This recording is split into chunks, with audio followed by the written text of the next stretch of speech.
Chapter 334. This is a land of nothingness. It's different from the planet you think of. This is the brain of a huge ancient creature. We are now in the brain of this ancient creature. Rod did not explain to Natasha and Scott what the celestial group was. He simply described it as the brain of an ancient creature. Even in the universe, not many people knew about the celestial group. Therefore, instead of wasting time to explain the celestial group, it was better to just use the common impression of the universe. As for why Rog knew about this, it was all thanks to Ronan's selfless contribution. In the Kree battleship left behind by Ronan, there was a large amount of knowledge about the universe. Rog just browsed through it. Don't ask too many questions. This is my first time here too. This is the Universal Language Translator. It was provided by a kind person. Most of the universal languages are recorded in it. Bring it with you, and you'll be able to communicate with other alien races. After that, Rod passed 2 universal language translators to Natasha and Scott and gestured for them to wear it. Also, let me remind you, although this is a chaotic land without any laws, there's one thing you must pay attention to. Do not provoke the Daifan group. Daifan group? What's that?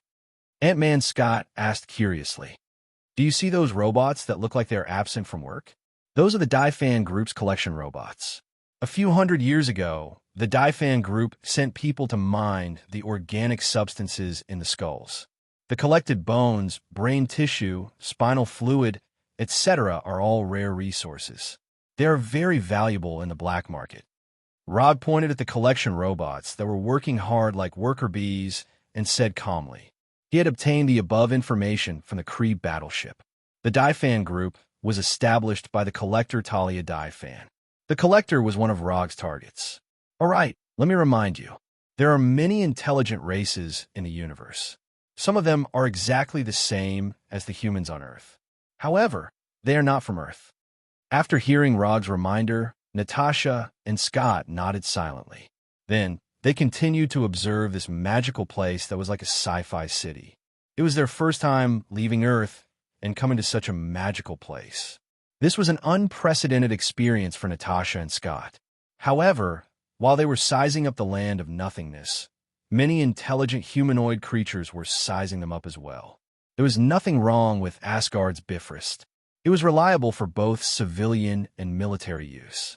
If there was a flaw in the Bifrost Bridge, it would be that the teleportation of the Bifrost Bridge was a little too gorgeous, so gorgeous that it was eye-catching. Why are they looking at us like that? Are they here to cause us trouble? Although they all had humanoid bodies, Scott couldn't help but gulp when he saw these aliens.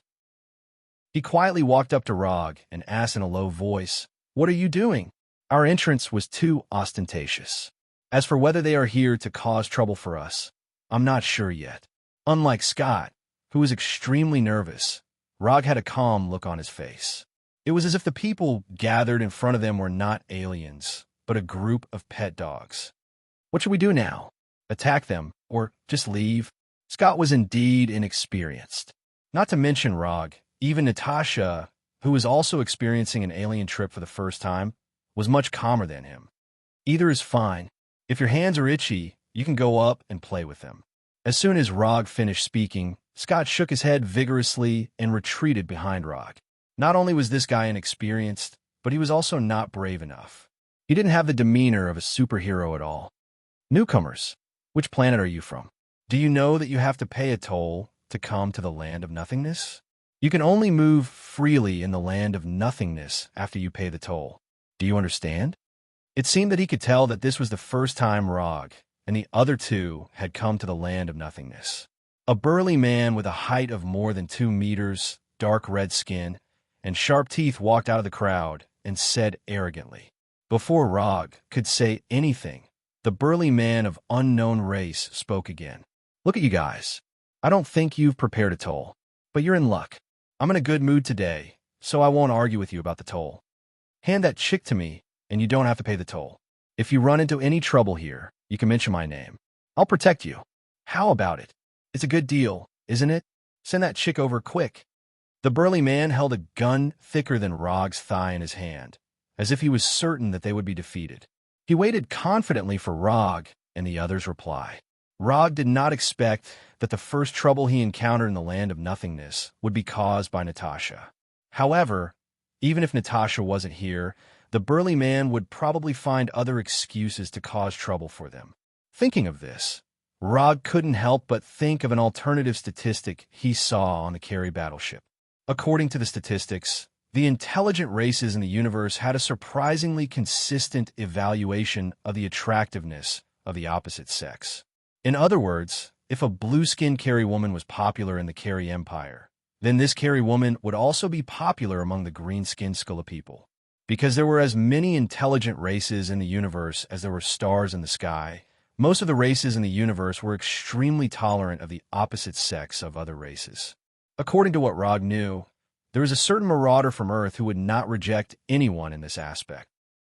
Because they were all wearing universal language translators, Rog and the others could clearly understand the burly man's meaning. Thus, Rog gave his own answer. Bang! The sound of a gunshot instantly rang out.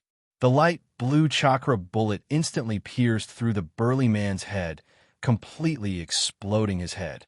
Because the speed was too fast, the people present didn't even notice when Rog pulled out his gun. Remember what I said just now? This is the land of chaos without any laws. So here, you can kill if you want to. Roger smiled and said to Scott and Natasha behind him. Then, he fired 3 more shots. Bang! Bang! Bang! After 3 bullets, there were 3 more corpses with their heads blown off on the ground. If it was any other place, Rog's action of shooting without saying anything would definitely cause a commotion.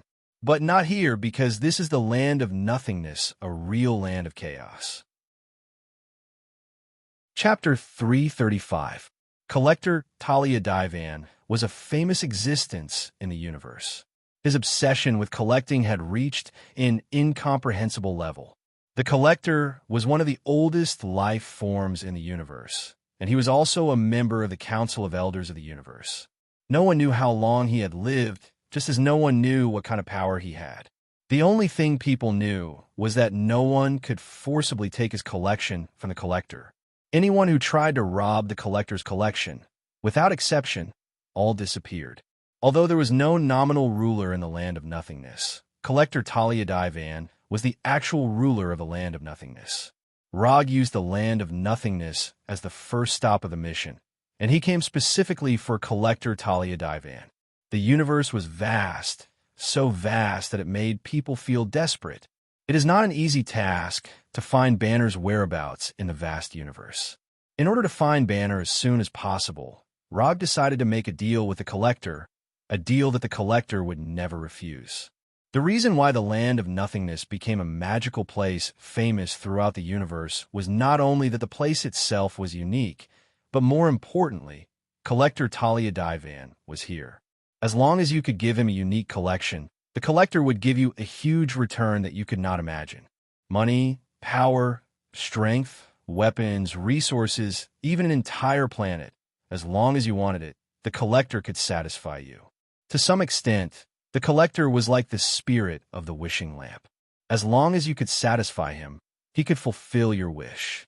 Because of this, the land of nothingness attracted gold diggers from all over the universe, trying to harvest their own gold mines in the land of nothingness. Of course, not everyone was here for the Collector. The unique nature of the land of nothingness itself made it the favorite of space pirates, criminals, and villains, and people from all walks of life gathered here. Under the guidance of several enthusiasts, Rog and the other 2 successfully arrived at the Collector's residence. We have collected the most races, treasures, antiques, remains, and so on in the universe. Anything you can imagine can be found in the Master's collection room. An alien maid wearing a short white, made uniform with wine-red skin confidently introduced to Rog and the other 2. Rog didn't agree with the maid's introduction. At the very least, he knew that there were a few collectors who wanted to get their hands on this treasure, but they never got their hands on it. For example, the Infinity Stone. Coincidentally, in the original timeline, the Reality Stone was handed over to the Collector by Asgard.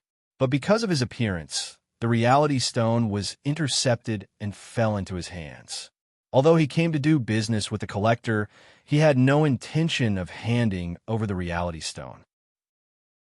If he wanted to impress the collector, other things besides the reality gems would also work. For example, the Northern Cold Saber that was modeled after the Black Death Sword, which was Xiao Hei. Or maybe he was the only one in the entire universe who could make ninjutsu bullets. The key to moving collectors had never been their value, but whether or not they were rare enough. Now, let us welcome the great collector, Talia Divan. The maid who led the way used exaggerated movements and tone to introduce the collector to Rog and the other two. Following the maid's voice, a middle-aged man with a head full of white hair and strange clothes slowly turned around and walked in front of Rog and the other two. TSK, TSK, TSK. Let me see 3 rare earthlings. The collector Talia Divan glanced at Rog and the other two. He then took off his strange glasses and focused his gaze on Rog. When the collector said rare, he didn't mean that earthlings were rare, but that earthlings rarely appeared in the universe. Not to mention intergalactic voyages in the universe, the Earth civilization couldn't even travel to planets in a reliable way. Therefore, to other space civilizations, Earthlings who hadn't mastered the technology of intergalactic travel were considered to be a backward civilization. Because of this, Earthlings rarely appeared in the universe. I wonder what kind of collection you 3 rare Earthlings have brought me. If it's too ordinary, I'll be angry. The collector's mental state seemed to be a bit abnormal, but this was his normal state. I believe you'll like this. As soon as the voice fell, Rog took out a rectangular box from his summon scroll. Whether it was Blackie or ninjutsu bullets, Rog didn't plan to trade them. Although Blackie is unique, he doesn't have the habit of trading his partners. And ninjutsu bullets may not be enough to tempt the collector. After all, ninjutsu bullets can be mass-produced. In order to impress the collector and successfully obtain information about Banner, he deliberately spent 20 ninja coins and exchanged a branch of the God Tree from the system. When Rog opened the metal box and took out the branch of the God Tree that was more than 1 meter long, the collector's face suddenly changed, and his right hand reached out uncontrollably to the branch of the God Tree. Before Rog could introduce the branch of the God Tree in his hand, the collector grabbed it and carefully looked at it. It wasn't until 2 or 3 minutes later that the collector reluctantly looked away and slowly said, "What kind of plant is this? Where did you get it?" "I can only tell you that this is a special tree called the God Tree. This is a branch of the God Tree that I got by chance. As for the rest, I have no comment." Although facing the collector, who is famous in the universe, Rog still has no intention of revealing his secrets. He came here to make a deal, not to make a confidant. "Tell me, what do you want to exchange this branch of the God Tree for? Wealth or power?" The collector looked at Rog with a serious expression and said, "That's right." Since Rog doesn't want to say it, he won't force anything. He is a collector, and collecting rare existences is his interest. He is not interested in secrets. "I want to know the whereabouts of this person or the whereabouts of this group of kidnappers." Rog handed the tablet that he had already prepared to the collector. "No problem. I will give you accurate information in 7 Earth days." The collector didn't take the tablet handed over by Rog, but let the maid next to him take it. Except for those rare existences, he doesn't want to take anything. Although the collector doesn't know who Rog is talking about, it won't be a problem for him. Even if the person Rog is looking for is one of the 5 gods of creation of the universe, the collector will give him accurate information. It's just that the time needed for the investigation is not as simple as 7 Earth days. Chapter 336. On a balcony of the Exciting Night Hotel. Exciting Night is a famous hotel in the land of nothingness, famous for its all-inclusive services. As long as you can afford it, you can not only spend any exciting night you want here, but you can even spend an exciting life here. In fact, strictly speaking, there is no night in the land of nothingness, and there is no so-called day. After all, this is the head of an ancient creature, not a normal planet, and there is no rotation. What are we going to do next? Wait here for 7 days. Scott stood beside Rog with an unknown drink like a cocktail and asked, We won't go anywhere until we get accurate information. If you feel bored, you can find some fun in the hotel. The casinos and entertainment venues here are still very fair. Rog didn't look at Scott. He is now admiring the bright, starry sky outside the land of nothingness. Through the huge eyes of the head, you can directly see the starry sky outside with the naked eye. This is one of the reasons why Rog chose to stay in the exciting night. Although they have just arrived and don't have more recognized common currencies, such as Crete coin, this doesn't affect them staying in the exciting night hotel. The 4 aliens who tried to blackmail them before provided them with a small amount of startup capital. Relying on this startup fund and Sharingan, Rog went to the casino outside for more than 10 minutes, and then earned enough money to make them fall for a week. Although the casinos in the land of nothingness are completely different from the casinos on Earth, and the gameplay is also different, all of this is not difficult for Rog. Gambling, in a sense, is also a game, and it is a high-risk, high-return game. And Rog happens to be a game master. Therefore, winning money was not a problem for him. Can the collector really find the whereabouts of Banner? The universe is so big, it's not easy to find a person. Scott raised the glass in his hand and took a sip, then coughed violently. What kind of wine is this? It's too bad to drink. Even gasoline tastes better than this, Scott said with a disgusted look on his face. Have you drunk gasoline? Rog's curiosity suddenly came out. Oh no. Scott quickly shook his head. He would never admit that he had drunk gasoline. Don't underestimate the collector. Although he looks quite crazy, the promises he makes are still very reliable. After that, Rog turned around and walked towards the door of the room. Where are you going? Seeing that Rog was about to leave the room, Scott immediately asked loudly. Ever since they had arrived at the land of nothingness, Scott had wanted nothing more than to stay by Rog's side 24/7. In this place where there was no law at all, he could only feel a sense of security by Rog's side. We're going to have fun. If you want to go out, remember to bring Little Black along. As soon as he finished speaking, the northern cold blade hanging from Rog's belt was thrown in front of Scott. Before Scott could reach out his hand, the pitch-black northern cold blade disappeared. Instead, it was Xiao, who was nearly 3 meters tall, had a mouth full of sharp teeth, and a pair of huge white eyes. Hello, I am Xiao. After changing from the northern cold blade form to a humanoid form, Xiao greeted Scott in a friendly tone that he understood. But obviously, Scott couldn't accept Xiao friendliness. Rog ignored Scott's screams and left the room straight, then knocked on the door of the next room. Not long after, the door of the room was opened. The person who opened the door was none other than Black Widow Natasha, who was wearing a special black combat uniform that vividly displayed the curves of her body. What happened to Scott? I seem to have heard his screams just now. It's okay. He met a new friend and was just a little excited. The people of the Avengers didn't know about Xiao, and Rog didn't intend to explain it to them. So until now, Natasha thought that only the 3 of them participated in the rescue operation of Banner. After entering Natasha's room, Rog directly took out a bottle of unknown drink that was slightly more pleasing to the eye from the wine cabinet and poured a glass for himself and Natasha. When did you get together with Banner? After handing one of the glasses to Natasha, Rog asked casually. Together? I wasn't with Banner. I just wanted to save my companions. Natasha froze for a moment. She thought that Rog wanted to tell her about the next arrangement, but she didn't expect Rog to ask such a question. Really? You didn't look like you just wanted to rescue your companions at the Avengers base. Natasha is a very smart woman. Otherwise, she wouldn't have become a top spy, so she instantly understood why Rog said that. Banner is indeed a very talented man, but he's not my type, and he hasn't recovered from Dr. Ross's breakup yet. Natasha picked up the glass and took a sip, and a blush quickly appeared on her delicate face.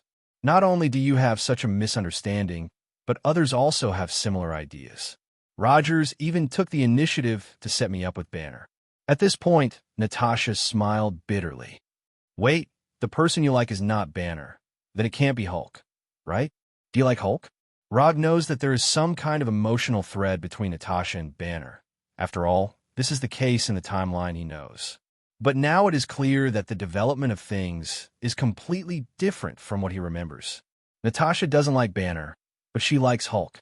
This development trajectory is a bit out of the ordinary. However, after thinking about it carefully, this wasn't something impossible. Although Hulk is very different from normal people, in a sense, Hulk is also a good man. No, I don't like Hulk either.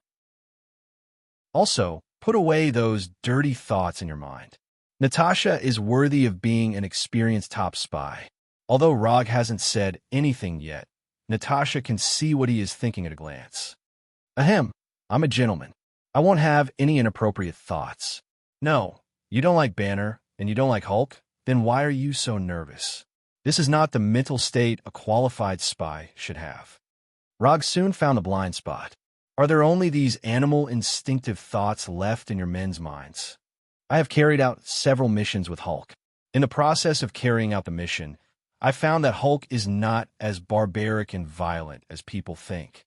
He doesn't like to use violence, and he doesn't want people to be afraid of him, but no one has ever cared about what he thinks. Everyone thought of Hulk as a powerful barbarian warrior, but they never thought about what Hulk wanted. Hulk is lonely. He also wants friends. He also wants someone to really care about him, not treat him as a weapon, a tool. Hulk has mentioned you many times in front of me. He said that you are his friend. You will eat barbecue with him. You will teach him fighting skills. He said that you will teach him a top martial art called Hashiman Tanku in the future. He doesn't know why, but after listening to Natasha's words, two thoughts suddenly emerged in Rog's mind. The first is that Natasha seems to have an inexplicable motherly love for Hulk.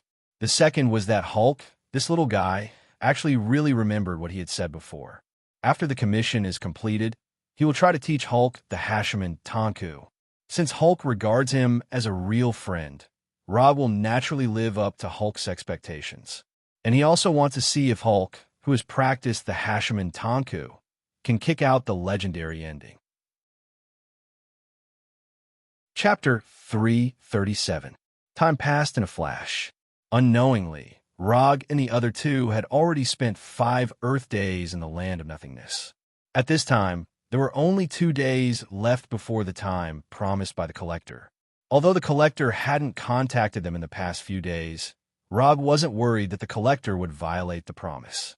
As long as the Collector still wanted the Tree of God's branch, the Collector would definitely find out the accurate information within the agreed time. While waiting for the Collector's reply, Rog didn't stay idle. He prepared all the equipment needed for interstellar travel. Although it was called equipment, it was actually a small interstellar spaceship of good quality. Log originally planned to win a spaceship in the casino fair and square, but ever since his reputation spread out in the land of nothingness, no one was willing to compete with him at the gambling table. Instead, one by one, they began to compete with him in a gladiatorial battle. Remember Ronan, the accuser who was defeated by him? After knowing the death of Captain Marvel Carroll, the accuser Ronan brought a carry fleet to Earth in an attempt to fish in troubled waters. In the end, he was defeated by Rog and left with his tail between his legs. At that time, Rog didn't kill the accuser Ronan. Instead, he intentionally let him go. The 4th Hokage of Earth, Rog, defeated the accuser Ronan of the Carry Empire. Of course, it was impossible for the Carry Empire and Ronan to deliberately announce a lost battle, but the people in the universe still learned about this matter through some secret channels. Thus, the reputation of the 4th Hokage of Rog began to spread in small to medium-sized areas of the universe. On the 3rd day after Rog and the other two came to the land of nothingness, someone recognized him, and then the entire land of nothingness knew about it. It was also from that day onwards that people were no longer willing to compete with Rog on the gambling table. Instead, they changed the venue of the duel from the casino to the arena. Some people wanted to gain more reputation by defeating him. Some people simply wanted to compete with him. Of course, there were also some gamblers who wanted to win more wealth through the duel. Rog didn't refuse these gladiator invitations, but he had his own requirements. The challengers had to put up a sufficient bet before he would accept the challenge. The small interstellar spaceship he had now was one of the spoils he had won from the arena.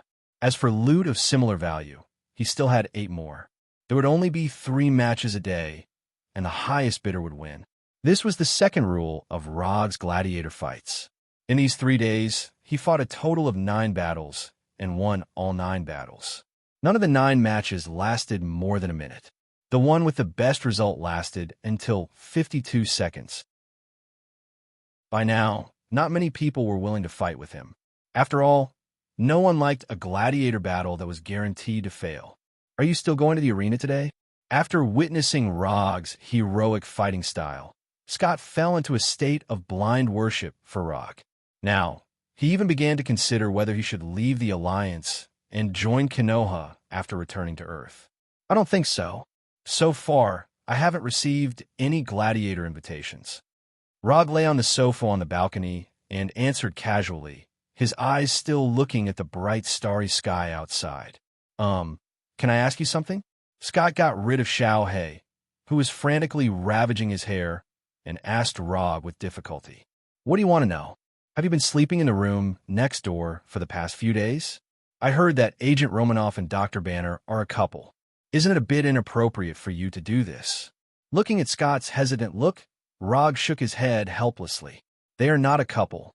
You all think too much, and I don't like to put a hat on people. If it was someone else, Rog wouldn't bother to explain. But since Scott had such a question, he didn't mind explaining it for the sake of his current teammate, lest Scott have any bad associations. Really? Then there's no problem. But speaking of which, Agent Romanoff's figure is really... Before Scott finished speaking, Rog grabbed his shoulder and flew straight into Xiao Hei's arms. Since Xiao Hei showed his true form, Xiao Hei had been entangled with Scott, like a black Labrador who saw his favorite frisbee. Xiao Hei, let go of me. I'm warning you, let go of me quickly. Damn it, put your tongue back. Stop licking my head. Scott had tried to become smaller or bigger to get rid of Xiao Hei's ravages, but unfortunately, all his resistance failed. Just when Rog thought that today was going to be so dull, there was a sudden noise on the street outside the hotel. In the land of nothingness, fighting in the street was not uncommon. Especially near casinos, bars, and other entertainment venues, this kind of thing was even more common. But this time, Rog's eyes were on one side of the battle. There was a raccoon holding an energy gun and screaming crazily, in a tree that was several meters tall. It can't be such a coincidence, right? After seeing the raccoon and the tree, Rog's eyes quickly swept through the surrounding crowd, trying to find several other familiar figures. But unfortunately, except for the raccoon and the tree, he didn't find any other people in his memory. The genetically modified raccoon, Rocket, and the treant of the giant flower god clan, Groot. Xiao Hei, look after Scott and Natasha. I'm going out. As soon as his voice fell, Rog used the body flicker technique to leave the balcony of the room, and his whole person disappeared completely. In just a moment, he came near Rocket and Groot. You bunch of waste monsters, listen to me. This guy's my prey. If you don't want to die, get out of my way. Rocket pointed his gun at a person in front of him and said in a fierce tone, I'm Groot. Groot, who was standing on top of Rocket, also made a boxing pose and echoed in a low voice. Although they were now surrounded by more than a dozen enemies of different figures, Rocket and Groot didn't show any fear. Instead, they had a proud posture of victory. Looking at Rocket with a fierce expression and baring his teeth, Rog began to wonder if the Galaxy Awkward Dance Group had been established. In the timeline in his memory, the Galaxy Awkward Dance Group should have been established at this time, but they haven't successfully obtained the advanced achievement of Awkward Dance Saves the Universe. However, judging from a performance of Rocket and Groot at this time, the Galaxy Awkward Dance Group didn't seem to have even a shadow. Although Rog didn't know who the prey Rocket was talking about was, he was sure of one thing. That is, Rocket and Groot were doing the work of bounty hunters. Chapter 338.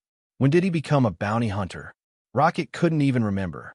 He only vaguely remembers that he seemed to have taken the initiative to erase two memories that may be very important to him. Whether those two memories are really that important, he's not very sure because he doesn't know what those two memories are. The oldest memory Rocket can recall now is meeting Groot in prison, meeting the most important partner of his life. Although it's been a long time, he still remembers the first sentence Groot said to him in the prison cell. I am Groot. Later, he and Groot escaped from prison, The two formed a bounty hunter team and began to wander around the universe. Recalling the days when he wandered around with Groot, Rocket's ferocious face showed a trace of gentleness. But this gentleness came and went quickly, without waiting for the surrounding enemies to answer. Rocket pulled the trigger and released a torrential rain of bullets. Da-da-da-da-da. The energy gun in Rocket's hand is not an ordinary weapon, but a killing weapon he carefully modified. Not to mention that the ones surrounding them are just a group of low-level villains. Even if they are standing in front of the elite soldiers of the Carry Empire, Rocket is confident that he can quickly eliminate them in a short time. No one thought that this 1-meter-tall raccoon would be so violent, not caring about the surrounding crowd and shooting without any hesitation. The already noisy environment became even more chaotic. Gunshots, screams, and wails rose and fell one after another, forming a different kind of music. The moment Rocket fired, Rog decisively used the body flicker technique to retreat a distance to avoid being shot. While Rocket was shooting wildly, Groot didn't stay idle. The branches turned into hands and quickly extended to attack the enemy behind Rocket. Rocket is responsible for the frontal attack. Groot is responsible for the support. With amazing tacit understanding, Rocket and Groot didn't say a word and instantly played a superb cooperation.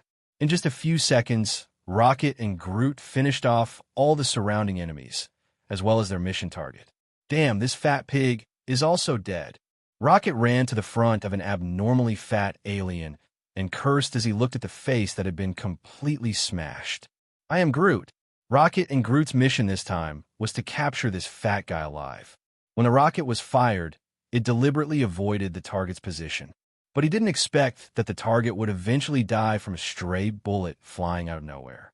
The mission failed, which not only means that they came here in vain, but also wasted their little funds.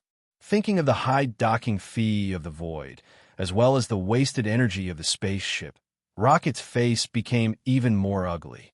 At this time, Rocket saw Rog. Because of Rocket and Groot's brazen action, the surrounding crowd to escape to the scene. Except for Rog, there was no one else around him. This is the main reason why Rocket can see him at a glance. I'm not. If you don't want to die, then I'll kill you. Rocket didn't know Roger, nor had he seen Roger's previous gladiator fights. So in his view, Rog is just a curious passerby. After many years of bounty hunter career, Rocket understood a truth. That is, you have to show enough fierceness and overbearingness so that there won't be people who don't have eyes to look for trouble. But this time, Rocket miscalculated. Rog ignored Rocket's angry shout and went straight to Groot, curiously looking at Groot's body. Although Groot has a humanoid body, his life form is completely different from that of humans. Rather than saying that Groot is a humanoid creature, it's better to say that he's a tree with a humanoid body. Rog doesn't know much about Groot's race, the flower god Colossus, but when Groot just attacked, he perceived a familiar yet strange aura from Groot's body. Using the energy in the body as the source of life, it accelerates and controls the growth of plants, using it to attack or defend. Although the specific operation process may be different, the principle of Groot's body growth is the same as that of Mokutan. The only difference is that the energy they use is different. Groot uses a lifelike energy, while Rog uses chakra. This is simply a living Mokutan with self-consciousness and life. The more he looks at Groot, the more Rog feels that Groot is similar to Mokutan. Hello, my name is Rog. I'm a ninja from Earth. Looking up at Groot's face, Rog introduced himself. I'm Groot. For some reason, Groot also has an inexplicable sense of familiarity with Rog, who suddenly appeared, as if he met a member of his clan. Nice to meet you. After that, Roger reached out his right hand and shook hands with Groot, who was squatting down. I'm Groot. Although he has a universal language translator, Rog can't understand Groot's words at all. The universal language translator he is now carrying is a product of the Carry Empire. It can only translate the language already recorded in the Carry Empire's language library, and the language used by Groot is not in it. Just as Rog was thinking about how to communicate with Groot, Rocket's voice sounded again. Boy, I'm warning you for the last time, "Get out of here immediately," or Rocket didn't say the rest of the words. He just loaded the energy gun in his hand again. "Gotcha." The crisp sound of loading sounded. Rog's face suddenly became a little dissatisfied. He could understand Rocket's arrogant attitude, but taking the initiative to provoke him again and again, this is a bit unreasonable. "What if I don't?" Rog turned and looked at Rocket not far in front of him, and said with a look of dissatisfaction, "Then you." Before Rocket finished speaking, his neck was grabbed by the bright red Chakra's hand, and his whole body was lifted up. As for the energy gun in his hand, it was shattered by Chakra's hand in the first place. In general, Rog rarely uses the nine-tailed chakra first, but in some cases, the nine-tailed chakra is better than his own chakra. For example, when it's used to mimic objects. After seeing Rocket being lifted up by the blood-red Chakra's hand, Groot hesitated for a second or two, and then his huge right fist directly smashed towards Rog in front of him. Although Groot felt an inexplicable sense of familiarity from Rog, compared to the safety of Rocket, this is nothing. Groot's attack can't be said to be slow, but Rog's counterattack is faster. Wood release, great forest technique.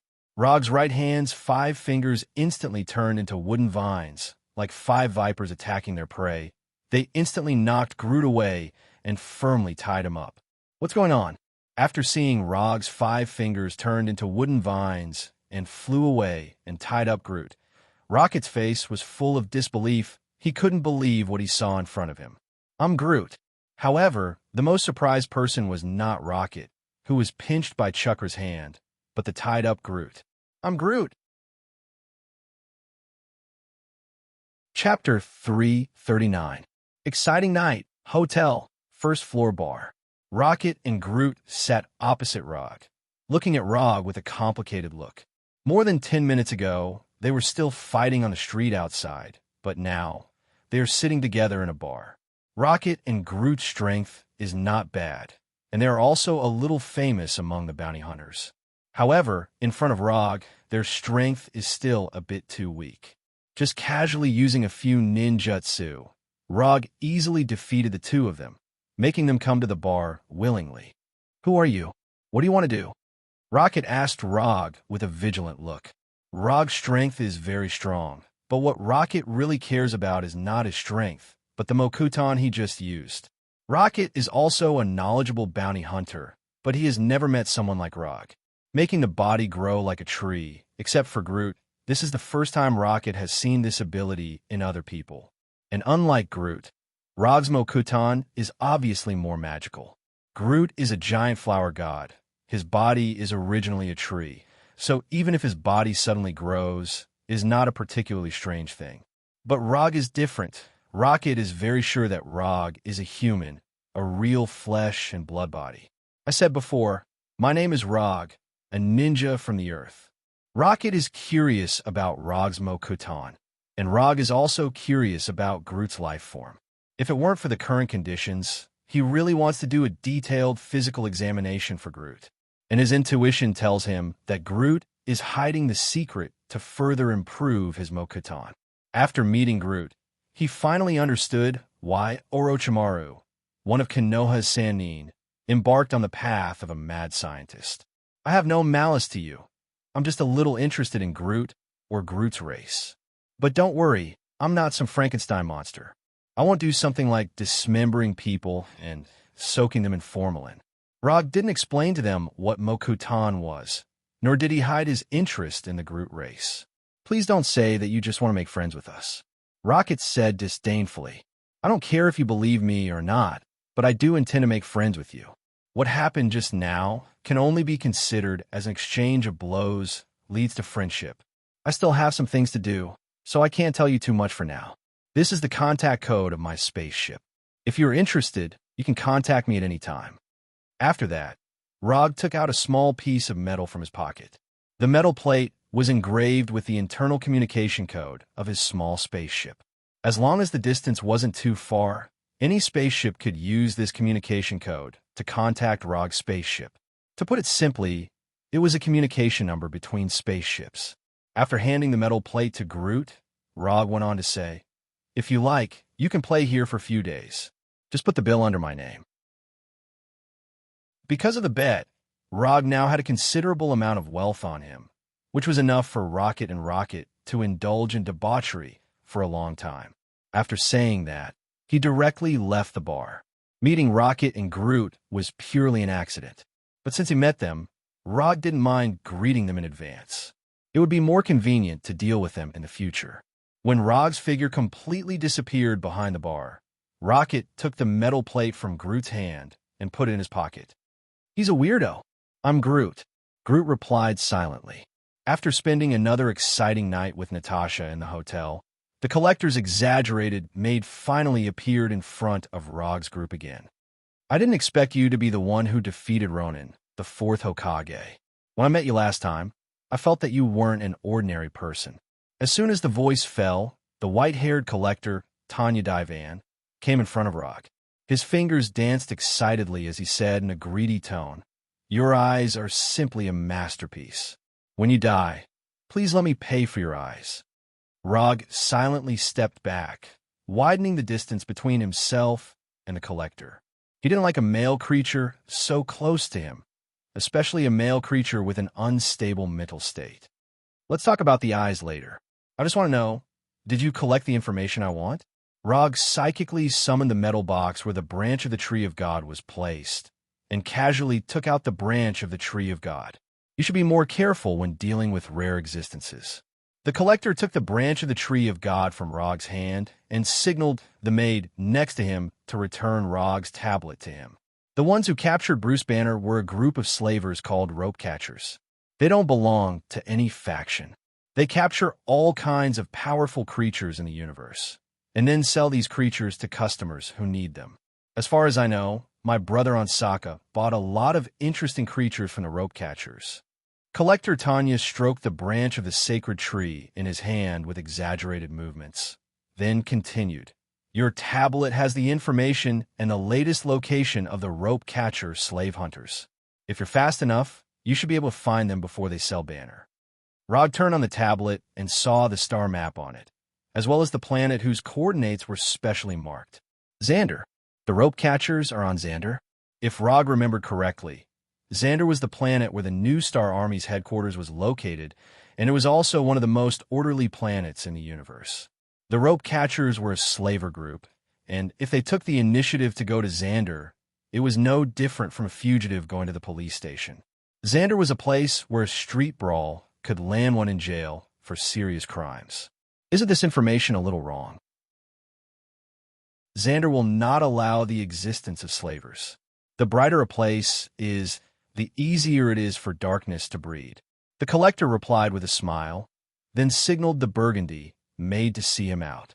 At first, Rog thought that Banner would be captured to Sokka, which was ruled by Lord Gao. After all, Lord Gao was the one who liked to organize gladiator fights. He did not expect Banner to be sent to Xander, which was famous for its civilized order. At the same time, he also had a question. How did Banner, who had never left Earth, get targeted by the slavers? Chapter 340. More than 3 hours later, Rog and the others arrived at Xander from Nothingness. Originally, it only took more than an hour to travel from Nothingness to Xander, and there were enough space jump points between the two places. The problem was with the pilots. Neither Natasha nor Scott had any experience in flying small spaceships. Although Rog had experience flying a small dark elf fighter, a fighter was not the same as an interstellar spaceship, and the manufacturers of the two were completely different. So before they set off, they had to take a temporary spaceship driving course. Fortunately, Rog was an experienced pilot. With his past experience and reasonable guesses, or rather recklessness, he successfully learned how to fly a spaceship. Although it was not perfect, he still managed to drive the spaceship to Xander and landed at the docking port. Halden City, according to Xander's evaluation standards, was a first-class city only one level lower than the capital. According to the information provided by the Collector, the rope hunters who kidnapped Banner had just arrived in Halden City a day ago. Although Rog and the others did not have any legal identification documents, they did not have any wanted or bad records, so under the charm of money, They successfully obtained 4 temporary identification documents. That's right, 4. Even Blackie needed to get an identification document. Blackie, in the form of the Northern Frostblade, could fool ordinary people, but he could not fool the port's immigration scanners. Therefore, on the immigration records, Blackie was a creature that must be identified, not an item. Where are we going next? Scott was still wearing his classic Ant-Man uniform, and he did not even take off his helmet. According to him, he was worried that the air here would contain substances harmful to humans. However, in Rog's view, Scott was not worried about the air being harmful, but he did not want Blackie to continue ravaging his hair. Let's find a place to check in first, and then exchange these things for new star coins. Except for the small spaceship, Rog's other winnings could not be directly exchanged for new star coins, the common currency of Xander. Therefore, whether it was to find Banner or for their own journey, they needed to exchange the things in their hands for new star coins. Rog originally intended to give these things to the collector directly, but unfortunately, the collector had no interest in them. Because of the new star army, Xander was more orderly than most planets in the universe, and the civilization level of the inhabitants was also higher. If the civilization of the inhabitants of the land of nothingness was equivalent to the Middle Ages on Earth, then the civilization of the inhabitants of Xander was equivalent to the 21st century on Earth. And to a certain extent, Xander was a bit like Earth after the rapid advancement of technology. However, as the collector said, the brighter the place, the easier it was for darkness to breed. Even Xander, with its perfect laws and strict order, had an inescapable dark side. Rog, on the other hand, was very good at dealing with these dark forces hidden in the shadows. In a certain black market that was not welcomed by the officials, Rog successfully exchanged the spoils in his hand for Nova coins and exchanged them for a number that satisfied him. 132.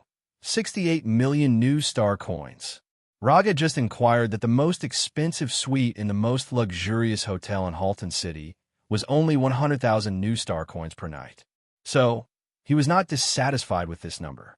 In addition to solving the financial problem in the black market, Rog and the others also successfully inquired about the rope hunters. To be precise, it was Natasha who inquired about it. People who could not control their rationality in the face of beauty were not only on Earth, but also on Xander. The rope hunters just arrived yesterday. I heard that they sold a few good prey. In tonight's Bloody Gladiator, one of the rope hunters' prey will be fighting. I got 4 tickets, Natasha said calmly. At the same time, she took out 4 black tickets with only a red skull and a string of numbers printed on them. Then let's go take a look tonight. If everything goes well, we might be able to return to Earth tomorrow. Although that was what he said, Rog did not think that they would be so lucky. The fact that the rope hunters could make a name for themselves in this industry was enough to prove that they were not rookies. Rog had read the information provided by the collector. Although the rope catchers were just a group of slave hunters, their strength was not inferior to a regular army. In fact, they were even a bit stronger. If not, they would have been wiped out by the armies of other planets long ago. Xander's environment was very similar to Earth. Not only did the rotation time was similar, even the gravity and air were similar. What surprised Rog even more was that Xander, which was a technological civilization, had a high concentration of natural energy. Although the concentration of natural energy was not as high as Asgard or Warnerheim, it was still not bad. It was at least a few times higher than Earth's. When night fell, Rog and the other 3 arrived at the venue of the Bloody Gladiator. The Bloody Gladiator in Halton City was quite famous in the underworld of Xander. The organizers behind it were said to be the upper echelons of Halton City. As for whether the organizers were the upper echelons of Halton City, there was no definite conclusion. The only thing that could be confirmed was that the Bloody Gladiator in Halton City had never been stopped by the New Star Army. Excitement and safety were the main reasons why the Bloody Gladiator in Halton City was famous in the underworld. After handing the tickets to the guard, Rog and the other 3 successfully entered the venue of the Bloody Gladiator. It was an underground bar in the city. Before entering the bar, Rog and the other 3 received 4 identical white masks. The masks were very ordinary. There was nothing special about them. It was just an ordinary white mask. Every audience member would receive a mask like this when they entered the venue. According to the organizers, wearing the masks was to protect the privacy of the audience. After all, no one would want to be recognized in the bloody gladiator, especially on a planet that pursued civilization like Xander. The underground bar was larger than Rog imagined. It was almost the size of a basketball court. The dance floor in the middle of the bar was modified into a special ring. There were metal pillars as thick as an arm around the ring.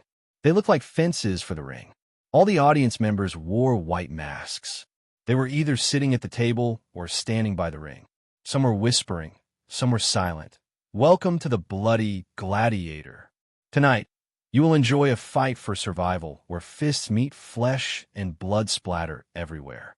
Tonight, you will see the light of life bursting forth from living creatures under the threat of death. Tonight, you will hear painful howls that will cause you to be unable to sleep for the entire night. Now, let us welcome the two protagonists of tonight. They are the undisputed superstars of tonight. The host in an unknown corner was frantically stirring up the audience's emotions. At the same time, he did not forget to remind the audience not to miss the final betting time. Rog also received a betting slip from a waitress who was wearing an alluring outfit, but a red mask that covered half of her face. Although he did not understand Xander's language, it was not a problem on the technologically advanced Xander. A real-time translation system could solve all the problems. After putting on the real-time translation glasses he bought and adjusting his language to Earth's English, which was rare but still included in the dictionary, Rog casually browsed through the contents of the betting slip. Although there was only one gladiator battle, the contents of the betting slip were extremely rich. In addition to the simple victory and defeat, there were also bets on how many minutes the battle would end, whether the defeated party would live or die, whether they would be crippled or seriously injured, and even how many fingers would be lost in total. Depending on the content of the bet, the odds were completely different. Even for the simplest bet, the odds were not 1-to-1. On the betting slip, there was also a general introduction of tonight's contestants. One was a four-armed ape of an unknown race, and the other was a human. Of course, the human here was not an earthling, but an Aseri. Chapter 341. Rog was no stranger to the Aseri. When he was in Warnerheim, the Aseri soldiers who died in his hands numbered at least a few thousand, if not 10,000. So when he saw that the contestant was an Aseri, he could not help but recall the twins, Thor. 10 million on this Aseri to win. Rog handed an anonymous new star card to the scantily clad waitress and completed his bet.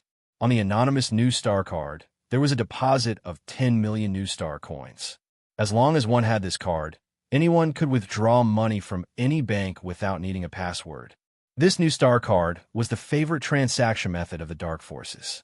It was simple and safe enough. One only needed to confirm the balance in the card to easily complete the transaction. Aren't you being too casual? That's 10 million new star coins. When the waitress left, Scott, who was wearing a mask, lowered his head and whispered to Rog, "Anyway, it's a win. If you lose, you lose. Take the betting voucher. If you win, you'll get the money." After that, Rog handed the betting voucher to Scott. "It'll be strange if he wins. The odds are 1, 3, 5. Anyone can see that this Aseri is bound to lose." Scott said with some disdain, but he still silently kept the betting voucher handed by Rog. It was better to be safe than sorry.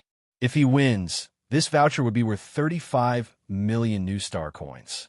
A few minutes later, the lights in the entire bar dimmed, and the spotlights focused on a side door of the bar. The first to appear was the Aseri. With just a simple glance, Rog deduced the identity of this Aseri.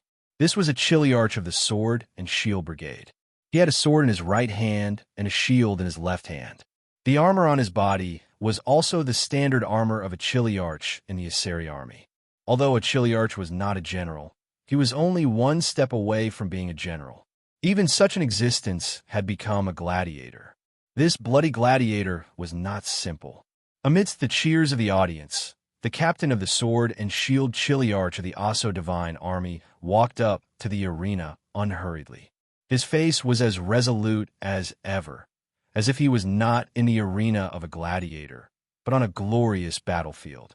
After the host casually introduced the Kiliarch's battle record, the crowd erupted into thunderous cheers. Amidst the roars of the audience, the four-armed berserk ape that was locked in the cage was pushed out.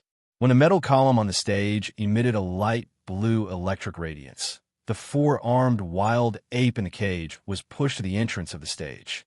Without needing any instructions, the moment the cage door was opened, the four-armed berserk ape rushed out like a mad bull. The metal pillar of the arena rose completely, and a high-temperature lightning cage was completely formed. In the next second, the 3-meter-tall, four-armed giant ape clashed with the Aseri Chiliarch of sword and shield. Whether it was in terms of size, strength, speed, or endurance, the four-armed berserk ape had an absolute advantage. The only thing the Chiliarch of sword and shield could count on was his battle experience and superb combat skills. The odds of the four-armed berserk ape were only 1 o'clock. 5. From the setting of the odds, it was easy to see the difference in strength between the two. As expected, within a few minutes, the Aseri Chiliarch of sword and shield was at a disadvantage. Wounds began to appear on his body, and he was gasping for air. Rog had fought with Aseri warriors before, so he knew the approximate strength of a Chiliarch. If his judgment was correct, the Chiliarch of sword and shield would be completely dismembered by the four-armed berserk ape in 2 minutes at most. Seeing the Chiliarch of sword and shield doing his best to block the four-armed berserk ape's attacks and seize every opportunity to counterattack, Rog's memories of Warnerheim appeared again. To save or not to save? Not long after entering the bar, he secretly used chakra to check the situation in the bar. Although there were many life signals in the bar, none of them could be considered an expert. If he wanted to save the Chiliarch of sword and shield in the ring, it would not be as easy as eating, but it would not be too difficult either. After thinking seriously for a few seconds, he finally made a decision. Take half a step back, raise your shield, and slash. Turn left, half squat, and slash. Stab, shield bash, jump, heavy slash. The Chiliarch of sword and shield heard the voice. At first, he did not pay attention to the voice that came from nowhere. However, he soon realized that the voice's guidance was indeed the best choice under the circumstances. After trying a few times, the Chiliarch of sword and shield decisively gave up his plan and began to fight according to the voice's instructions. Other than the Chiliarch of sword and shield, no one else noticed the voice's existence. Even Natasha, who was sitting next to Rog, did not notice it. Using chakra, Rog accurately transmitted his voice to the Chiliarch of sword and shield, guiding him on how to fight. In terms of raw strength, the Chiliarch of sword and shield was far inferior to the four-armed berserk ape. This was also the main reason why his odds were as high as 3-5. However, the four-armed berserk ape was still a beast without intelligence. As long as the Chiliarch of sword and shield could withstand the first few rounds of attacks from the four-armed berserk ape, he could use human intelligence to slowly kill the four-armed berserk ape. However, in order to do this, not only did he have to have rich combat experience, but he also had to have sharp combat instincts and essential combat skills. When experience, intuition, and skills were combined, he could change the outcome of the battle and gain the right to live. On the surface, the one fighting in the ring now was the Aseri Chiliarch of sword and shield. However, in reality, the one fighting the four-armed berserk ape was a different kind of Rog. Not long after, the audience below the ring realized that the four-armed berserk ape, who had the upper hand, was gradually falling into a disadvantageous position. The four-armed berserk ape's attacks began to miss and become ineffective, while the Chiliarch of sword and shield kept leaving wounds on the four-armed berserk ape's body. Light green blood began to spread in the ring, and the four-armed berserk ape's movements began to slow down. Reverse shield, right knee, triple slash, back of the neck, stab. The Chiliarch of sword and shield took advantage of the four-armed berserk ape's unstable body and quickly went behind the four-armed berserk ape, stabbing the four-armed berserk ape's neck with the sword in his right hand. When the Aseri Chiliarch pulled out the sword from the back of the four-armed berserk ape's neck, Light green blood spurted out from the wound and dyed the chilly arch green. He won. He really won.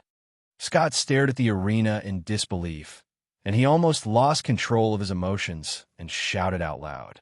While Scott was waving his arms excitedly, Natasha turned her head and looked at Rog, who had been silent all this while.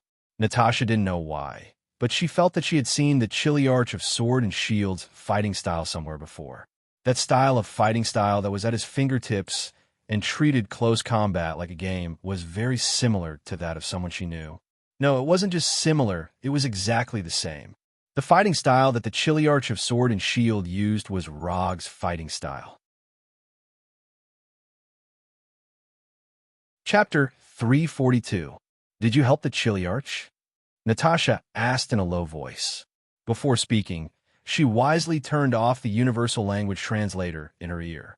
In a gladiator fight, helping one side is obviously cheating. Once discovered, the consequences are very serious. Although Natasha is cautious enough, she is not Rog after all. When she thinks about problems, she instinctively uses herself as the standard. For Natasha, doing something that will anger others in their territory is not a very wise decision. Her strength does not allow her to do so. But she ignored one point, that is, for Rog, he has enough strength to crush everyone present. The level of strength determines the difference in thinking and behavior. I stayed in Warnerheim for a while, and I have a good impression of the Asari race. Rog did not say that his main job in Warnerheim was to kill Asari soldiers, but he changed to a more euphemistic way of saying it. Won't this cause other problems? Although she knew why Rog wanted to help, Natasha was still a little worried. From the moment we came here, we were destined to have some unpleasant things with the organizers of the gladiator fight. It's troublesome anyway. It doesn't make any difference whether it's earlier or later. The reason why the rope catchers came to Xander was to deliver goods to the organizers of the gladiator fight. So if they want to know the whereabouts of the rope catchers, the organizers of the gladiator fight are a good direction. This is also why they came to the gladiator fight. Although Banner may have been sold directly to the organizers behind the gladiator fight, this possibility is very low. Otherwise, it would not be the four-armed berserk ape that appeared tonight, but the Hulk. Scott excitedly took the voucher to receive the prize money, and Xiaohei also consciously followed behind Scott. Because of the unexpected result, not many people exchanged for the prize money, and Scott, who exchanged 35 million new star coins, became extremely dazzling at this time. Scott did not notice the eyes gathered on him, and he was now immersed in the excitement of winning the prize. With the staff of the gladiator organization around, there would not be any public robberies in the bar. However, it was hard to say what would happen after leaving the bar, especially Scott and Xiaohei. Both of them had eye-catching appearances. Needless to say, Xiaohei could recognize him at a glance just by looking at his physique. It didn't matter if he wore a mask or not. Although Scott's body shape was similar to the people of Xander, the Ant-Man uniform he was wearing was obviously not the style of Xander. So, after leaving the bar, it was not difficult to recognize him.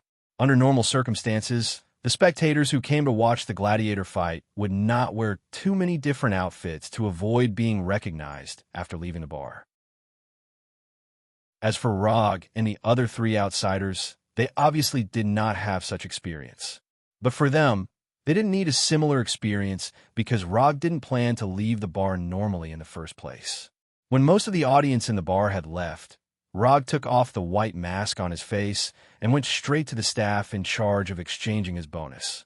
"I'd like to see your behind-the-scenes boss. Please inform him." As soon as he finished speaking, several energy guns were pointed at Rog, ready to fire at any time. "I'll repeat myself. I'd like to see your behind-the-scenes boss. Please inform him."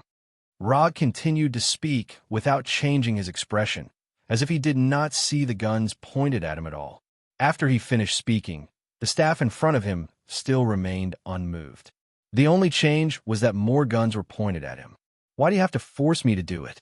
Can't you solve it in a friendlier way?" Rog shook his head helplessly. Then he disappeared in an instant, leaving behind a silver-white electric snake as thick as a finger. Lightning blink. Although Xander's technology was very advanced, The individual strength of the Xander people was not very good. 2 or 3 seconds later, the guards who were pointing their guns at Rog fell to the ground one after another. The guns in their hand were turned into scrap metal. No one thought that Roger would actually make a move. Even Natasha and Scott didn't think that he would do that. "Blackie, if anyone tries to resist, just eat him," Rog said calmly, then returned to the staff in charge of the competition's bonus. This time, without needing him to say anything, the middle-aged man from Xander immediately took out a palm-sized translucent device that looked like a mobile phone and contacted the person who could really make the decision. Half an hour later, Rog waited for a Xander person who also had green skin but was more than 2 meters tall, as well as a whole team of fully armed soldiers. Unlike the undisciplined guard he had casually knocked down earlier, these warriors were all wearing the same black combat uniform, each of them exuding a fierce aura. This was a team that had been on the battlefield. Rog quickly made a judgment. "Who are you? Who sent you to provoke the bloody gladiator society?" The 2-meter-tall Xander person glanced at Rog and asked coldly, "You don't have to care who we are. We have no interest in your bloody gladiator society. We're just here to buy information." "Buy information? Ha ha!" After hearing Rog's answer, the tall Xander person laughed wildly as if he had heard a joke on a talk show. "A few small fries from an unknown planet. After injuring my people, you actually want to buy information from me? Are your brains filled with sewage?" Among the many intelligent races in the universe, there were many that looked exactly like humans on Earth. Other than the collectors, who were knowledgeable and had sharp eyes, very few people could tell that Rog and the others were Earthlings at a glance. The Xander person in front of him was a good example. I don't like to say the same thing 3 times. This is the 2nd time. I'm here to buy information. 35 million new star coins. I want the latest information on the rope slavers. Rog put the new star coins that Scott had just received on the table and said unhurriedly. If the guy in front of him still could not be communicated with, he did not intend to continue. Although violence could not solve all problems, it could solve most of them, and the one in front of him was the kind that could be solved with violence. The Xander person wanted to say something, but after feeling the amazing aura emanating from Rog, he fell silent. This guy is dangerous. Chapter 343. You have to follow the rules when buying information, but you're not following the rules now. After a few seconds of silence, the tall Xander said word by word. Although the Xander's face was still cold, his tone was much friendlier, without the previous arrogance and disdain. Rules need to be backed up with strength. I'm the strongest here, so my word to the rules. The other party gave in, but that didn't mean Rog would follow suit. When dealing with these guys who made a living in the dark, either admit defeat from the start or be overbearing to the end. Rog didn't like to admit defeat, and he wouldn't admit defeat, so he chose his favorite and most commonly used method. "Looks like you've got us." Although our Bloody Gladiator isn't a powerful organization famous in the universe, we're not an existence that anyone can easily provoke. As soon as his voice fell, the Xander abruptly picked up the bottle on the table and smashed it on the ground. Bang! The bottle exploded, and dozens of muzzles were instantly aimed at Rog and the other 3. "You're very strong, but your companions aren't as strong as you. As long as I give the order, a dozen holes will immediately appear on the bodies of your companions. You want to try?" As one of the leaders of the Bloody Gladiator, Max was very confident in the subordinates he brought. Although his subordinates weren't members of the New Star Army, each one of them was no weaker than an official member of the New Star Army. And compared to the warriors of the New Star Army, his subordinates had more combat experience, and their fighting methods were more ruthless. Although he only brought 30 people, these people were enough to fight against the New Star Army in Halton City, and they might even be able to take down the entire city under the protection of the New Star Army. The reason the Bloody Gladiator could monopolize the underground arena in Halton City was not only because of the few higher-ups behind them, but also because they had the strength to intimidate the weak. But this time, they weren't facing the same kind of weak people who also made a living in the dark world, but Rog, a fierce dragon from another planet. threats, and intimidation. As expected, these are the same old tricks. Don't you have any new tricks? Since you've already mentioned this point, then I'll cooperate with you. Give the order to open fire. If you're still a man, then give the order to shoot. Not only did Rog not take Max's threat to heart, but he also provoked Max further. Threatening the safety of his companions might be useful against other superheroes, but it would not mean anything to Rog. He had never taken this kind of threat to heart. You think I don't dare? Max's expression became even more unsightly as he silently raised his right hand. Rog didn't answer Max. He just snorted disdainfully. Good, very good. Since you don't care about their lives, I'll satisfy you. As soon as he finished speaking, Max swung his right hand down forcefully. Then, nothing happened. What was going on? Didn't they see my gesture? The expected gunshot didn't sound, and Max's face turned even uglier. This team was personally led by him. He knew his subordinates very well, so he was very sure that his orders would be carried out immediately. However, the situation at this time was completely different from what he expected. He was ready to fight with Rog, but his subordinates dropped the ball at this time. Do you find it strange that your loyal subordinates didn't shoot? I'll give you a chance to look back. I swear on my character that I will never attack you when you turn your head. Although Rog made a promise, Max didn't believe a word of it. The bar was quiet again. Max's eyes were fixed on Rog, and one guess after another flashed through his mind. After nearly 3 minutes of silence, Max finally made a decision. From a moment his subordinates didn't shoot according to the order, the initiative was no longer in his hands. After taking a few deep breaths, Max slowly turned his head to look at his subordinates, and then saw a phenomenon that he couldn't understand at all. Every one of his subordinates maintained the posture of aiming, motionless, aiming very seriously, aiming very carefully. Everyone's finger was on the trigger, ready to shoot at any time. However, they didn't shoot. They always maintained the posture of aiming, as if they were lifeless figurines, standing quietly and aiming quietly. Although Xander's technology is developed enough, and there are many dazzling inventions, Max has never heard of any weapon that can cause such a scene in front of him, which is completely beyond his understanding. Max wasn't the only one who was confused. Scott was just as confused as he was. Only Natasha, who had seen Rog freeze shield agents, could roughly infer the truth of the matter. Sharingan Jinjutsu. To be precise, it's the Golden Bind Jinjutsu cast by Sharingan. Before he had the Sharingan, Roger liked to use ninjutsu to freeze those small fries who weren't very strong. After he had Sharingan, the way to freeze small fries changed from ninjutsu to Sharingan Jinjutsu. And now, as his Sharingan Jinjutsu became more and more exquisite, the ordinary Sharingan Jinjutsu was replaced by Golden Bind Jinjutsu. Instead of using ninja coins to exchange for Golden Bind Jinjutsu from the system, Rog relied on his own ability to forcibly research Golden Bind Jinjutsu and successfully obtained the recognition of the system. Now, are you interested in trading according to my rules? After confirming that his subordinates had completely lost their ability to act, Max sighed helplessly. This time, he really lost. The next thing went smoothly. Max didn't even take the 35 million Nova coins that Rog paid for the information and handed over all the information about the Venus flytrap slave hunters to Rog. The situation is stronger than the person.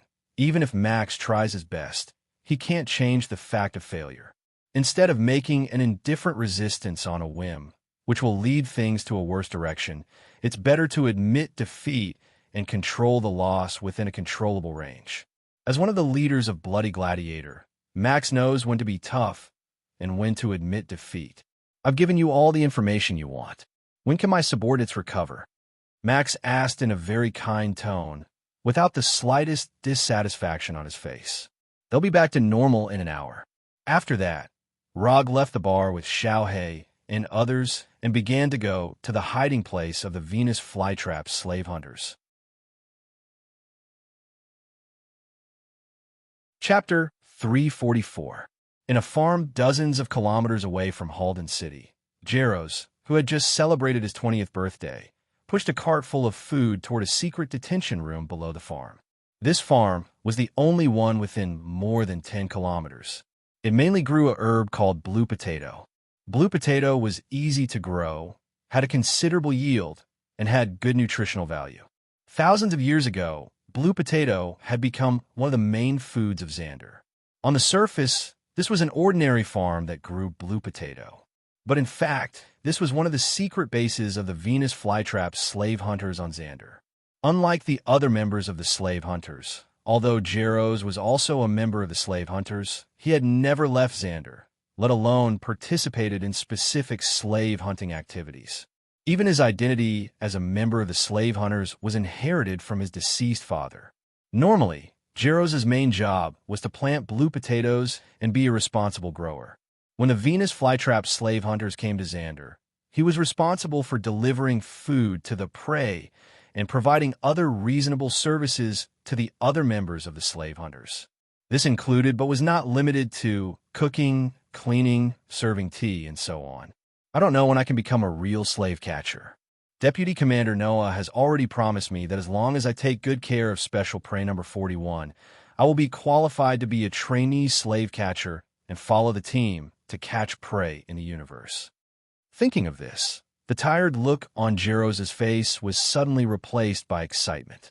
No one wanted to be a nobody for the rest of their life, and Jaros was no exception. Now, Special Prey number 41 gave him the opportunity to change his life. There was a 3-story base under the farm. The first floor underground was the living area of the slave hunters. The second floor underground was the detention area for ordinary prey, and the third floor underground was the special detention area. Under normal circumstances, the detention room on the third floor underground was rarely used. In Jaros' memory, the last time a prey was locked up in the third floor underground was 3 years ago. Pushing the car to the third floor underground, Jaros could not help but gulp.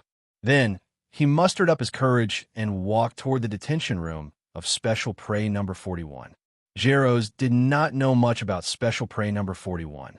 He only knew that this was a special prey captured from a planet called Earth.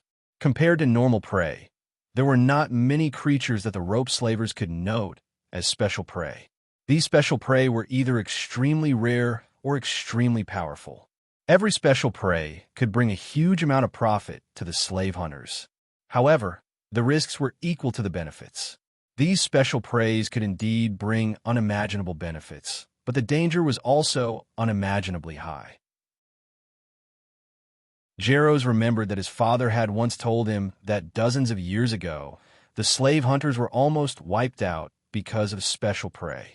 If it wasn't for the leader of the slavers using himself as bait to lure away the terrifying prey, the rope grass slavers would have long disappeared from history. Jaros had never seen a special prey before, and today was the first time he delivered food to Special Prey number 41.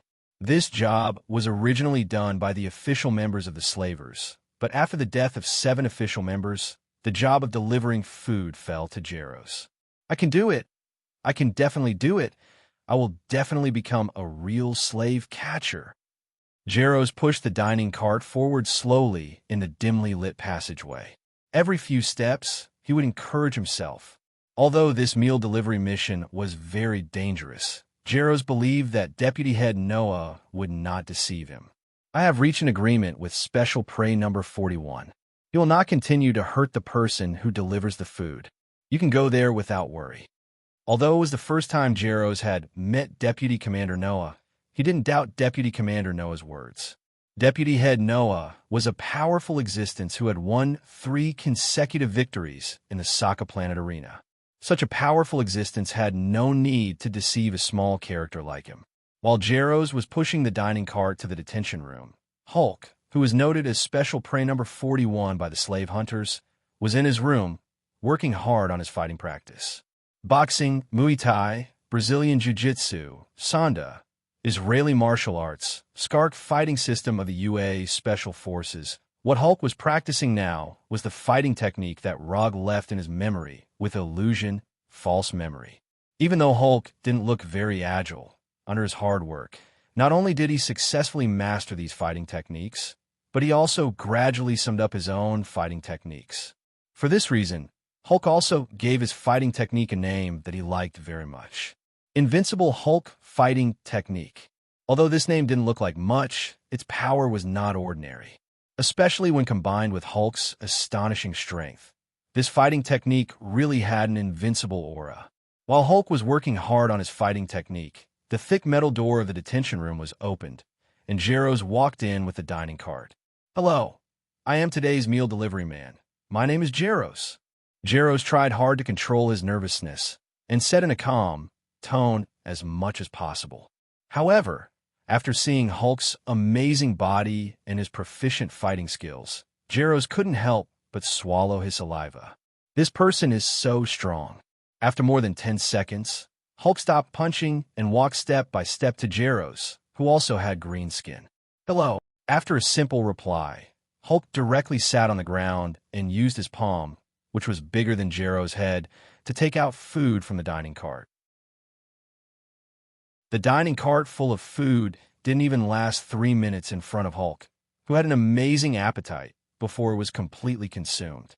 After drinking the last nutrient solution in his hand, Hulk looked at the motionless Jaros in front of him and said slowly, "This food is not enough. Next time, Hulk wants 3 times the amount." Although Hulk's tone was very calm, Jaros felt that he wasn't talking to a human, but a prehistoric beast. This kind of terrifying oppression was even stronger than that of Deputy Commander Noah. Jaros finally understood why Deputy Commander Noah's right hand was bandaged and there were obvious bruises on his face when he met him. "No problem. 3 times the amount. I'll remember it." Jaros replied quickly with an unprecedented speed, but in the next second, Jaros, who was oppressed by Hulk's aura, completely fainted. "Big guy, long time no see." When Jaros' body fell forward uncontrollably, Rog's voice sounded. Chapter 345. Rog, why are you here? And Natasha. Seeing Rog and Natasha coming in from the door of the room, Hulk's expression became extremely happy. "I knew you were kidnapped, so I came to save you." While speaking, Rog looked at Hulk seriously. A look of doubt appeared on his face. Judging from Hulk's current appearance, he doesn't seem to mind the fact that he was kidnapped. Hulk was not kidnapped. It was Banner who was kidnapped. Hulk is very strong. Hulk will not be kidnapped. Hulk explained very seriously, and he didn't forget to wave his fist as he spoke. Although Hulk shares a body with Banner, Hulk is very clear that he is him and Banner is Banner. He won't admit that the weak Banner is Hulk. Well, it was Banner who was kidnapped, not Hulk. "Let's go. I'll take you back to Earth. You shouldn't like to live in this kind of cell-like room." Rog didn't argue with Hulk about who was kidnapped and directly changed the subject. After getting the information about the rope grass slavers from Max of the Bloody Gladiator, Rog immediately rushed over with Natasha and others, for fear that Hulk would be taken away again if they were too slow. However, after secretly sneaking into the underground base of the slave hunters, Rog found that things were a little different from what he had imagined. He originally thought that the rope grass slavers would try their best to avoid the appearance of Hulk and reduce the possible risks as much as possible. But after coming here, he found that the slave hunters didn't care much about this. Even this room, specially used to detain Hulk, seems a bit casual. Although this detention room is not bad and can effectively detain most of the creatures, but it is still not enough to completely lock up Hulk.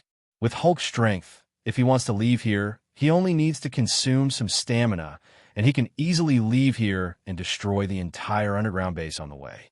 Go back to Earth? Hulk, don't go back to Earth. Hulk is going to sock a star. Hulk is going to participate in the gladiator fight. Hulk is going to fight for Hulk's glory with his fists. As soon as Rog finished speaking, Hulk shook his head fiercely and decisively rejected Rog's proposal. What was going on? Was Hulk brainwashed? Hulk's answer was not only out of Rog's expectations, but even Natasha, who had been with Hulk for a long time, was also confused. Rog and Natasha looked at each other and came to the same conclusion. The brainwashing techniques of the rope trappers were pretty good. Although they don't know when Hulk came out, it has only been more than 20 days since the day Banner was kidnapped. In less than 20 days, the rope trappers had managed to brainwash Hulk. Although this efficiency wasn't particularly shocking, it was still considered quite good. Compared to Banner, although Hulk is not smart, he is definitely not stupid, and his will is definitely stronger than Banner's. Although Hulk sometimes had a childlike mentality, it was just that he was too lazy to disguise himself. Rog gave Natasha a look and asked her to persuade Hulk. Gladiators are dangerous, and the glory obtained from gladiators is not real glory. Don't you want others to be afraid of you?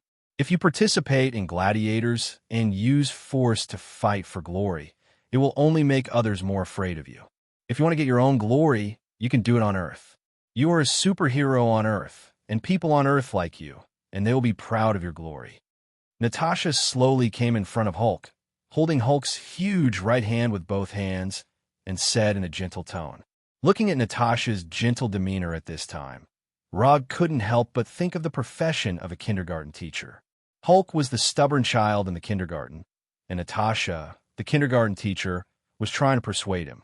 Although the picture shown was very similar to normal situations, the feeling it gave people was exactly the same.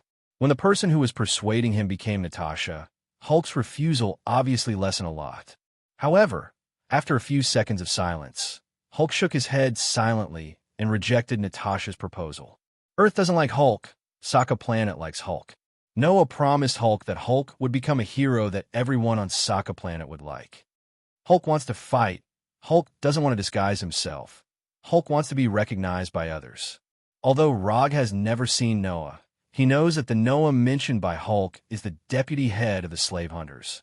In the information provided by the Collector and Max, there is information about Noah. Before Noah became the deputy head of the slave hunters, he was a gladiator on Sokka Planet, and he was a gladiator with some achievements.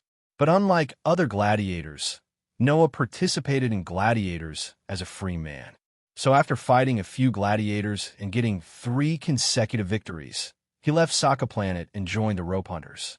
Just as Natasha was about to continue to persuade Hulk to return to Earth, a violent explosion suddenly came from the ground, attracting the attention of the 3 of them. Xiaohei and Scott did not sneak into the 3rd floor with Rog, but were left outside by him. Unsurprisingly, this explosion should be caused by Xiaohei and Scott. After the explosion, Rog suddenly made a decision. The commission he accepted was to bring Bruce Banner back to Earth. The commission did not specify a clear return time, so he did not have to consider the specific return time. In addition, he has a certain interest in Sokka Planet, a planet famous for its sports. Hulk obviously doesn't want to return to Earth now. Although Rog can take Hulk back by force, he doesn't intend to do so.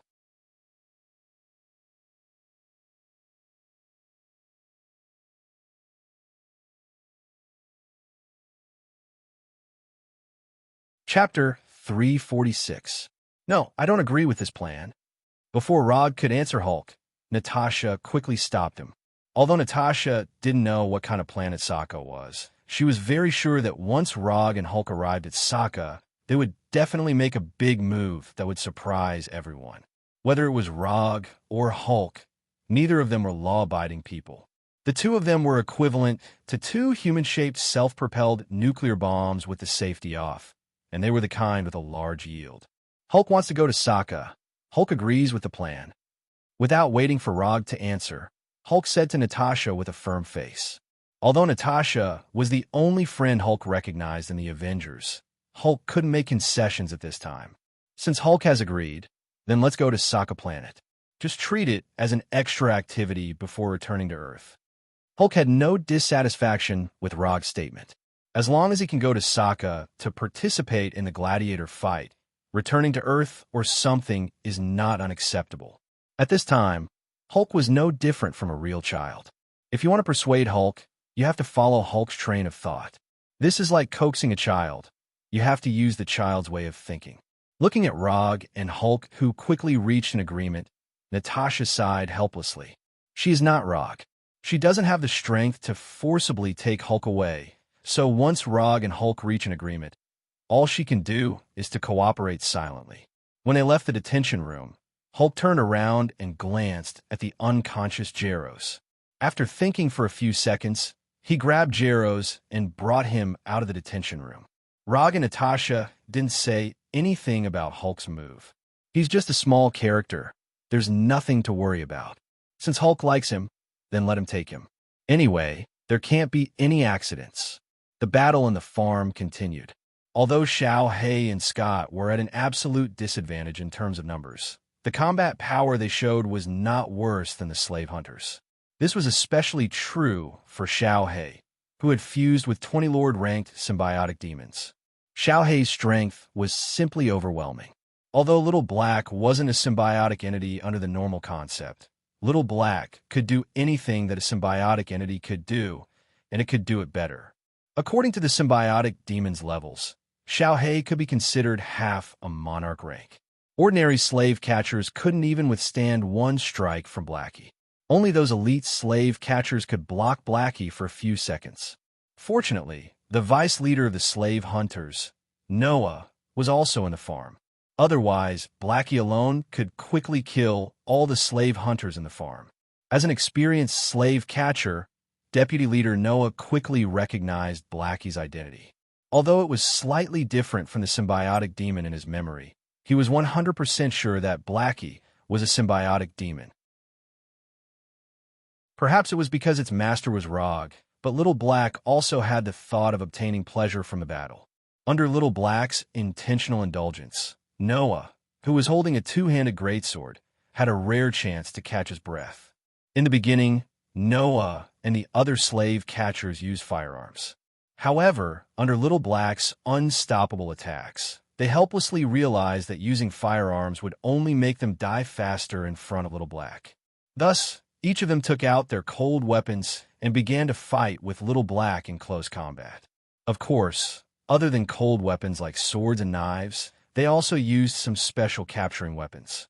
For example, sonic weapons and flame weapons that targeted certain special creatures.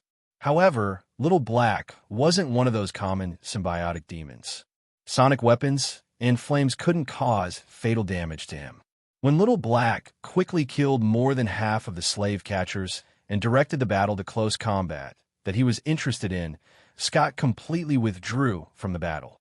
It wasn't that Scott didn't want to participate in the battle, nor was it that he was lazy on purpose. It was just that Little Black stopped him from participating. Therefore, while Little Black was enjoying the thrill of the battle, Scott, who had shrunk to the size of an ant, could only sit on the leaves of some kind of plant and silently observe Little Black's battle. Although he had been with Little Black for some time and was often played by Little Black like a pet. However, after witnessing Little Black's battle posture, Scott finally understood how gentle Little Black usually was to him. Little Black's pair of seemingly ordinary claws were like divine weapons, easily tearing the enemy in front of him apart. Whether these people were wearing armor or not, in front of Little Black's claws, they would only end up being completely torn apart. Recalling the scene where Little Black often used his hands to ravage his hair, Scott couldn't help but swallow his saliva. Fortunately, we're on the same team. Fortunately, Little Black's happy battle didn't last long. It wasn't because all the slave catchers were dead, but because Rog and the others came near the battlefield. Because of Little Black, most of the combat personnel in the underground base were attracted to come out. Rog only dealt with a few logistics personnel who didn't have much combat power and left the underground base easily. When Little Black stopped, the slave catchers, including the deputy leader Noah, finally breathed a sigh of relief. In just a few minutes, they lost more than half of their members. If this continued, it wouldn't be long before all of them died here. Although Little Black stopped attacking, the deputy leader Noah didn't dare to put down the two-handed greatsword in his hand. He looked at Little Black with vigilance, as well as Rog and the others who had just arrived. After seeing Rog, especially Hulk beside Rog, Noah knew that they were in big trouble tonight. Blackie alone had the ability to wipe them all out. If Rog and Hulk were added, their survival rate was less than 1 in 10,000. Although it was the first time Noah met Rog, he was very sure that Rog was the strongest in this group. This was his intuition as a warrior, and also his unique vision that was honed by many years of combat experience. Looking at you, you should be Hulk's friends. This time, we, the rope catchers, admit defeat. Tell me, what kind of compensation do you want? After confirming that his strength was far inferior to the other side, Noah decisively chose to admit defeat. Noah stabbed the two-handed greatsword in his hand into the ground, silently stepped back a few steps, and motioned for the others to put down their weapons. From the day he became a slave catcher, Noah was mentally prepared for someone to come knocking on his door. So after seeing Rog and the others, he didn't show any doubts. The slave trade was not welcomed by the mainstream, and it was an industry that licked blood from the edge of the blade. Not only did they have to face dangerous prey, but they also had to be careful of all kinds of revenge brought by the slave catchers. Chapter 347. In a meeting hall on the basement floor of the farm, Rog and others, as well as the representatives of the slave hunters, led by Noah, sat. Rog, Hulk, and the other four sat on the left side of the meeting hall, while Noah and other representatives of the slave hunters sat on the right side, and the two sides looked at each other across the table. Under the absolute strength gap, Noah, the deputy head of the slave hunters, wisely chose to admit defeat and try to resolve this incident in a relatively gentle way. You kidnapped Hulk and brought us a lot of unnecessary trouble. According to common sense, we should kill you directly now and vent our anger. As soon as Rog finished speaking, Noah and others sitting opposite him looked gloomy. Slave hunting is such an industry. Once you can't bear the other party's revenge, you're in danger of being destroyed at any time. The only thing Noah is now thankful for is that not all the members of the slave hunters are gathered on Xander. The leader of the slave hunters and several other deputy heads are now performing missions on other planets.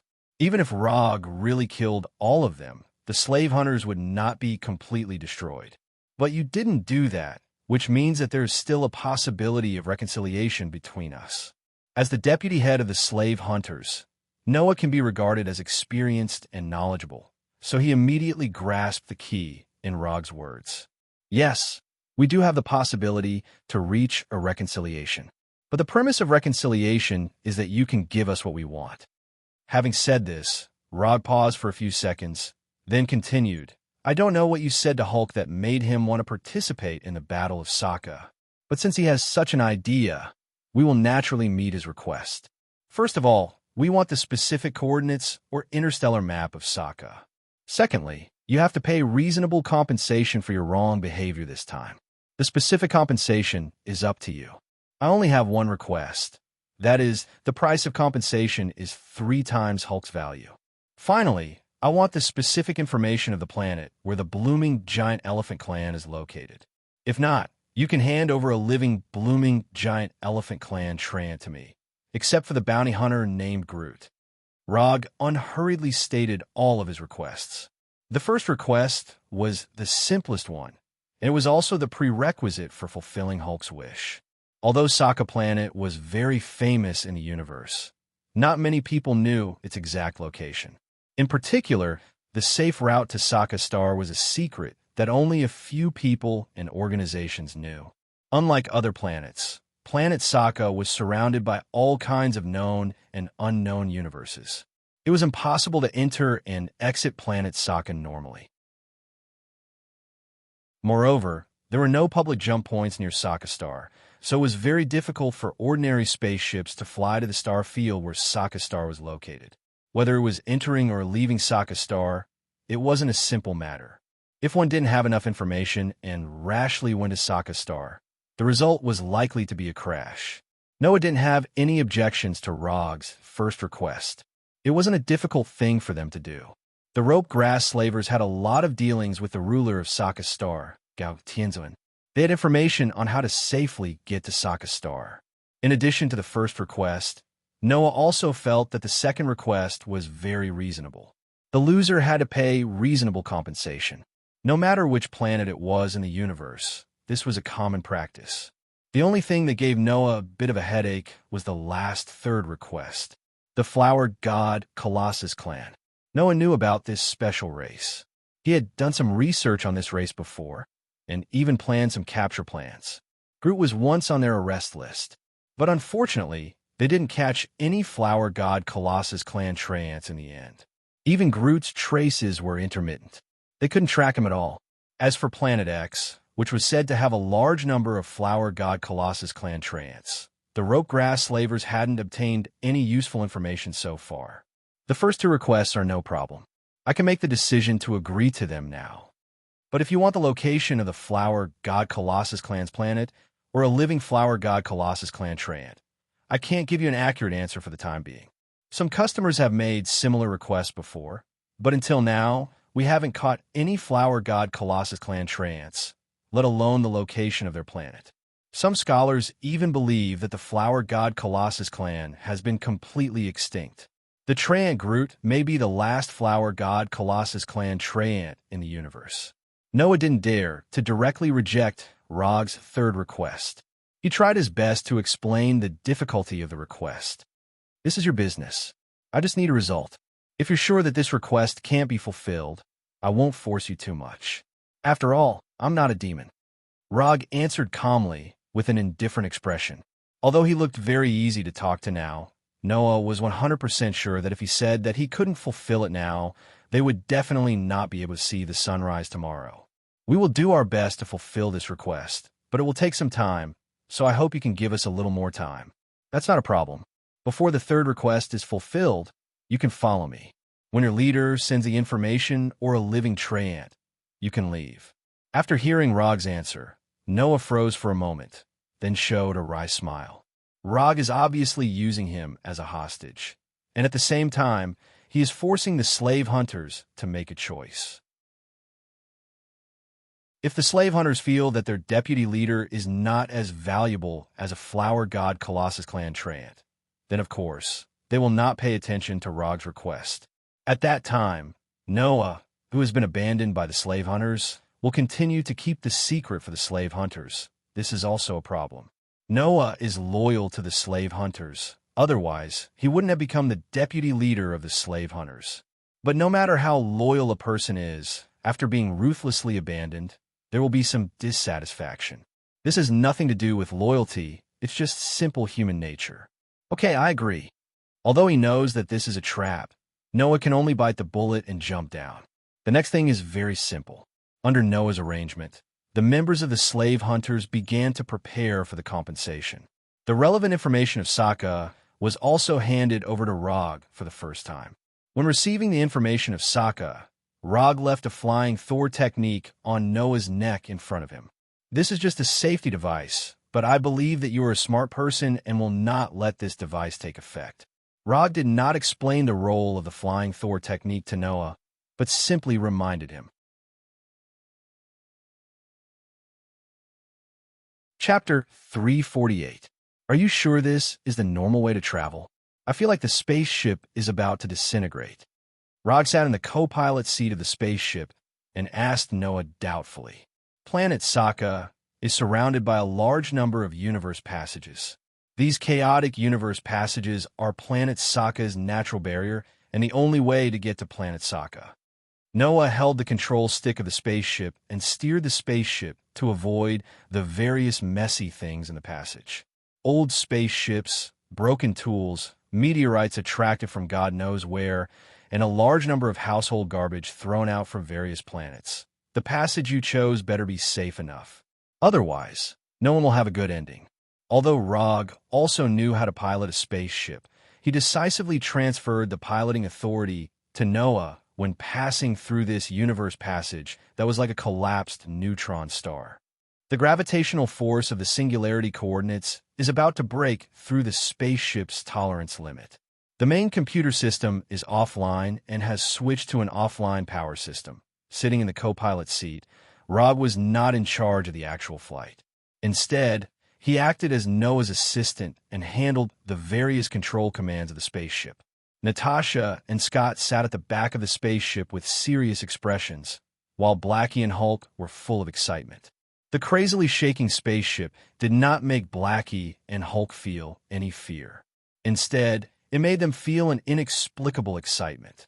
Unlike ordinary space jump points, piloting a spaceship through a universe passage was not something that could be done in the blink of an eye. In this universe passage that was filled with all kinds of garbage and gorgeous light, Rog and the other spaceship was like a fallen leaf in a turbulent river, being tossed up and down by the constantly tumbling water. Damn it! The auxiliary engine of the spaceship was hit, and the power dropped. I'll start the backup engine now. The originally bad situation became even worse. Roger synchronized the latest situation to Noah, who was in the driver's seat. Don't worry, we'll be out soon. At this time, Noah had put all his attention on the control of the spaceship, making the spaceship move at top speed and avoid obstacle after obstacle.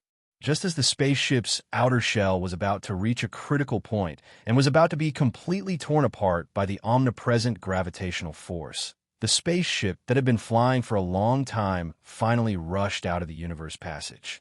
The moment they rushed out of the universe passage, the various chaotic force fields surrounding the spaceship disappeared, and the spaceship stabilized again. However, before they could breathe a sigh of relief, the damaged main engine suddenly stopped working. The outage of the main engine had greatly reduced the flying power of the spaceship, and the spaceship began to rapidly descend under the influence of gravity. If it wasn't for the backup engine still working hard to provide the last bit of power for the spaceship, Rog and the others' trip to Sokka Planet would have started with the spaceship crashing. But even so, their final outcome wasn't any better. The backup engine allowed them to temporarily avoid the danger of a crash, but the process of landing was still not perfect. Under Noah's control, the battered spaceship made an emergency landing on a garbage mountain near the space channel, ending its life. I'm starting to miss Asgard's Bifrost. After coming out of the spaceship that could no longer take off again, Rog said with great nostalgia. Asgard clearly had the ability to build spaceships, so why would he spend extra resources to build a rainbow bridge? In addition to the deterrent effect of force at the beginning, the comfortable teleportation experience is also a reason that can't be ignored.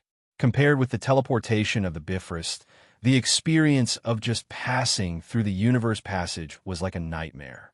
Rog was even ready to use Susanoo in infinite mode at any time. Have you been to Asgard? After hearing Rog's complaint, Noah asked curiously. Yes, and I have a certain reputation in Asgard. Rog added. He wasn't worried about what impact Noah would have on Asgard if he knew about this. Not to mention that Noah was only one person. Even if he pulled the entire slave hunters, it would be useless in front of Asgard. After moving his hands and feet, Rog used the super light rock technique to fly up. As far as the eye could see, there were garbage mountains of different sizes. These garbage from various planets fell from the colorful universe passages in the air, piling up into garbage mountains. In addition to these garbage mountains, Rog also saw some aliens in strange clothes. These people were like ants looking for something in the garbage mountains, and from time to time, they avoided all kinds of garbage falling from the sky. After using chakra perception to perceive their life energy, Rog landed on the ground made of garbage again. There is no city nearby, except for garbage, scavengers, and flying garbage ships. Rog said what he saw, and then looked at Noah. There are many gathering places on this planet, and most of the scavengers live in these gathering places. There is only one city on this planet, Sokka City, which was built by Gao Tianzuan. Of course, you can also call it the City of Champions. Noah was the only person who had been to Sokka Star, so now he was not only Rog's hostage, but also Rog's guide. Before departure, Noah fulfilled Rog's second request and compensated Rog 900 million new star coins. The slave hunters originally planned to sell Hulk for 300 million new star coins, but they did not find a suitable buyer on Xander, so Noah later had the plan to sell Hulk to Gao Tianzuan. Not long after Noah finished his explanation, a group of scavengers armed with all kinds of weapons arrived in front of them menacingly. These scavengers witnessed the scene of the spaceship crash landing, so they rushed over like hyenas on the prairie. It seems that we have a new spaceship. Although the spaceship piloted by these scavengers looks similar to a garbage ship, in any case, it is a spaceship that can fly. Are you gladiators or ordinary people? One of the scavengers took off the mask on his face and asked casually. However, no one answered him. Blackie, deal with them. Remember not to dirty the spaceship. Rog glanced at these scavengers casually and said to Blackie beside him, No problem. I like to bully the weak the most. As soon as the voice fell, Blackie pounced on these scavengers like a black tiger and began the process of bullying the weak. It didn't take long for these scavengers to become fragmented corpses. Chapter 349. Saka City, Central City, Arena Theme Hotel. Under the leadership of Noah, Rog and others piloted a broken spaceship and successfully arrived at Saka City, where they stayed at the Arena Theme Hotel, specially built for extraterrestrial tourists. Although Saka has an exclusive currency, the currencies of other advanced civilizations, such as Xander's New Star Coin and the Carry Empire's Kree Coin, can also be used here.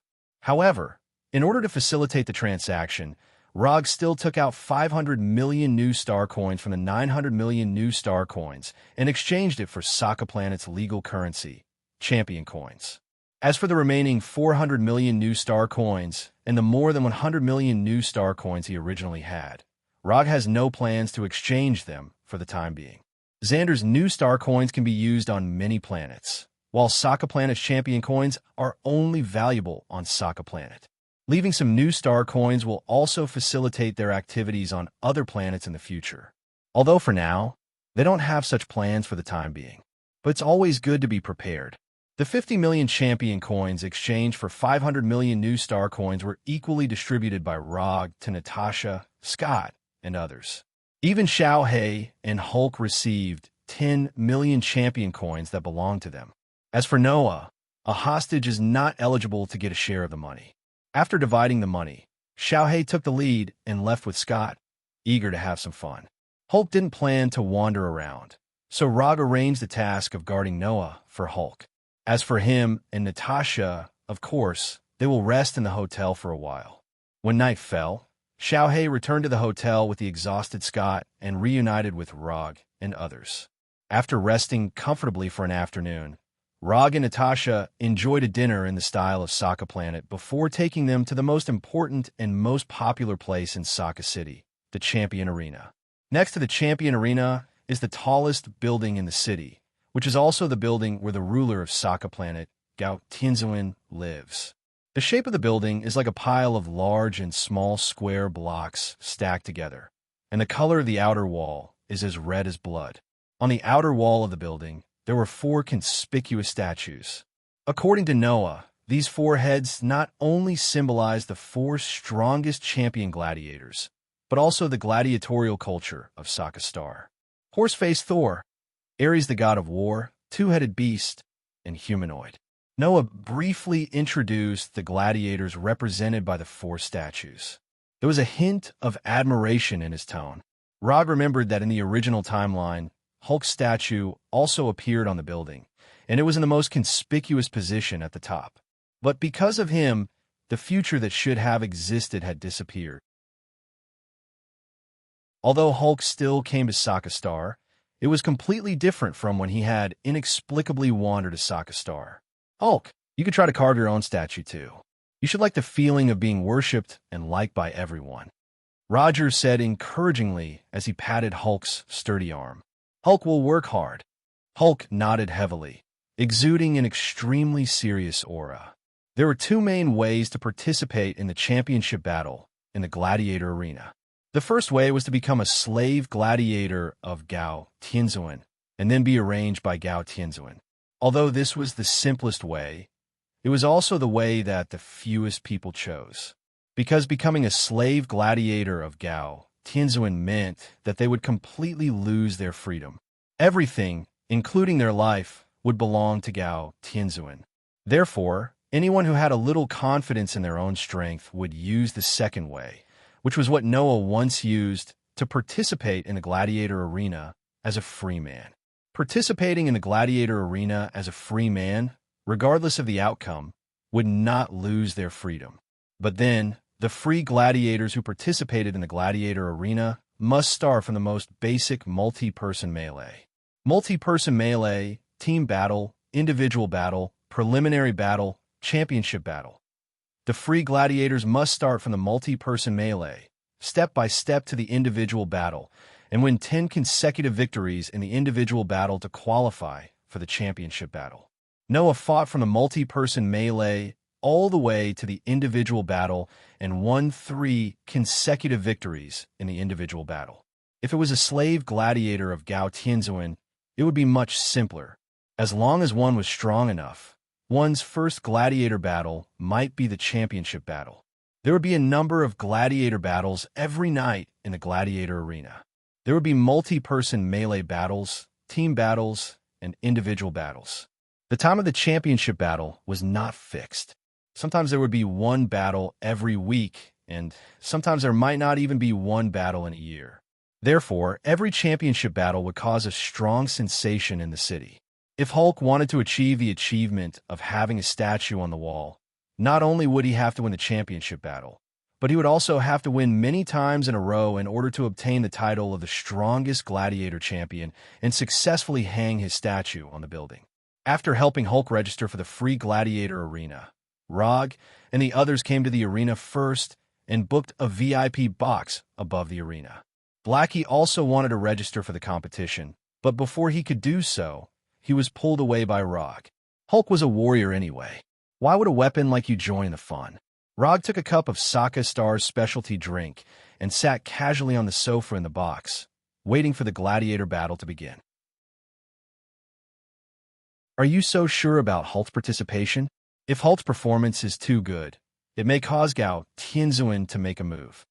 Noah stood behind Rog and asked doubtfully. There's nothing to worry about.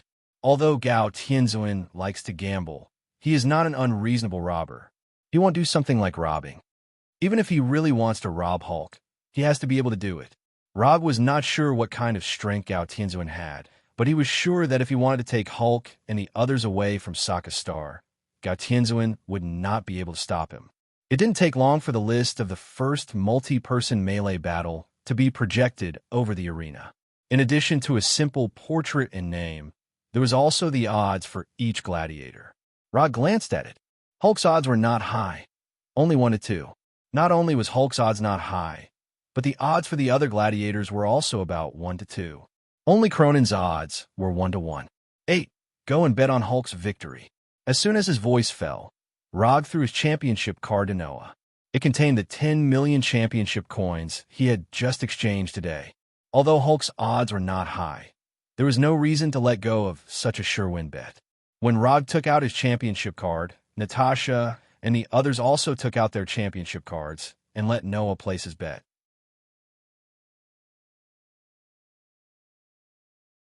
Chapter 350.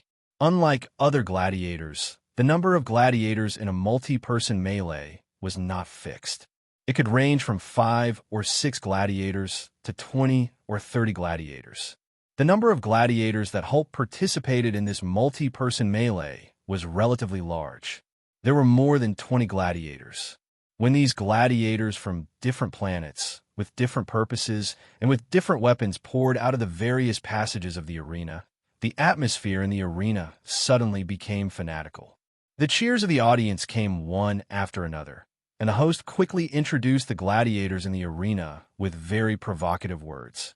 Hulk, who had green skin and a tall stature, was as conspicuous as he could be on Earth. In this arena where a large number of alien races gathered, the big Hulk was not particularly eye-catching. Instead, he looked a little ordinary. At the very least, compared to those opponents who were wearing armor and wielding weapons, he didn't have any weapons in his hands, and he only wore a pair of elastic shorts. He looked so simple and ordinary. If it weren't for his good figure, most of the audience would have regarded him as a cannon fodder character. Hulk, who participated in a gladiator battle for the first time, was not as excited as his other opponents. He just glanced at the arena and the audience curiously. After looking around carefully, Hulk saw Rog and the others sitting in the box on the top floor and immediately showed a simple and honest smile. I've finished betting. These are the betting vouchers. Noah, who had just returned from betting, took out 4 betting vouchers and planned to distribute the betting vouchers in his hand. Just take it. Anyway, you'll have to get your bonus later. Rog did not take the betting vouchers in Noah's hand and answer casually. At the same time, he waved his hand at Hulk in the arena.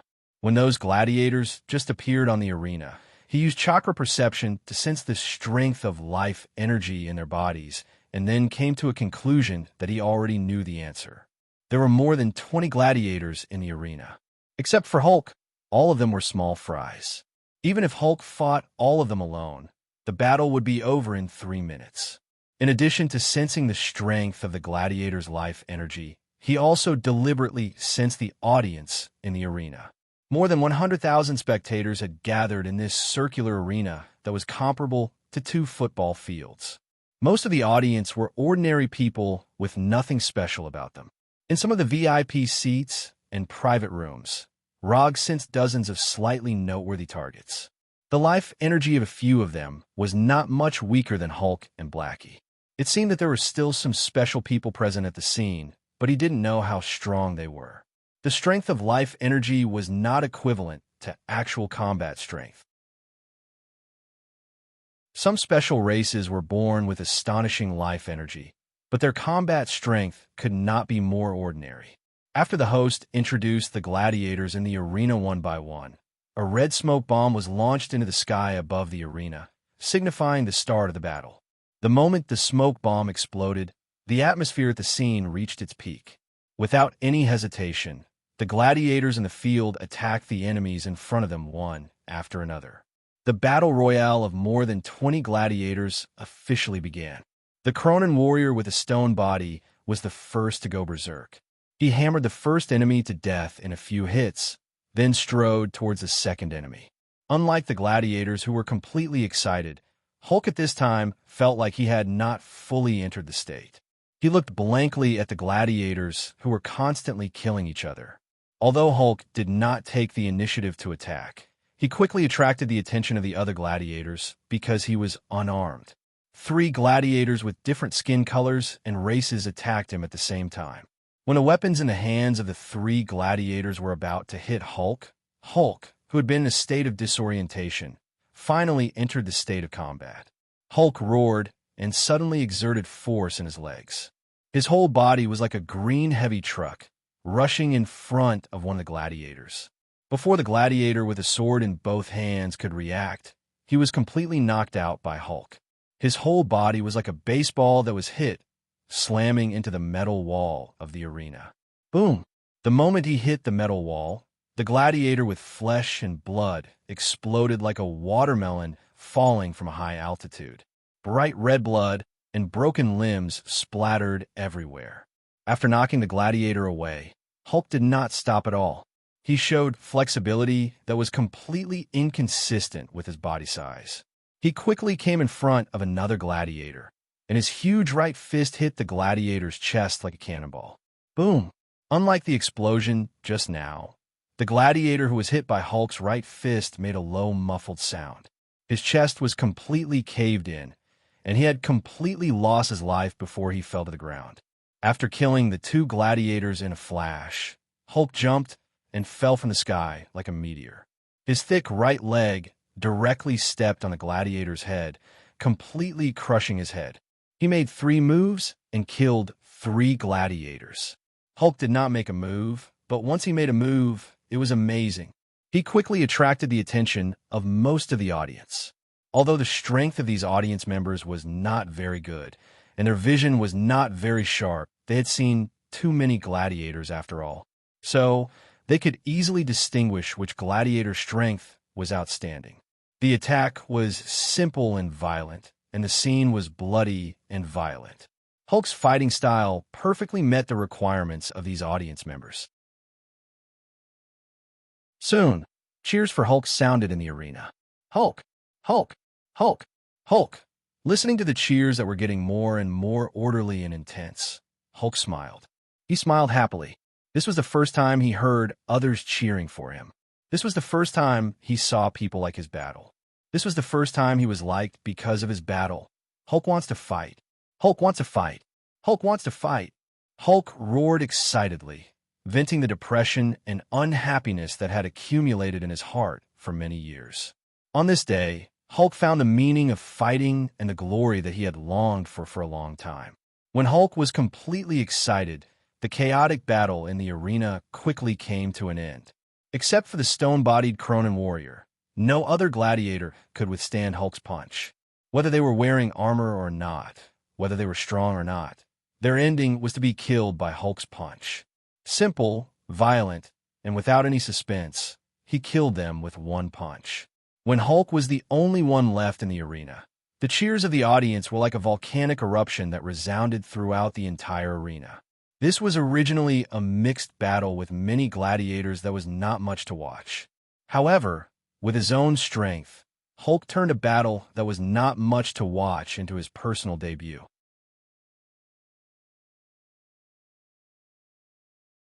Chapter 351. Hulk, who had obtained his first victory, left the gladiator arena with a satisfied look on his face. When he entered the gladiator tunnel, he turned back and waved enthusiastically at the audience. After that, he left the gladiator arena as if he had not had enough. For Hulk, this battle wasn't difficult at all. It could even be regarded as very simple. However, it was precisely this kind of battle that didn't have much difficulty that made him experience an unprecedented sense of satisfaction. Hulk began to like fighting. Because he was a free gladiator, Hulk didn't need to return to the gladiator camp after the battle. He could go anywhere he wanted. After winning such a satisfying victory, most gladiators would choose to indulge themselves and find the meaning of life again in debauchery. But Hulk wasn't those ordinary gladiators. He had just won the first battle in his life, and he didn't have any unhealthy thoughts in his mind. He walked excitedly toward the box where Rog and others were. Hulk found the meaning of becoming stronger. Hulk wanted to become stronger, and he needed Rog's help. At the same time, Hulk also began to look forward to the physical combat between himself and Rog. Hulk knew that Rog had mastered many magical moves and many magical abilities that he couldn't resist. But in terms of physical combat, that is, close combat, Hulk was still very confident. Hulk was a little pitiful. It wasn't the first time that he had become Logue's test subject. Odama Rasengan, with Dragon Jutsu, with Golem Jutsu, Tsukuyami. Recalling the scene of being tortured by these ninjutsu and jinjutsu, Hulk couldn't help but shake his head as if he wanted to completely forget these sad memories in his mind. Under the guidance of the staff, Hulk smoothly came to the top floor of the arena and went to the box where Rog and others were. However, just after he took a few steps, he was stopped by a Cronin warrior who was taller than him. Hulk didn't know anything about the Cronin race. In his opinion, they were just a group of stone men who could move around. However, the Cronin warrior in front of him, who was nearly 4 meters tall, gave Hulk a sense of familiarity. On the chest of this Cronin warrior, there was a blood-red pattern. This pattern looked like a graffiti that had been casually drawn, but Hulk remembered that there was a similar red pattern on the stone golem that he had smashed into rubble with just a few punches. However, the Cronin warrior he killed was only 2 meters tall. He couldn't be compared to the giant Cronin warrior in front of him. Hulk glanced at the red pattern on this Cronin warrior. He didn't say anything and avoided this Cronin warrior. Because the number of VIP boxes on the top floor was far less than the number of ordinary spectator seats, the passageway on the top floor was much wider than the passageway below. Even with the 4-meter-tall Cronin warrior blocking part of the path, Hulk was still able to easily pass through. However, this Cronin warrior who appeared out of nowhere had no intention of letting Hulk leave so easily. Just as Hulk walked to the side, the Cronin warrior's rock fist arrived in front of Hulk. Hulk, who was in an extremely happy mood, didn't expect to be attacked for no reason.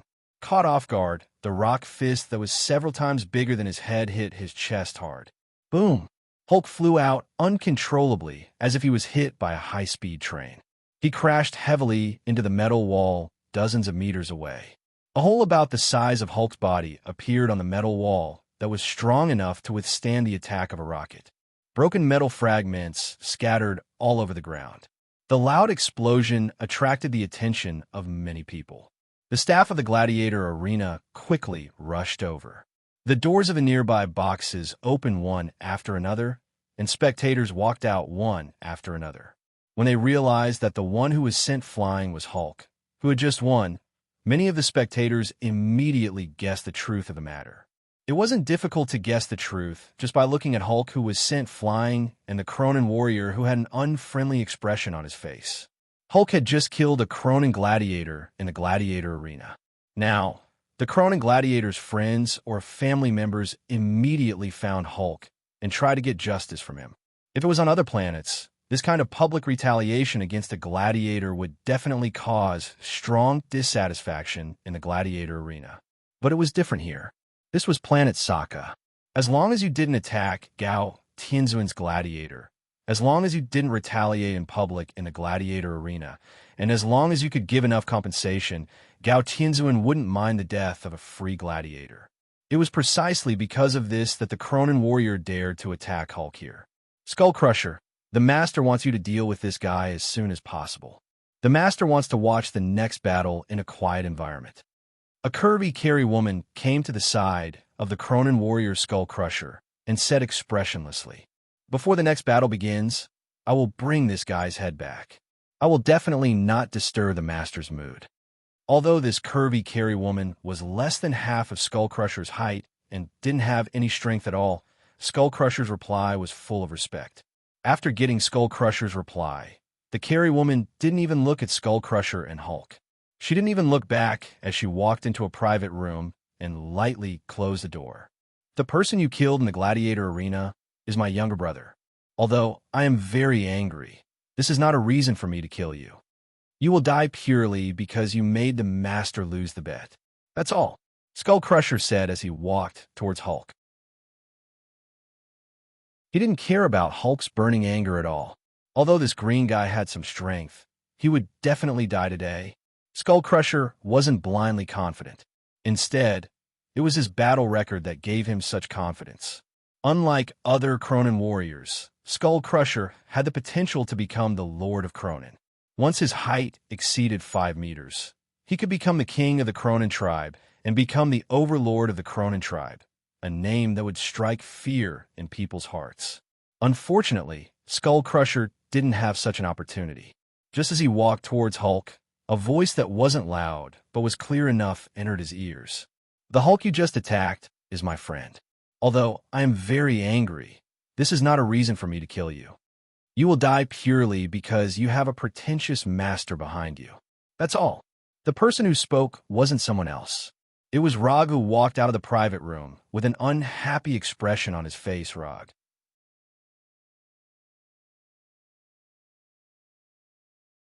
Chapter 352. Rog was originally in a good mood, but this arrogant warrior Cronin and his master completely ruined his good mood. Hulk won the first battle, and it was a beautiful victory. He also won a small bet because he bet on Hulk. If there were no accidents, tonight would be a very happy night. However, there would always be people who would create accidents that would completely ruin your good mood when you were in a good mood. For example, this Cronin warrior called Skull Crusher. Therefore, Rog used Skull Crusher's words to return the favor. As soon as Rog finished speaking, Skull Crusher slowly turned around in this narrow passage and stared at him angrily. After quickly sizing up Rog, Skull Crusher quickly made a judgment. This was an ordinary person from an unknown planet, and he didn't pose any threat. Although Skull Crusher was now a slave who had lost his freedom before he became his master's slave, he also wandered the universe for a period of time and made a small name for himself. It was also because of his adventures that he met his current master and found a goal that was worthy of his loyalty for the rest of his life. "I don't care if you insult me, but you can't." Skull Crusher clenched his fists and suppressed his anger as he spoke slowly. However, before he finished speaking, Rog raised his right hand and pointed his index finger at him. Lightning evasion. Thunderbolt finger. A silver-white lightning bolt as thick as a finger appeared on the tip of Rog's right index finger. It instantly crossed the distance and accurately hit Skull Crusher's huge rock head. Boom! Skull Crusher didn't have the chance to say the second half of his sentence because the moment the silver-white lightning bolt hit his forehead, his rock head exploded as if it was blown apart. Rog's sudden attack not only surprised Cronin warrior Skull Crusher, but it also surprised all the spectators and arena staff. They originally thought that Skull Crusher and his master were already domineering enough, but they didn't expect Rog to be even more domineering than them. Cronin's warrior, Skull Crusher, never would have thought that he would die with his head smashed into pieces like his name suggested. In his life, he had used Skull Crusher to take the lives of countless enemies. And today, he, who is called Skull Crusher, was killed by Rog's Skull Crusher. Skull Crusher's head completely exploded and fell to the ground, using his life to create a dull sound. After easily dealing with Skull Crusher, Rog put his finger in front of his mouth and blew gently, blowing away the numbness that originally didn't exist. Thunderbolt Finger seems to be a new ninjutsu, but in fact, it's just a different use of lightning evasion, lightning palm. There is no difference between the two techniques except for the place where the lightning is released. However, in order to make his attacks look more impressive, Rog gave a new name to the Thunder Palm that he released with his fingers. The next time you meet someone who's deliberately looking for trouble, you don't have to care about their background. Just beat them to death. I'll take care of the trouble you cause. After explaining to Hulk, Rog came to the box where the woman just entered and lifted his right foot. Taijutsu, monstrous strength. In order to make his kick violent enough, Rog directly used Taijutsu, monstrous strength. Boom! The metal door that was a few centimeters thick when it was kicked by Rog produced a terrifying deformation visible to the naked eye. In the next second, the metal door that could withstand most individual weapons was kicked away by Rog. It flew into the room like a leaf being swept up by a tornado. It crashed heavily into the wall of the room, which was also made of metal. When everyone in the box was attracted, Rog leisurely walked into the box step by step. Just now, there was a guy who couldn't afford to lose. After losing the bet, he asked his men to find trouble with my friend. I want to see what kind of trash this can't afford to lose and play with. Although Roger's tone was very calm, the provocation in his words was as obvious as it could be. As long as these people did not collectively lose their minds, they would definitely understand his malicious intentions. Do you know who you're talking to? A Carey youth with a weak body, like a playboy, slowly stood up and spoke in an extremely cold tone. Other than the playboy who could not even beat a woman, there were 5 other Carey people in the box. Among them, there were 3 beautiful Carey women who were either maids or secretaries, and 2 Carey soldiers who looked like bodyguards. With a simple glance, Rog knew that the 2 bodyguards had a military background. As for their strength, in a word, it was not worth mentioning. Of course, this not worth mentioning was judged by Rog's standards. If it was judged by other people's standards, these 2 bodyguards would definitely be the elites of the elites. They were not much worse than the vice leader of the Venus flytrap slavers, Noah. I really don't know who I'm talking to, but I think that even if that person is not trash, he is still a useless piece of trash. Of course, he could also be a sissy or a failed evolution product that had a misconception of his own gender. Since he had already started the provocation, he naturally had to provoke until the end. Just as a famous person said, since he wanted to pursue excitement, he had to go all the way. Although these were 2 completely different things, the underlying logic was the same. Number 6, number 7, don't kill him so quickly. Give him some unforgettable punishment first, then bring him back to the Empire to play with him slowly. The Carey youth, who did not want to reveal his name until now, said to the 2 bodyguards beside him in a high and mighty tone. He then sat back down on the sofa with his back facing Rog. The universe is really big. There are all kinds of birds. Traveling around the universe is indeed something that can broaden one's horizons. Looking at the Carey youth, Rog said with a smile. At the same time, he helplessly shook his head. As soon as Rog finished speaking, the 2 bodyguards codenamed Number 6 and Number 7 came in front of him at the same time. However, the 2 bodyguards didn't have time to make a move. They were completely frozen by Rog, standing motionless like puppets. Sharingan, Golden Binding Genjutsu. At this time, the Carey youth with his back facing Rog didn't know what happened. He was waiting for Rog to scream in pain. Time passed minute by minute, second by second. When the expected scream didn't sound, the high and mighty Carey youth furrowed his brows with a gloomy expression.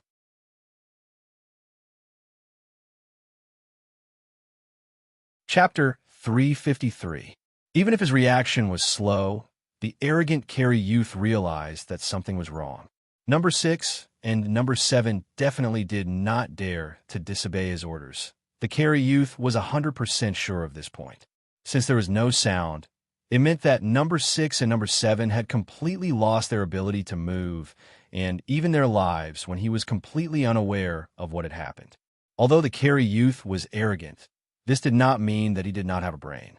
From a certain point of view, he could even be considered as a quick-witted person. However, Rog's golden binding illusion was something he had never seen or understood before.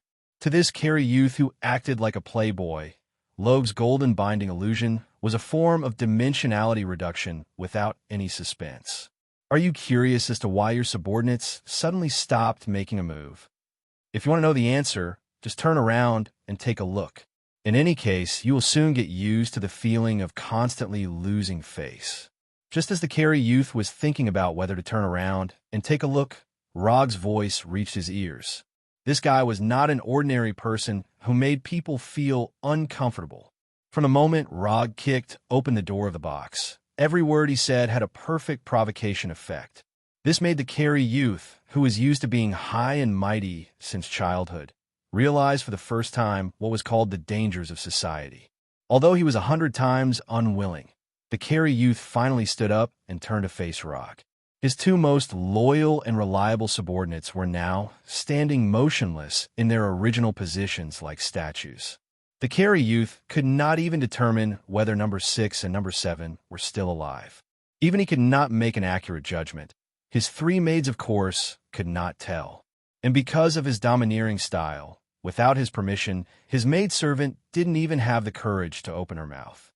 Saka Planet is indeed a planet with crouching tigers and hidden dragons. Tell me your name. You now have the qualifications to tell me your name. Although from the situation, the Carey youth had fallen into an extremely disadvantageous situation, he still did not have the intention to change his attitude. Whether it was Skull Crusher or number 6 and number 7, they were not his trump cards to be tyrannical. His true trump card was his identity, which represented nobility, power, and strength, as well as his uncle. Rothschild was the name of the Carey youth. There were many Cree with this name, and he was the most respected and prestigious of them all. Carey Empire, one of the 3 great empires in the universe. The Cree Empire was a military and technological dictatorship. Its current leader was a life computer that embodied the highest intelligence of the Cree people, the Supreme Intelligence. The Supreme Wisdom encompassed all of the Cree people's science, philosophy, military, and ideology, and ruled over everything in the Cree Empire. Even so, under the Supreme Intelligence, there was still a privileged class of Cree, and Rothschild was a typical example. Rothschild's father was a cabinet member of the Carey Empire. His mother was a major shareholder of the second largest bank in the Carey Empire. His parents' power and status allowed him to have a starting point that far surpassed others from the moment he was born. However, all of this was not the main reason for his current personality. What made him truly supercilious and cultivated his unscrupulous and domineering style was that he had a powerful uncle who doted on him very much. It was precisely because he had such a powerful uncle who was famous in the universe that he had become like this. In Rothschild's view, other than a very small number of Cree people, the majority of the Cree people were lowly slaves. As he grew older, his view was no longer limited to the Cree people, but extended to all races in the universe.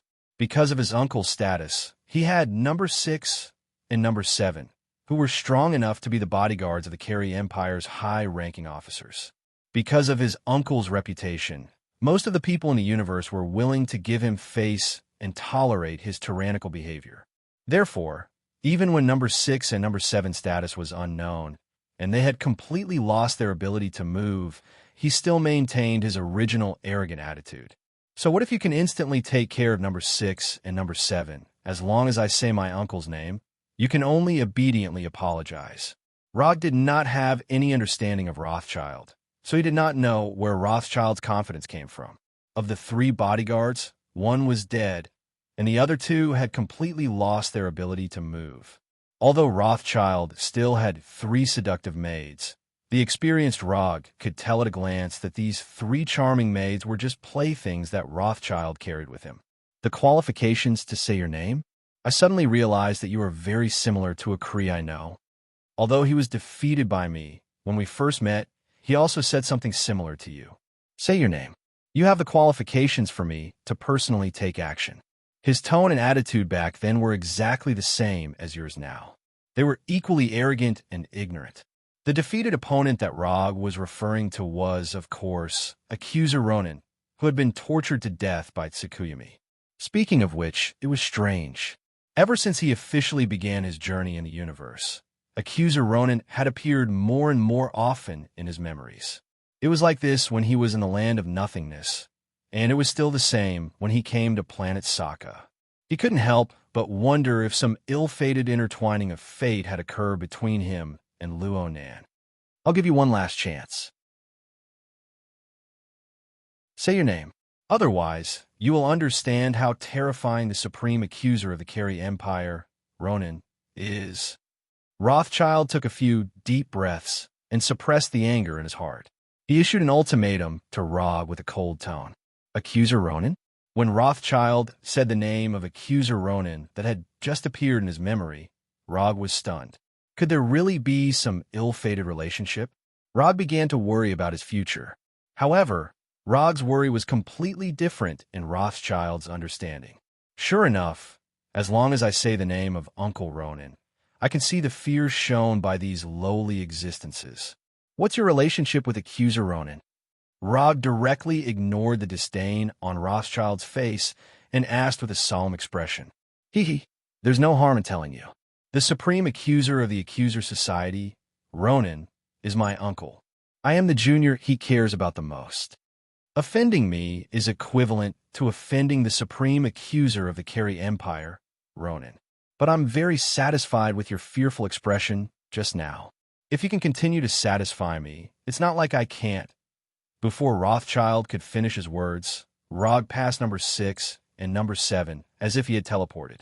He arrived in front of Rothschild like a ghost and raised his right palm. Slap! The next second, a crisp slap rang out. The thin and weak Rothschild was sent flying by Rog's slap to the viewing glass behind him. He was like a fly that had been swatted away and stuck to the glass. Damn, you scare me to death. I thought that I really had some ill-fated relationship with Ronin. Rog let out a sigh of relief and sent Rothschild flying. A plan emerged in his mind.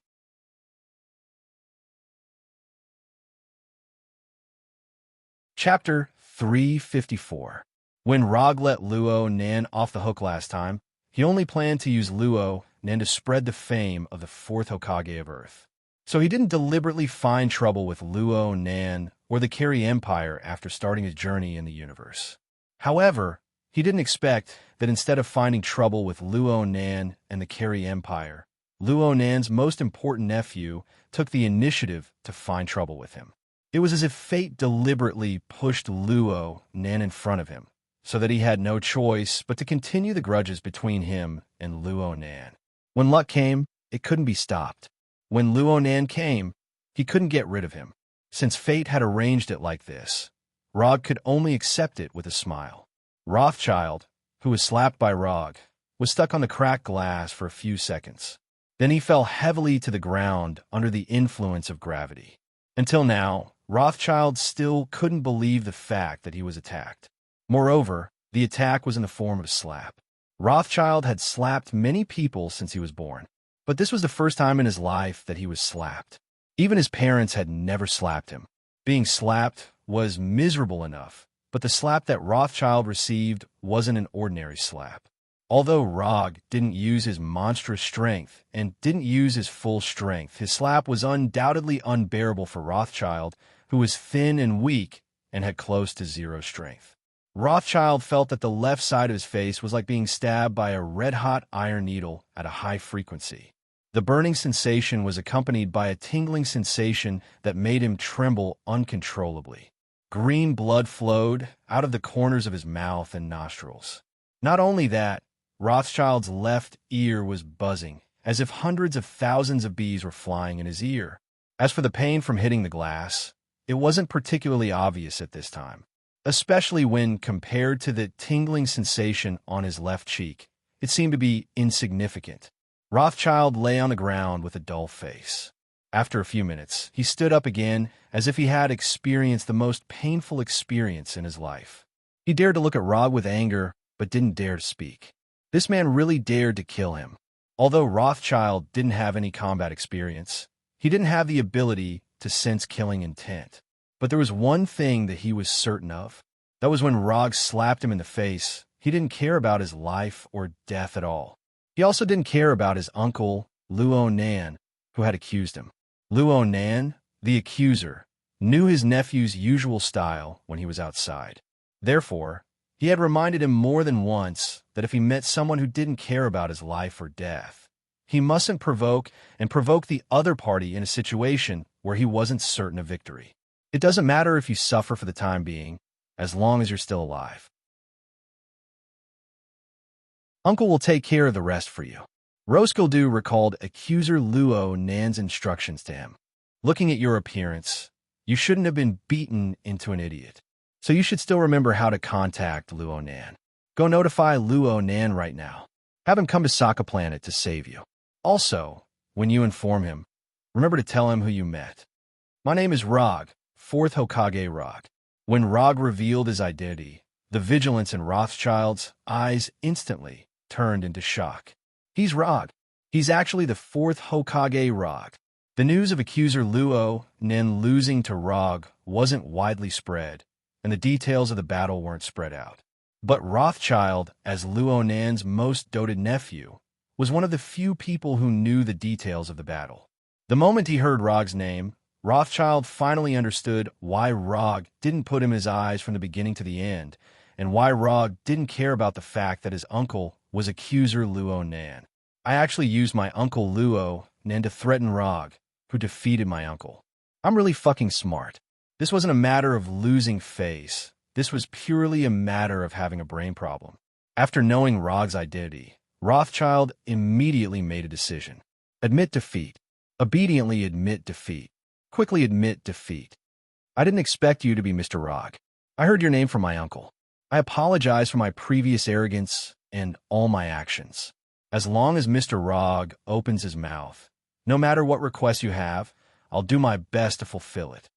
I hope that Mr. Rog can give me, a junior who doesn't know the immensity of heaven and earth, a chance to apologize on account of your acquaintance with my uncle. As soon as his voice fell, Rothschild bowed 90 degrees with a serious face. He didn't have the previous aloof attitude. Looking at Rothschild, who changed his face, Rog didn't say a word. Because he didn't speak, Rothschild didn't dare to raise his head. He silently maintained a 90-degree bow. Time passed by minute. Rothschild felt that time had stopped at this time.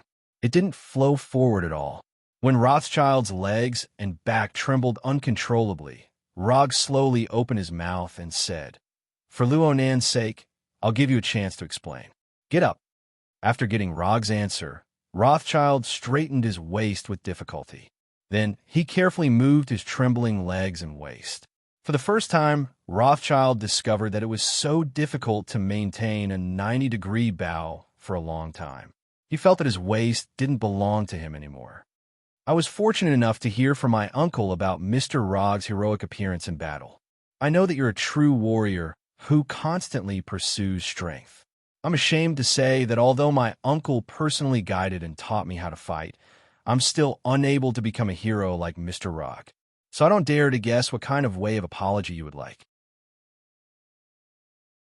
I hope that you can give me some pointers and let me learn.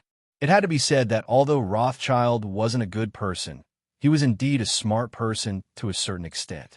After knowing that Rog was an existence that he couldn't afford to offend, he didn't hesitate as he was used to being aloof.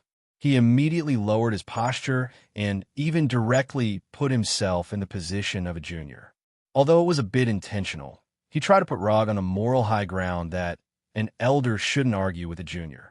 But in general, after understanding that he was in an absolute disadvantageous situation, he quickly made the most beneficial plan for himself and executed it perfectly.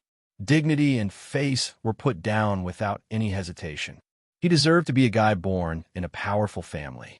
He was born with the potential to become a politician. Rog found a few shining points on Rothschild.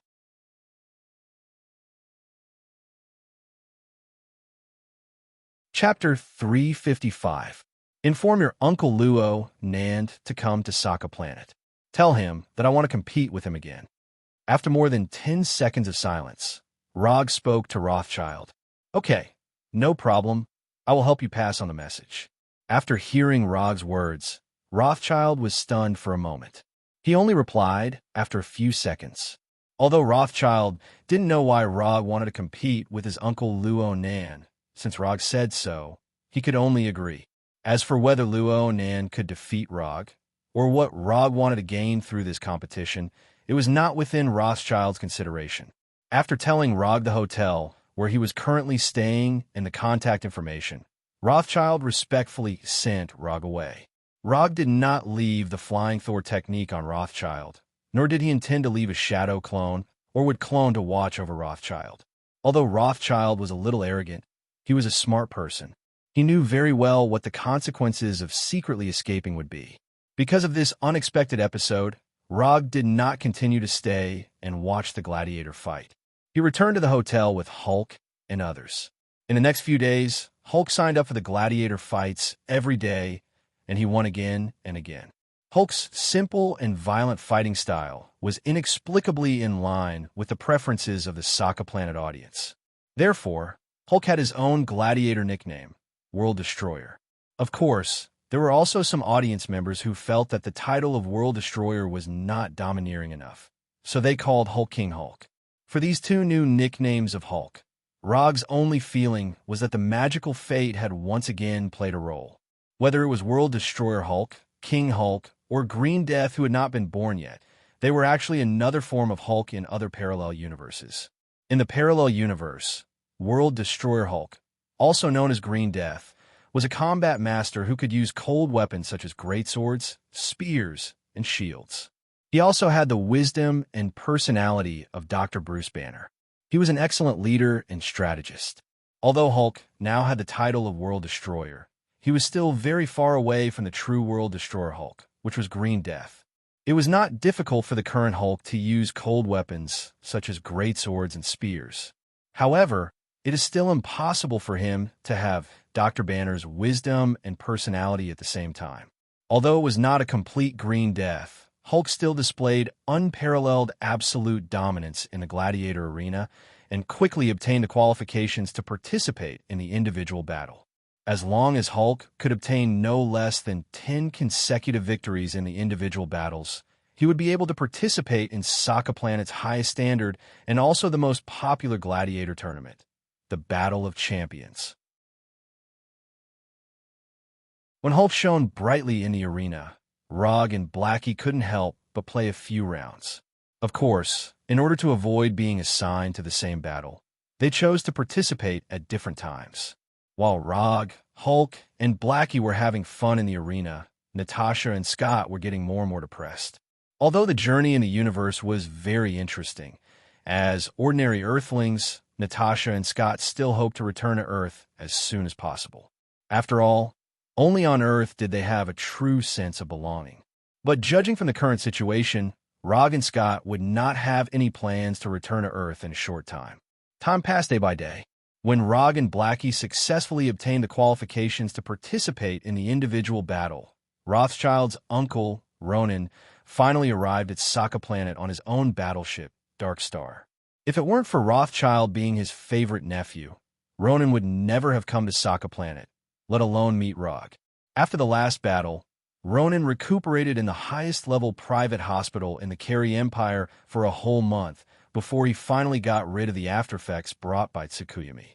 Even if he had completely recovered now, Ronan still couldn't help but feel a chill in his heart when he thought of what happened in Tsukuyami's world. Tsukuyami, this was not a move that intelligent creatures could resist at all. At least in Ronan's memory, no one could completely ignore or directly get rid of Tsukuyami's influence. And what made Ronan even more concerned was that even though he had personally experienced Tsukuyami once, he still couldn't figure out how Tsukuyami took effect. So when he received the news from Rothschild, he knew that his nephew, who had run amok, had inexplicably provoked Rog and made Rog have the idea of having a rematch with him. At that time, Ronan really had the urge to kill Rothschild completely. But this impulse was quickly suppressed by him. After all, Rothschild was his favorite nephew. Saka City's Central City District, the main arena hotel, Blood Dusk, the top floor of the hotel's royal suite.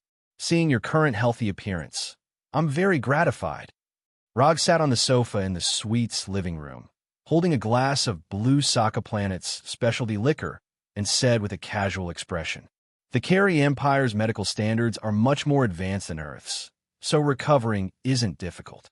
The controller, Ronan, sat across from Rog.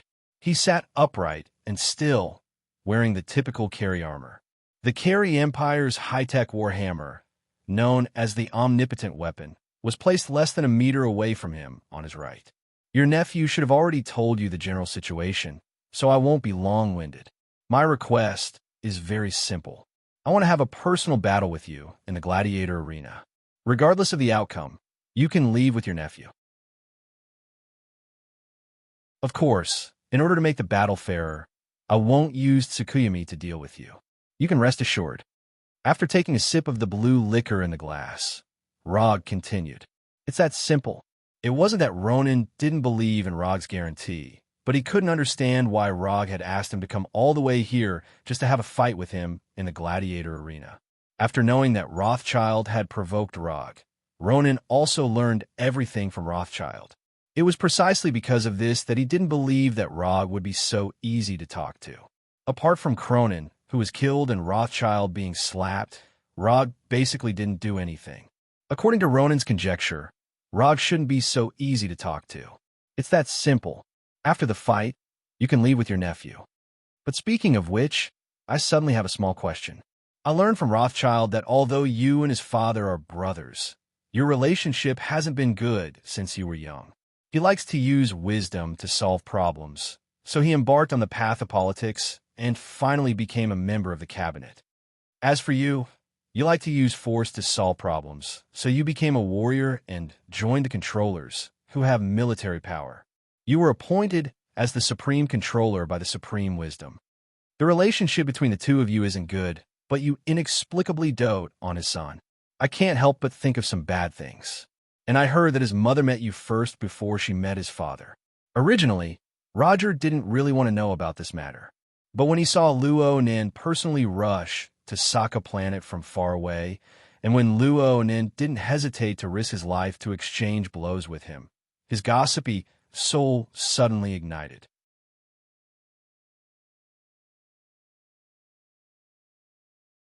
Chapter 356. This is my private matter. I refuse to answer. Luo Nin looked at Rog with an incredulous expression. He couldn't understand why Rog would suddenly ask such a question. And from his question, it was obvious that he had some guesses. As a warrior, and a warrior with such outstanding strength, it was completely unreasonable for him to have this kind of gossipy mentality. Since you don't want to say, then I won't ask. You can leave now. Right. Remember to go to the arena to register for the participation. With your status, you should be able to directly qualify for the individual battle.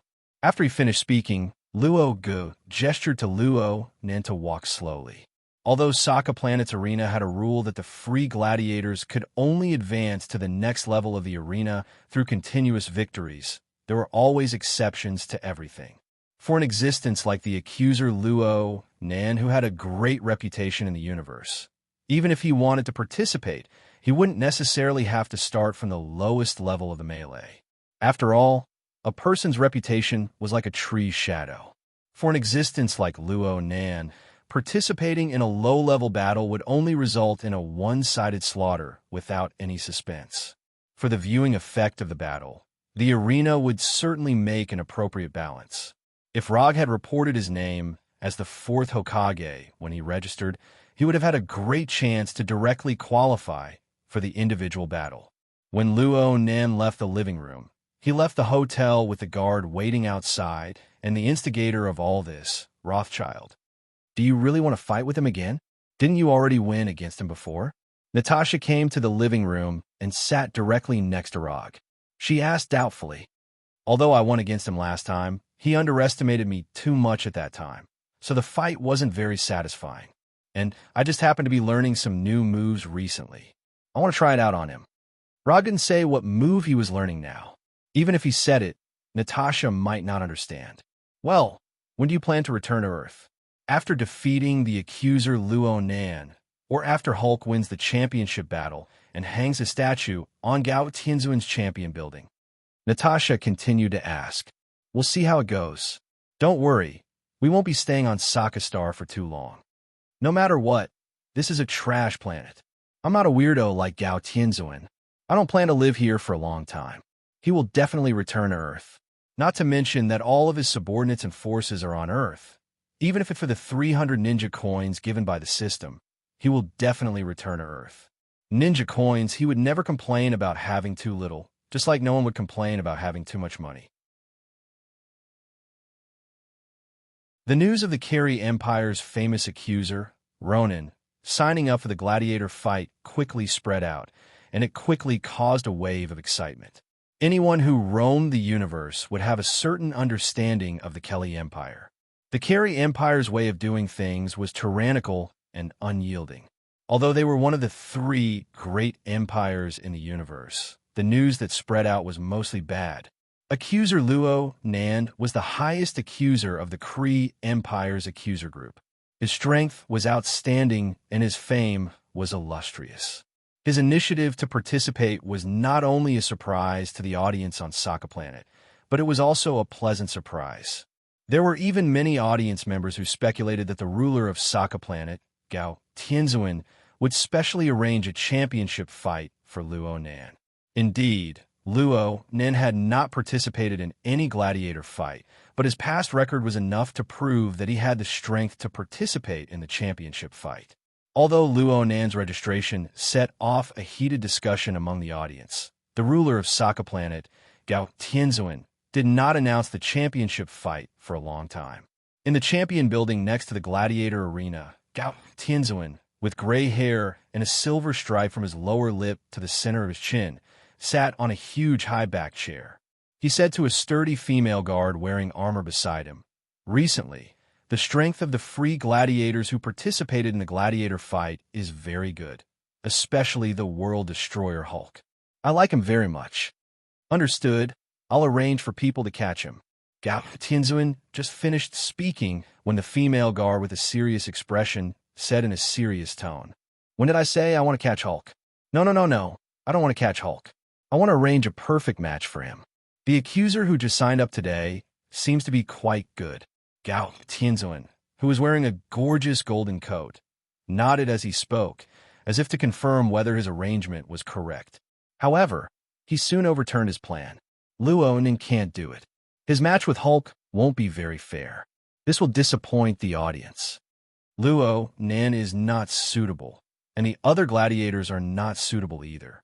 Why don't I have a gladiator like Hulk in my hands? This is really sad news. Gao Tianzuan suddenly sighed bitterly when he said this.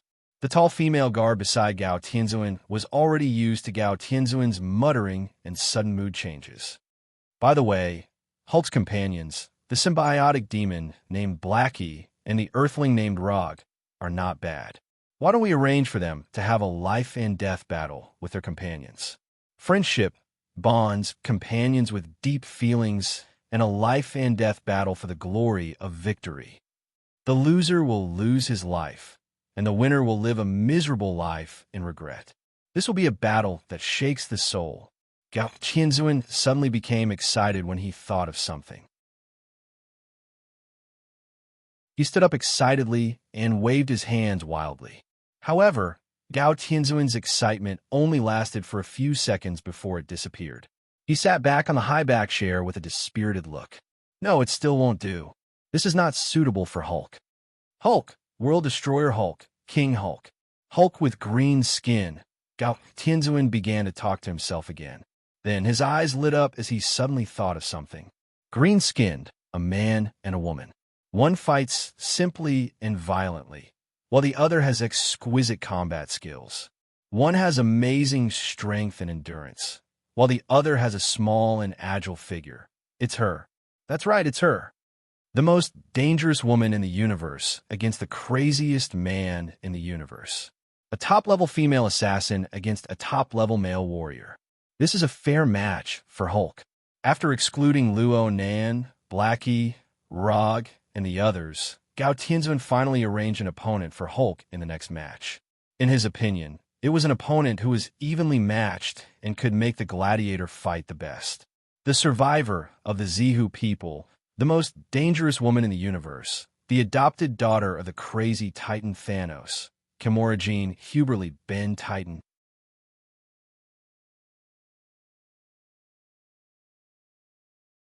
Chapter 357. It's estimated that only someone like Gao Tianzun would think that Kimura would be a match for Hulk. However, the female guard standing next to Gao Tianzun, the sturdy Topaz, nodded in agreement. It's decided then. Topaz, you go to the underground prison and bring our charming and dangerous female assassin Kimura here. I want to see this legendary female assassin. While speaking, Gao Tianzun rubbed his hands excitedly. A meaningful smile appeared on his face. If it was someone who didn't know Gao Tianzun well enough, after seeing his appearance at this time, they would definitely treat him as a pervert with some kind of special fetish. At this time, Rog didn't know that Gao Tianzun had already arranged Hulk's next opponent. When he learned that Luo Nin had signed up for the competition, he also signed up his name. As long as Hulk didn't sign up during this time, then Rog would be the only opponent that could match Luo Nan. Whether it was to give the audience a good viewing experience, or to make the competition more fair, the gladiator arena could only arrange the two of them together. As Rog expected, after he signed up his name, the gladiator arena quickly announced a specific gladiator preview. The mysterious ninja Rog vs. the supreme controller of the Carey Empire, Luo Nan. When the gladiator preview was just released, the residents of the city didn't feel anything wrong. However, when Rog's name appeared together with Luo Nan, a piece of news that wasn't widely spread. The controller, Luo Nan, had once lost to the hands of the fourth Hokage, Luo Ge. After coming to Sokka Planet, although Rog didn't deliberately spread his name as the fourth Hokage, the residents of Sokka City were very gossipy and quickly dug out his identity, including the news that he once defeated Luo Nan, as well as his 9 consecutive victories in nothingness. After confirming that the ninja Rog who recently shone in the gladiator arena was the fourth Hokage who once defeated controller Luo Nan, the tickets for the gladiator night were quickly sold out, and the amount of bets on the gladiator night was getting higher and higher. As the time of the gladiator fight got closer and closer, the matter of Rog's dispute with Rothschild on the top floor of the gladiator arena was also dug out by the curious audience. There were even many audience members who deduced the whole process of the matter. Carey Empire's He Jim and Rothschild, because he lost the bet, sent people to attack Hulk who had just come down. As Hulk's friend, Rog immediately took action, killing Rothschild's men, and broke into Rothschild's box. Roger taught Rothschild, who didn't know the immensity of heaven and earth, a lesson in the VIP room. He also had Rothschild notify his uncle, Ronan. And so, Carey Empire's supreme controller Luo Nan rode his own warship, Dark Star, to planet Sokka. Although the audience members who were exploding with curiosity didn't dig out the situation of Rog and Luo Nan's meeting, they speculated that the two of them had clearly reached some kind of agreement after Luo Nan left the hotel and immediately signed up for the gladiator fight. That's why there was this gladiator fight that attracted so much attention. As more and more inside information was dug out, the audience's enthusiasm grew higher and higher. The individual battle between Rog and Luo Nan that hadn't started yet had a faint momentum of a championship battle. The fourth Hokage Rog's battle to make a name for himself. The controller Luo Nan's battle for revenge. A powerful ninja from the backward civilization of Earth against the supreme controller of the Carey Empire, one of the 3 great empires in the universe. All kinds of exaggerated gladiator fight titles were passed on one after another. The scalp tickets for the Gladiator night also became hard to find, and the price was higher than the sky. Although the news was already in full swing outside, there were even many fanatical audience members who broke into the hotel where Rog was staying, Scarlet Dusk, trying to dig out more inside information from Rog before the Gladiator fight. Rog didn't pay attention to what was happening outside. Right now, he was making the final preparations for the Gladiator fight. When Rosewood contacted Luo Nan, he exchanged a taijutsu from the system that he should have exchanged a long time ago. Taijutsu, Hashiman Tanku. This was the ultimate taijutsu that Konoha's ninja Mado Dai spent 20 years to develop. By unlocking the chakra channel in the body, he could temporarily obtain a powerful strength. When the Hashiman Tanku is fully opened, he could instantly obtain 10 times the strength of the 5 Kages. The power of the Hashiman Tanku depends on the user's own strength. The stronger the user, the stronger the power obtained after opening the Hashiman Tanku. After opening the 8th gate of death, the user will die due to the exhaustion of his own vitality. Exchange price, 100 ninja coins. When he saw the exchange price, Rog was still a bit hesitant. But after seeing the specially marked sentence behind the exchange icon, he decisively chose to exchange without a trace of hesitation. Because the difficulty of training is too high, when you exchange for the Hashiman Tanku, you can also get the related moves and the training notes of Mado Dai and Mado Gai. Rog wasn't very interested in the training notes of Mado Dai and Mado Gai. What really moved him were the 6 moves that came with it. First gate of opening, Outer Lotus. Third gate of life, Inner Lotus. 6th gate of view, Morning Peacock. 7th gate of surprise, Day Tiger. 8th gate of death, Evening Statue, Night Guy. While waiting for Luo Nan's arrival and practicing in the Gladiator arena, Rog had been practicing the Hashiman Tanku, and the progress was very amazing. Although it was only less than a week, he had successfully practiced the Hashiman Tanku to the 5th gate of limit, and he also faintly touched the opportunity to open the 6th gate of view. It was also because of this that he didn't leave the hotel even once after Luo Nan left. Even when he signed up for the Gladiator arena, he asked Hulk for help. In the empty room, Rog, who was sitting cross-legged on the floor, emitted a light blue chakra visible to the naked eye. Fortunately, Rog had experienced all kinds of extraordinary, overloaded, and exceeding physical training before, and he also had the body of a mortal Hashirama that was more than half developed, so the abnormal physical requirements of the Hashiman Tanku weren't really a problem for him. If he was given enough time, such as 1 month or 2 months, he was 100% sure that he could completely master the Hashiman Tanku. But now, what he lacked the most was time. The time of the Gladiator arena was set for tomorrow night. If he couldn't smoothly open the 6th gate of view before the Gladiator arena, he could only use the power of the 5th gate of limit to deal with Luo Nan. Although opening the 5th gate of limit was enough to give him a terrifying increase in strength, no one would dislike their own strength for being too strong. More importantly, this time, he planned to use physical techniques to win against Luo Nan.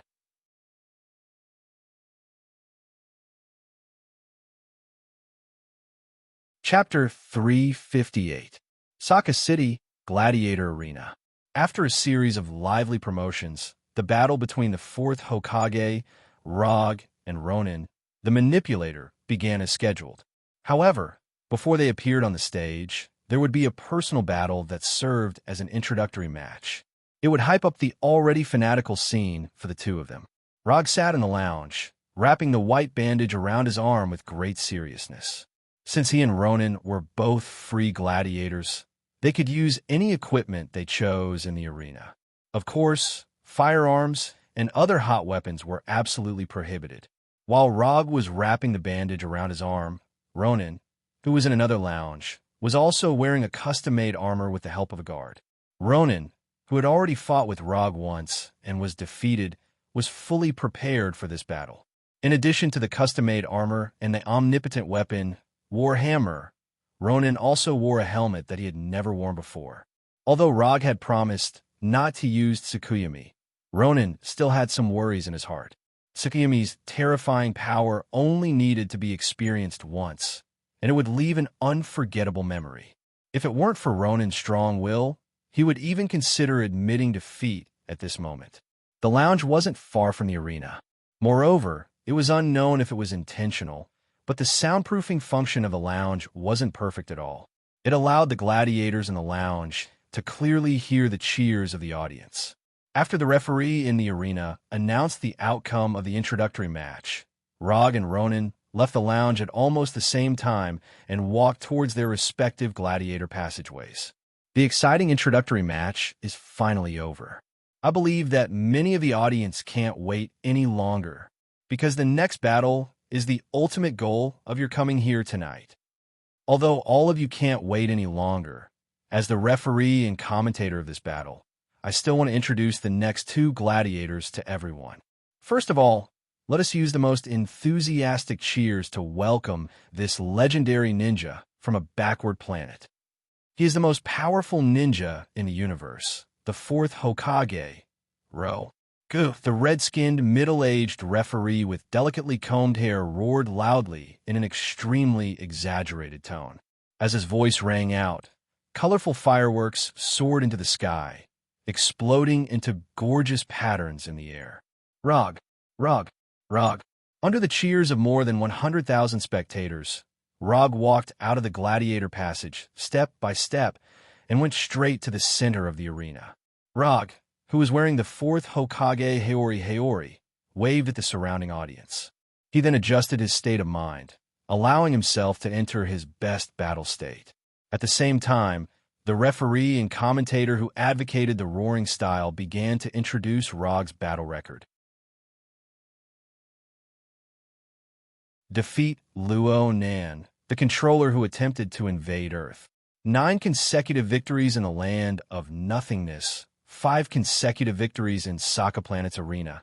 Many of the names of the opponents that Roger could not even remember were named by the referee one by one.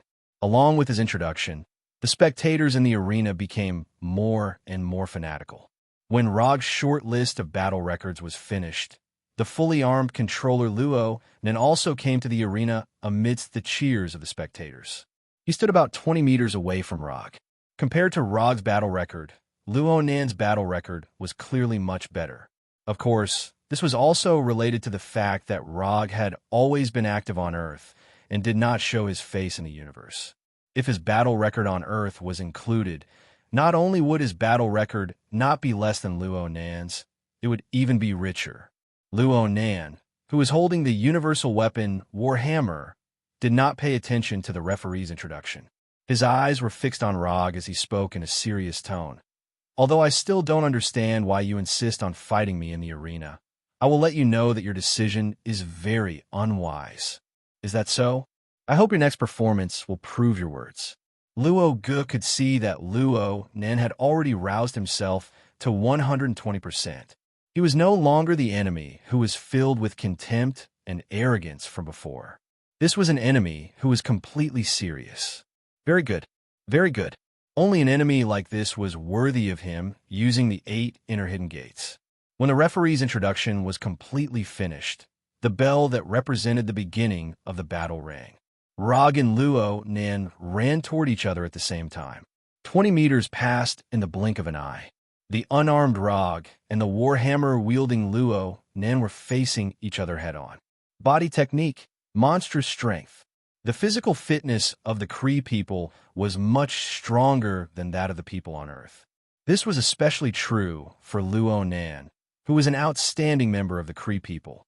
His physical fitness was far superior to that of the ordinary Kree people. So when Rog arrived in front of Luo Nan, he did not hesitate and immediately used monstrous strength. His right fist, wrapped in light blue chakra, was like a cannonball that shot out of the barrel as it attacked Luo Nan's chest. The warhammer in Luo Nan's hand also smashed toward Rog's head with the force of 10,000 pounds. Because they had already fought once, Rog and Luo Nan had a rough understanding of each other's tactics. Facing Luo Nan's thunderous hammer, Rog did not have any thoughts of dodging. Although his right fist had not yet hit Luo Nan, he was 100% sure that Luo Nan's warhammer would not fall on his head. In a flash, Rog's right fist hit Luo Nan's chest first. Energy shield. Rog's right fist seemed to have hit Luo Nan's chest, but in fact it only hit the thin layer of energy shield on Luo Nan's chest. Although the energy shield condensed in an instant could not completely block Rog's attack, it could buy a little bit of time. Luo Nan did not condense the energy shield at the beginning because he wanted to let Rog's attack hit him first. In terms of speed, Luo Nan was far from being Rog's opponent. So in order to let Rog obediently enter his attack range, Luo Nan did not hesitate to use himself as bait.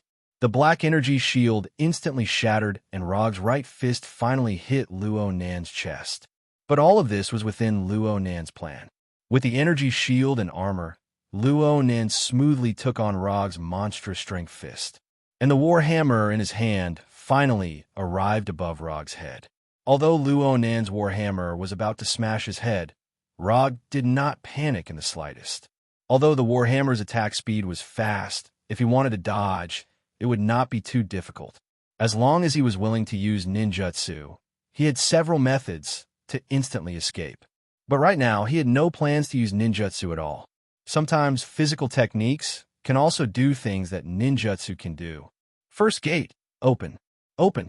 The massive amount of chakra in Rog's body instantly erupted. The restriction set by the consciousness of his brain was instantly broken.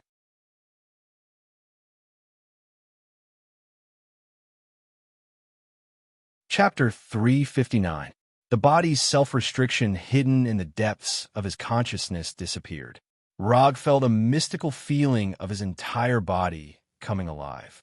Every living being's body contained an unimaginable amount of power. However, for the sake of a better life, this power was deeply sealed away by the instinctive self-protection consciousness. This seal was both a type of protection and a type of restriction. In many urban legends, there were cases of ordinary people instantly erupting with extraordinary strength.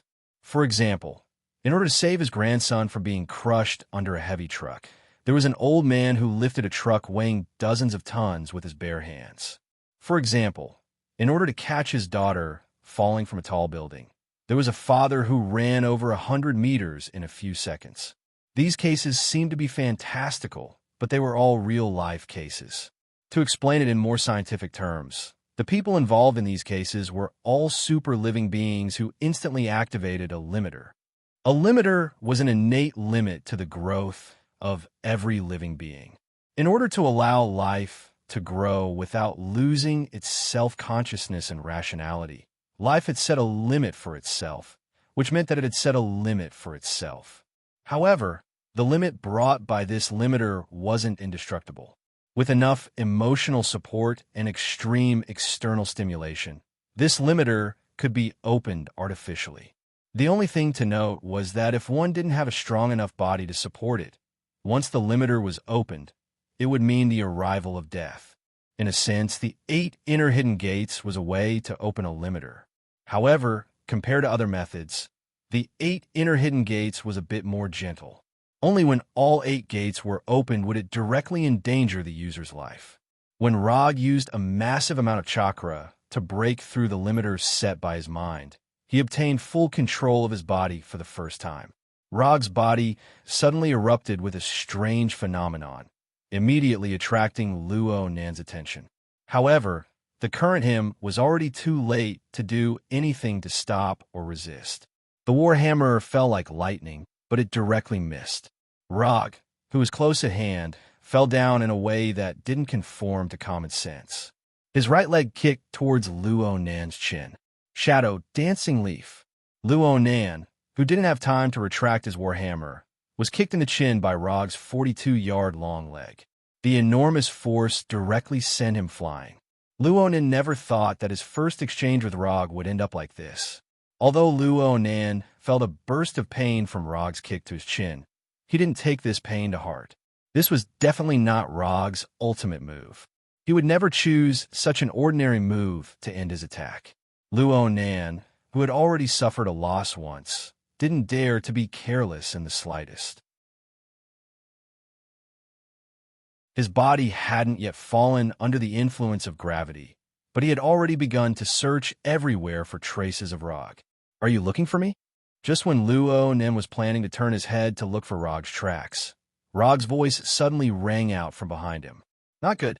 Although Luo Nen didn't know what Rog wanted to do, he was certain that Rog was going to be in great danger. Luo Nen suddenly gripped his warhammer with both hands, attempting to cover himself with an energy shield. However, it was all too late. When Rog arrived behind Luo Nan, the white bandages wrapped around his hands began to flutter under the control of chakra. In the blink of an eye, the fluttering white bandages were like two white pythons that wrapped around Luo Nan's body. "First, open the door, Lotus Flower." Rog's voice once again rang out from behind Luo Nan. At the same time, chakra gushed out from Rog's body, constantly disrupting the energy bursting out from the warhammer. Since he had already unleashed his move to this stage, Rog wouldn't let the energy shield created by the warhammer ruin his good deed. The more than 100,000 spectators in the spectator stand were puzzled as they watched the scene in the sky above the arena. Due to the difference in strength, not many spectators were able to clearly see the situation of Rog and Luo Nan's exchange. In the eyes of the majority of the spectators, they only saw Rog kick Luo Nan flying. Then he used bandages to bind Luo Nan. Finally, he hugged Luo Nan, who had lost all ability to resist like a mummy, and madly spun Luo Nan's head downwards. Was this an offensive move from the backward civilization of Earth? It looked a bit shameful. No matter which planet it was, an adult male creature hugging another adult male creature in public was not a mainstream culture. Simply put, it was a bit of an eyesore. However, the spectators in the audience seats quickly understood why Rog did this.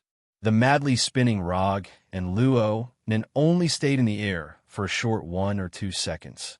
Then, in a suicidal manner, they fiercely crashed into the ground of the arena. Boom! Unlike the metal walls surrounding the arena, the ground of the arena was a very ordinary dirt floor.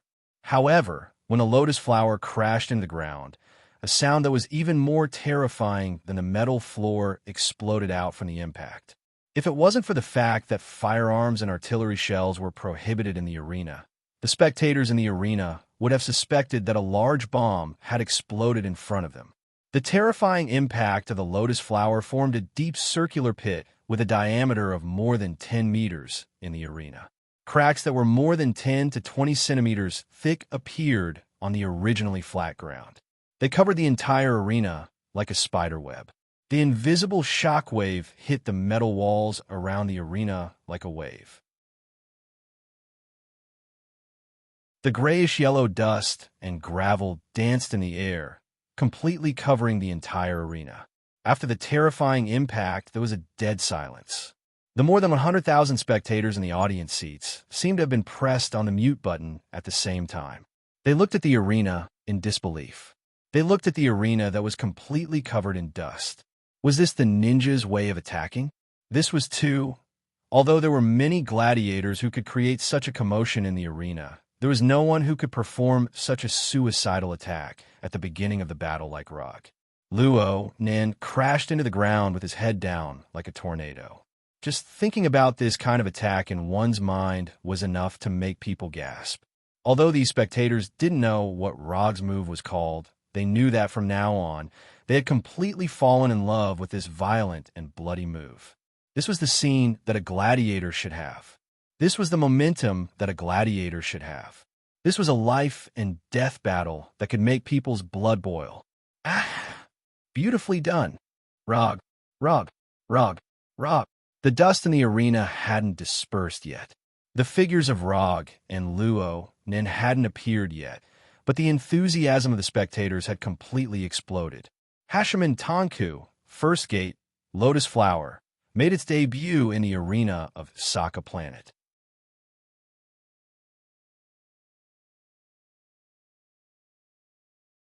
Chapter 360. Not to mention the audience, even Rog himself had completely underestimated the power of the Outer Lotus. The Outer Lotus wasn't a particularly difficult move. Aside from the extremely high requirements for physical fitness, everything else was the same as an ordinary move. It was a move that could be perfectly imitated with a single glance from a Sharingan. However, such a move that didn't seem to have much technical content displayed a power that didn't lose to an attack-type ninjutsu. In some aspects, it was even stronger than a conventional attack-type ninjutsu. Hashimen Tanku is simply a divine technique tailor-made for ninjas like Kai Huang and Little Li. After fiercely greeting Luo Nan with the first Outer Lotus, Rog didn't immediately carry out the second wave of attacks. Instead, he patiently waited for the dust to disperse. Although the power of the Outer Lotus wasn't weak at all, it was still too naive to think that it could defeat Luo Nan. Moreover, after this exchange, Rog once again confirmed a fact that he had known for a long time. Most alien races had physiques that were far superior to the people of Earth. Even the Kree, a race that wasn't famous for their physiques, was the same. With the passage of time, the dust that covered the entire arena began to dissipate. Luo Nan's figure once again appeared in the audience's line of sight. Luo Nan was completely different from when he first appeared. It was as if he was a completely different person, although his warhammer and armor were still there and his body was still intact. But just by looking at his current appearance, one could tell how terrifying the Outer Lotus was. The specially prepared helmet was shattered into pieces. Cracks visible to the naked eye appeared on the sturdy armor after receiving the Outer Lotus and the Outer Lotus. Green blood flowed out from the corner of Luo Nan's mouth. The all-purpose warhammer was powerlessly held in his hand. If it wasn't for the armor and his superior physique that far surpassed that of ordinary Kree, Luo Nan would have been taken away by Rog's Outer Lotus. But even so, Luo Nan couldn't avoid the headache, nausea, dizziness, tinnitus, and other symptoms of concussion. After personally experiencing the power of the Outer Lotus, Luo Nan finally understood why Rog wanted to fight with him again. To train the opponent, or in other words, test the target. The surrounding audience might not be able to see it, but Luo Nan, as the chief experiencer of the Surface Lotus Flower, sensed the unfamiliarity of Rog's use of the Surface Lotus Flower. This negligible unfamiliarity didn't affect the might of the Lotus Flower, but it allowed Luo Nan to understand Rog's true intentions. When Luo Nan was sent flying by Rog's Shadow Dancing Leaf, he was still wondering why Rog didn't use ninjutsu. Now he knew the answer. Luo Nan did his best to calm his somewhat chaotic breathing and the various sensations of pain that came from his body. He walked out of this 1-meter-deep crater. No wonder you said that you definitely wouldn't use Tsukuyami this time. So he had already planned all of this. There wasn't any anger in Luo Nan's tone, though being treated as a test subject made him very unhappy. In the end, this was the problem of the difference in strength. If he was in Rog's position, he would do the same thing. Testing power in actual combat wasn't only done when testing weapons. It was also done when testing new moves, especially those who had absolute confidence in their own strength. The more likely they were to do this. Your observational skills are pretty good. You understood faster than I expected. While speaking, Rog took off the remaining bandages wrapped around his hand and casually threw them to the side. These bandages were only useful when using the Surface Lotus Flower. The remaining moves didn't need the bandages. What's the name of your fighting technique? This kind of powerful fighting technique should have a name worthy of its power. Hashimen Tanku. Compared to fighting techniques, ninjas prefer to call this attack method taijutsu. Rog directly told Luo Nan the name of the Hashimen Tanku. Alright, the move I used to hit you just now is called Surface Lotus Flower. It's the move after opening the first gate of the Hashimen Tanku. Out of respect for the test subject, Rog also told Luo Nan the name of the Surface Lotus Flower. The first gate of the Hashimen Tanku? Although Luo Nan didn't know what the first gate of the Hashimen Tanku was, he didn't know what kind of effect the first gate of the Hashimen Tanku would bring. But as long as he thought about the name of the Hashimen Tanku, he could roughly speculate some things. Just opening the first gate of the Hashimen Tanku already had this kind of power. If the remaining 7 gates were opened, then this Hashimen Tanku Luo Nan didn't dare to imagine the beautiful scene after all 8 gates of the Hashimen Tanku were opened. Don't worry, I just learned the Hashiman Tanku not long ago, so I haven't completely mastered it. You don't have to worry about what will happen after all 8 gates are opened. Looking at the ugly expression on Luo Nan's face, Rog accurately guessed his worries. Your Hashiman Tanku may be strong, but you won't be able to maintain it for long. I can sense that your physical strength is being consumed at a crazy rate. Luo Nan raised the warhammer in his hand and pointed it straight at Rog. Your observational skills are indeed worthy of praise. However, you've overlooked 2 things. At this time, Rog was like a teacher earnestly instructing a student. He silently extended 2 fingers and spoke neither fast nor slow. First, after opening the first gate of the Hashiman Tanku, my physical strength is indeed being consumed at a rapid rate. However, this kind of consumption won't have any effect on me for a short period of time. Rog didn't cultivate the immortal body for nothing. The immortal body didn't just bestow upon him a terrifying amount of chakra. The immortal body was a powerful, special physique. How could it be lacking in the basic attributes of strength, speed, endurance, and so on? These basic attributes weren't the focus of the immortal body's enhancement, but this didn't mean that the immortal body didn't have this aspect of enhancement. Second, the second gate of the Hashiman Tanku, the gate of healing, can perfectly solve the situation of rapidly consuming physical strength. For example, like this. As soon as his voice fell, the aura on Rog's body changed once again. Second gate. Gate of healing open. It was different from the first gate of the Hashiman Tanku. The second gate of the Hashiman Tanku removed the limitations of the body's physical strength. Opening the first gate of the Hashiman Tanku was to overload the body's energy at the cost of obtaining an increase in strength and speed. But opening the second gate of the Hashiman Tanku was to overload the body's energy to restore physical strength, offsetting the exhaustion brought about by the energy consumption of the first gate of the Hashiman Tanku. In other words, after opening the second gate of the Hashiman Tanku, Rog was not only faster and stronger, but he could also last longer. A real man would never have a time limit of 5 seconds. This is the power of the second gate of the Hashiman Tanku. Can you feel it?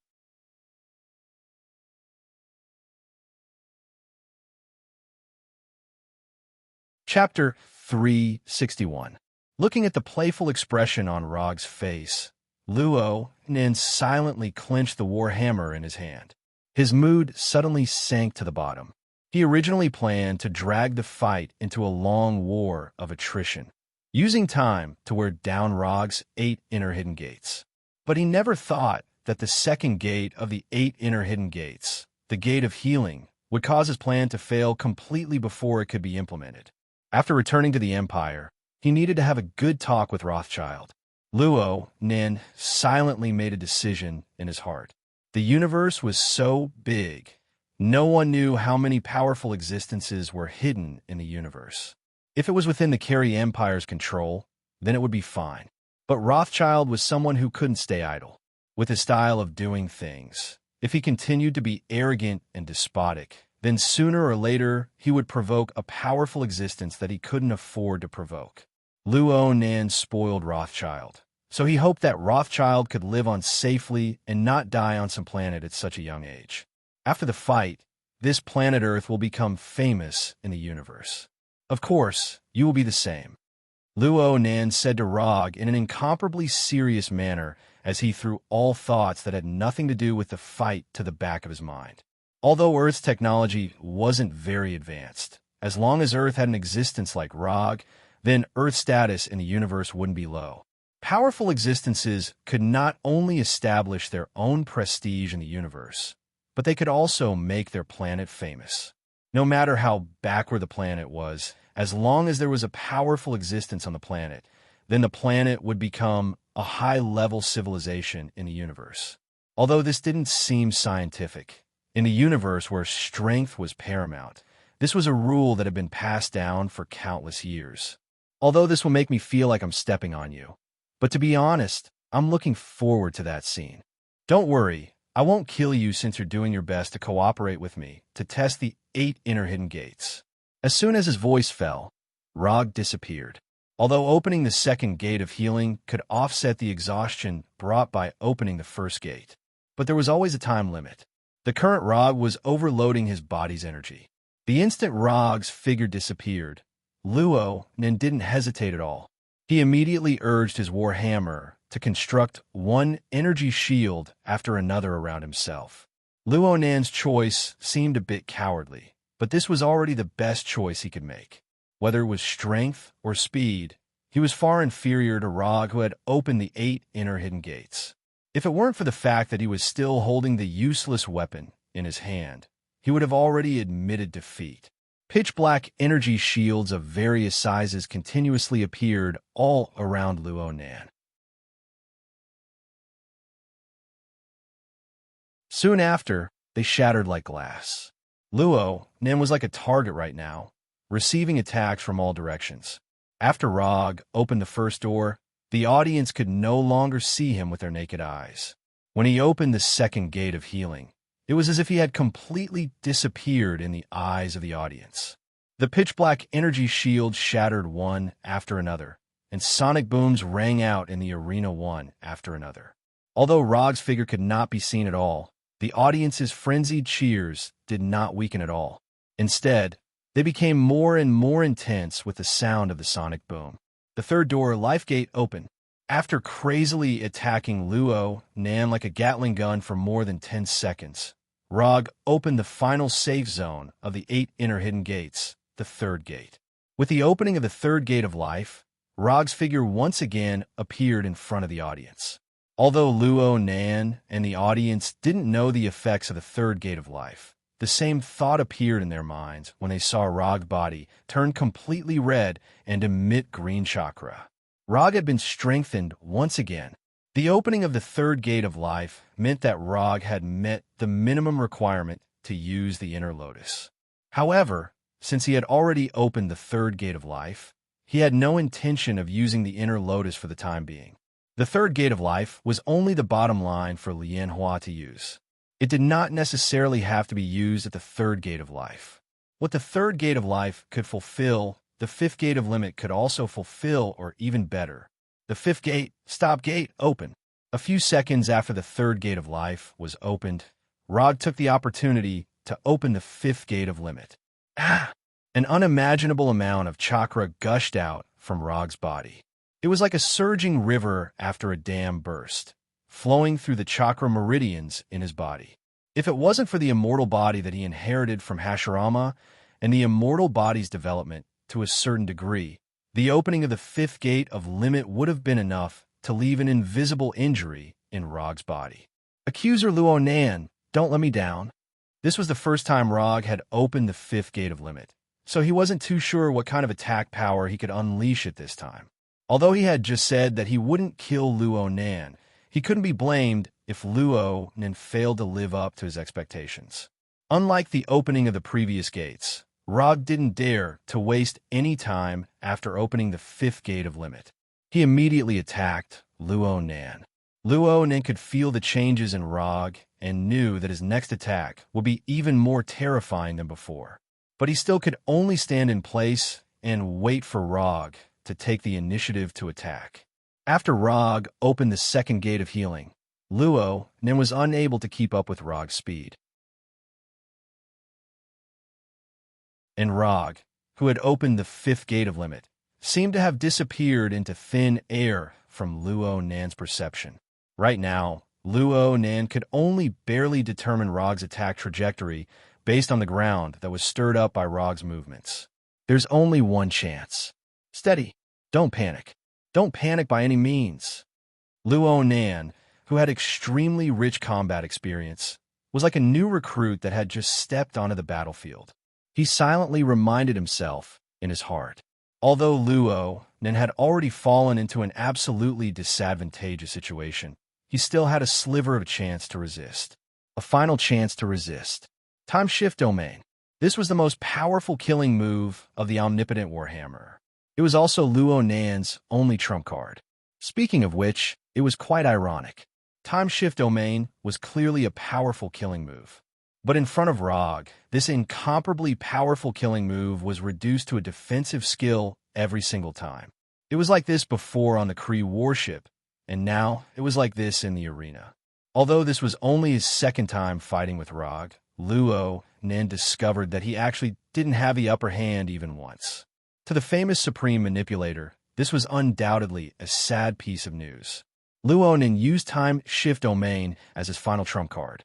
Of course, Rog was also on guard against this trump card of his.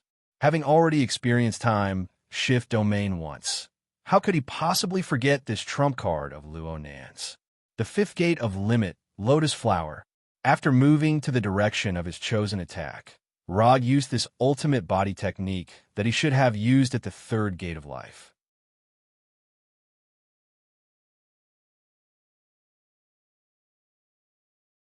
Chapter 362. Gladiator Camp, Training Field. You need to be careful of attacks from behind and blind spots. Your body is your strength, but it is also your weakness. You need to remember this point. In this training field that was not much smaller than the Gladiator Arena, Rog was in the middle of giving Hulk a temporary special training. 3 days had already passed since his fight with Luo Nan. The result of the fight was easy to see. He won. Luo Nan wasn't able to block the Lotus Flower of his fifth gate, the Gate of Limit. Luo Nan ended the fight in a heavily injured state. Luo Nan didn't even have the time to use the Time Shift Domain under the terrifying amplification of the fifth gate, the Gate of Limit. Rog's Lotus Flower struck Luo Nan squarely in the chest. Then Luo Nan directly smashed through the metal wall of the Gladiator Arena, leaving the arena in defeat. Rog silently withdrew a bit of his strength. The instant Lotus Flower struck Luo Nan's chest. He didn't let Luo Nan bear the full might of the Lotus Flower. The next morning, Luo Nan was taken away by Rothschild after finishing his emergency treatment. They took the Dark Star and left Sokka Planet. Luo Nan's departure didn't attract too much attention. Or it could be said that the residents of Sokka City didn't care about the whereabouts of the loser. And at noon on the same day, the residents of Sokka City received another piece of news that was enough to make them excited. The recently famous Destroyer of the World, Hulk, was going to fight against the top assassin with the title of the most dangerous woman in the universe, Gamora. And the time of the fight was tonight. This was also the reason why Rog was in the Gladiator Camp's training field today to give Hulk special training. On the surface, the difference in strength between Gamora and Hulk was like a heavenly moat. It was impossible for Gamora to be Hulk's opponent. But the problem was that Gamora wasn't a warrior like Hulk or Luo Nan. She was an assassin, a top-notch assassin with exquisite killing techniques and incomparably rich experience. Before Gamora obtained the title of the most dangerous woman in the universe, many people looked down on her. Even the targets of her assassination didn't take her assassination to heart. However, when Gamora officially started her career as an assassin, going around the universe to assassinate targets, people's evaluation of her became higher and higher. According to the latest news that Rog had received, since his debut, anyone who had been targeted by Gamora for assassination had all died without exception. Although Gamora's assassination method was different from what most people imagined, it was undeniable that her assassination success rate was 100% so far. In this aspect, Gamora was very similar to Rog. Both of them maintained a 100% success rate in their careers. However, one of them was an assassin, while the other was a ninja. In order to avoid Hulk's sudden failure, Rog had to let Hulk understand the fighting style of assassins and ninjas, which was completely different from that of warriors. Hulk is very strong. Hulk is not afraid of these attacks. Hulk, who was hit by Rog's blind spots one after another, did not take these attacks to heart. From his point of view, these attacks were no different from scratching an itch. However, this was exactly what Rog was worried about. Hulk was used to fighting head-on. Even if he encountered some blind assassins, his super physique would ensure that he would not be fatally injured. If it was a head-on battlefield, Hulk's approach would have no problem. But the problem was that the Colosseum was not a head-on battlefield, and Gamora was not a serious warrior. If it wasn't for the prohibition of firearms and other hot weapons in the Colosseum, as well as inhumane poison gas and biochemical attacks, Rog was even certain that Gamora would have set up all kinds of deadly traps in the Colosseum. No, you should be afraid of these attacks. No matter how strong your body is, there are still many weak spots. For example, these places. As soon as he finished speaking, Roger circled behind Hulk and launched a combo attack on his ears and eyes, while Hulk couldn't see him at all. Rog didn't intend to completely blind or deafen Hulk. But even so, when he changed the attacking parts to the eyes and ears, Hulk still felt what is called the natural weakness of creatures. If it weren't for taking care of Hulk's dignity, Rog wouldn't even mind letting him experience Konoha's secret taijutsu, Millennium Kill. It hurts. You hurt Hulk. He didn't know why. When Hulk, who was more than 2 meters tall and strong, suddenly said this sentence, Rog felt that the style seemed to have become a bit wrong. Otama Rasengan. Rasengan. Rasengan. In order to make this seemingly deviated style return to normal, Rog's right hand condensed an Otama Rasengan with a diameter of 1 meter and hit it hard on Hulk's thick and broad back. Boom! Hulk, who was rubbing his ears, had no time to make any defense. His whole body flew out like a baseball hit and then fell heavily to the ground, raising a cloud of dust. If you don't get serious, you won't be able to eat anything from now until the start of the gladiator fight. To deal with Hulk, who was similar to a naughty child, sometimes it was necessary to use some seemingly childish behavior. After being warned by Rog, Hulk reluctantly got up from the ground and continued the special training tailored for him by Rog. Time passed little by little, and when night began to fall, Hulk finally ended this special training that was completely out of his fighting style. He enjoyed a super large dinner that was heavier than Rog's weight.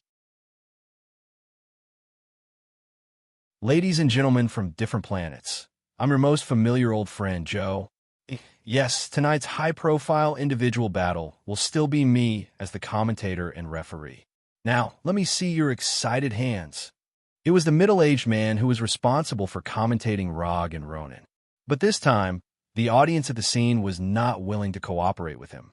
After a somewhat awkward silence, the exaggerated Joey began to introduce the 2 gladiators in tonight's individual battle. Hulk was the first one to appear.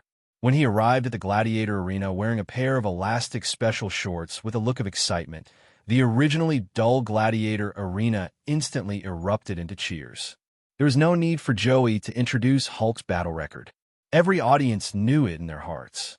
He was different from Luo Nan, the controller, who had already made a name for himself. Hulk only gradually made a name for himself after arriving on Sokka Planet. In other words, Hulk walked step by step under the gaze of the audience. After Hulk appeared on the stage, it was naturally the turn of his opponent tonight, Gamora. However, when Gamora, who was wearing a slim leather jacket, walked out of the gladiator tunnel, there was a burst of curses and boos in the arena. At this time, Rog still booked a VIP box on the top floor of the arena. Unlike the crazy curses and boos of the audience, when Gamora walked out of the tunnel, Rog's face showed an incomparably serious expression. The most dangerous woman in the universe, the top assassin, the cold-blooded butcher, the lackey of Thanos' overlord, the inhumanes of Bailey. Gamora had a lot of unpleasant nicknames, but what really made Rog care was not these nicknames, but her status. In other words, her position in Thanos' overlord's heart.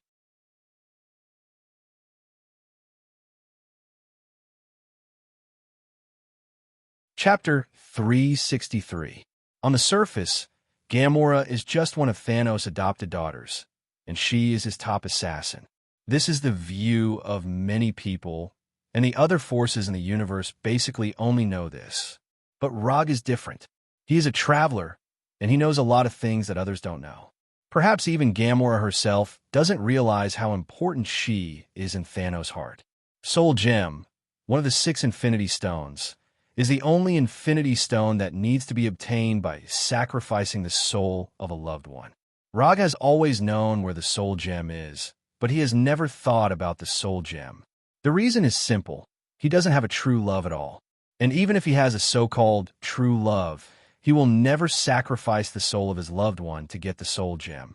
Thanos can get the soul gem by sacrificing Gamora, which is enough to prove Gamora's position in Thanos' heart. In addition, Rog also remembered a particularly small detail, a small detail that even Gamora herself didn't notice. Gamora hates Thanos' flagship spaceship Temple 2 and everything on it, especially in the second temple, the chair that represented the supreme power of Thanos. Thanos has always hoped that Gamora can inherit his position, and that Gamora can sit on this chair that represents power and status after himself. However, after Gamora expressed her refusal, Thanos did not force her once. Because Gamora doesn't like that chair, in front of Gamora, Thanos would rather sit on the stairs under the chair than make Gamora unhappy. Although this seemed a bit outrageous, Thanos Overlord really did it, and he did it very casually. Gamora may not be willing to admit that Thanos is her father, but Thanos really treats her as his own daughter. Compared with Nebula, who is also an adopted daughter, it can be seen how much Thanos favors Gamora. This is also the reason why Nebula has been hostile or jealous of Gamora before she completely woke up. Get your equipment ready. It may not be peaceful tonight. Rog, sitting on the sofa, silently reminded Natasha, Ant-Man Scott, and others. What's wrong? Is there something wrong? Natasha asked doubtfully. I don't know for the time being, but there's no harm in getting ready first. Although Rog doesn't know how Gamora fell into the hands of Gao Tianzuan, his intuition tells him that Thanos will never let his beloved adopted daughter become a slave gladiator for Gao Tianzuan and the residents of Sokka Star. And as time passes, this feeling becomes more and more obvious. He even suspects that Thanos' men, or Thanos himself, are hidden in the audience below. Okay, looking at Rog with a serious look on his face. The wine-red-haired Gamora arrived at the center of the arena amidst the boos and curses of the audience. She sized up her opponent for the night. Like Hulk's, Gamora's skins. But Hulk's SSSSS. SSSSSSSSS.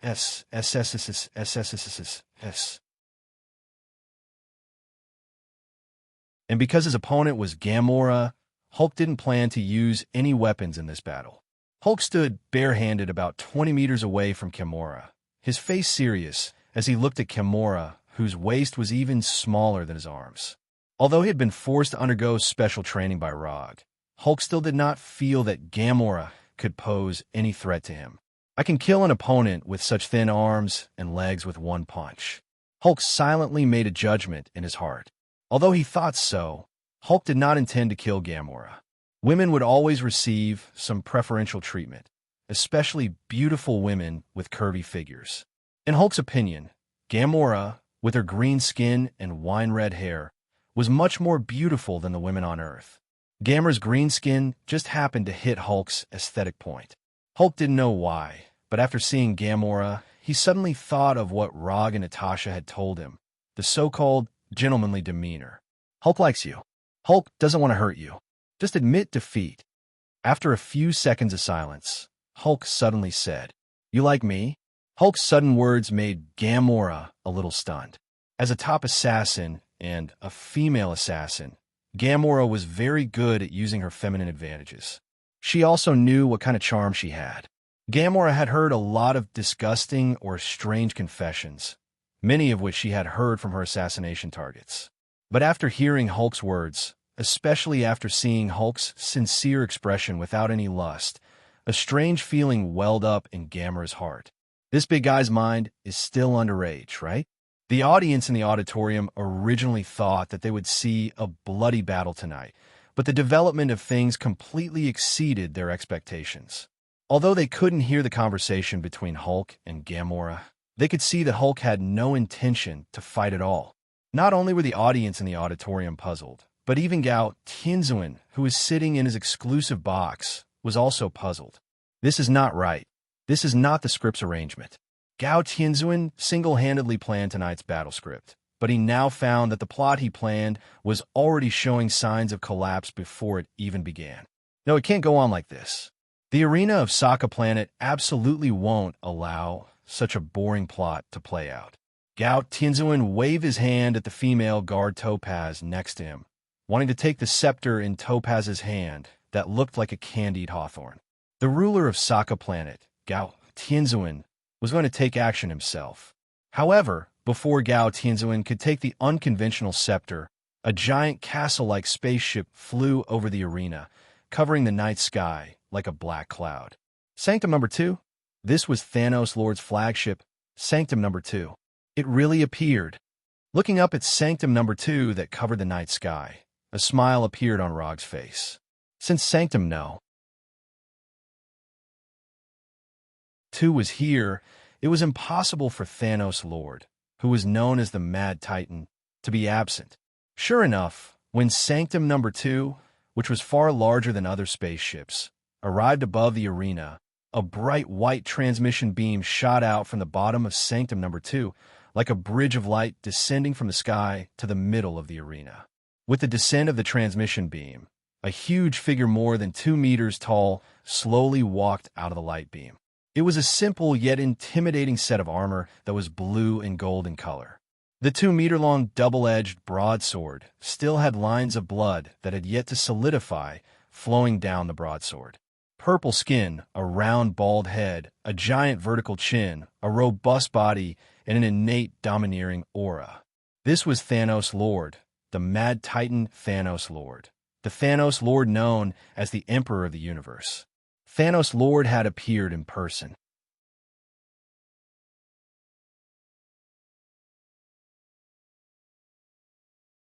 Chapter 364. For others, intervening in the battle before the outcome of the battle has been decided is a direct slap to the face of the ruler of Sokka Planet, Gao Tianzuan. But for Thanos Overlord, this slap is a slap in the face. There is no need to worry about it. Gao Tianzuan has an almost infinite lifespan. It is said that he also has a variety of powerful abilities and is a member of the Universe Elders Council. Although not many people have seen Gao Tianzuan in action, from the fact that he built Sokka Planet and turned it into a gladiator planet that is not controlled by any civilization, one can know that he is more unfathomable than he looks on the surface. A person without much strength can't become the ruler of Sokka Planet, let alone build his own private kingdom here. Normal people wouldn't slap Gao Tianzuan's face in Sokka Planet, especially in the arena where more than 100,000 spectators gathered. But Thanos Overlord is not a normal person. If Thanos Overlord was a normal person, he wouldn't have come up with a crazy plan to destroy half of the life in the universe and carry it out. Natasha, if a fight breaks out later, the three of you go back to the hotel directly. I will take Hulk back. Since Thanos Overlord entered the arena, Rog's eyes have been focused on Thanos Overlord, and at the same time, he used chakra perception to perceive Thanos Overlord's situation. As he expected, he felt a powerful energy signal from Thanos Overlord's body. Although the strength of this energy signal is not as strong as Mephisto in Hell, nor as strong as Odin in Asgard, it is still amazing. Inferior Heavenly Father. The current Thanos Overlord is without a doubt an inferior Heavenly Father. Little Black, it's time to do something serious. As soon as Rog's voice fell, Little Black, who was standing next to Ant-Man Scott, showed a ferocious smile, and his figure instantly shrank, turning back into the pitch-black Northern Cold Blade form. Wearing the Northern Cold Blade on his belt, Rog directly disappeared from the box with the Flying Thunder God and came to Hulk's side. After knowing that Hulk's next opponent is Gamora, Rog quietly left the Flying Thor technique on Hulk, ready to support Hulk at any time. Hulk was strong, very strong, but Thanos was stronger. In Rog's memory, Thanos was the only one who defeated Hulk with a physical attack with his bare hands. Although Ancient One can also stun Hulk with a single palm strike, Ancient One used magic to push Hulk's soul out of his body, not in the real sense of knocking him down. Moreover, what Ancient One pushed out of the body at that time was not Hulk's soul, but Banner's soul. Gamora, come with me. After arriving at the arena, Thanos completely ignored Hulk, who was not far away, and ignored Rog, who had just arrived at the arena, and said softly to Gamora, "If it weren't for the double-edged sword in Thanos Overlord's hand that was still dripping with blood, Thanos Overlord at this time looked like a kind old father. However, Gamora did not intend to cooperate with Thanos. After hearing Thanos' words, Gamora pulled out two slender scimitars from her back.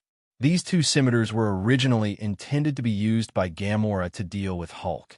Now, it had become a weapon against Thanos. Gamora replaced her answer with practical actions, making the gentle expression on Thanos' face disappear suddenly. Looking at his daughter, who was facing him with a sword, Thanos' overlord didn't say anything. There was no anger, and he didn't even say anything in a heavy tone. After looking at Gamora silently for a few seconds without saying a word, Thanos' overlord finally retracted his gaze from Gamora and looked at Rog and Hulk, who were not far away. Thanos' overlord's gaze only stayed on Hulk for a second or two before it swept away, and then it stopped on Rog, who was wearing casual clothes. In the eyes of the audience of Sokka Planet, Hulk is the absolute king in the arena, and he is a well-deserved superstar in their hearts. However, in the eyes of Thanos' overlord, the current Hulk is just a warrior with a slightly decent strength. Compared with Hulk, Thanos' overlord obviously values Rog around Hulk more.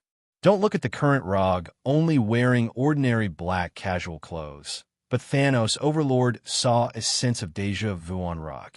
In addition, Thanos' overlord also found that he seemed to have no way to immediately see through Rog's strength.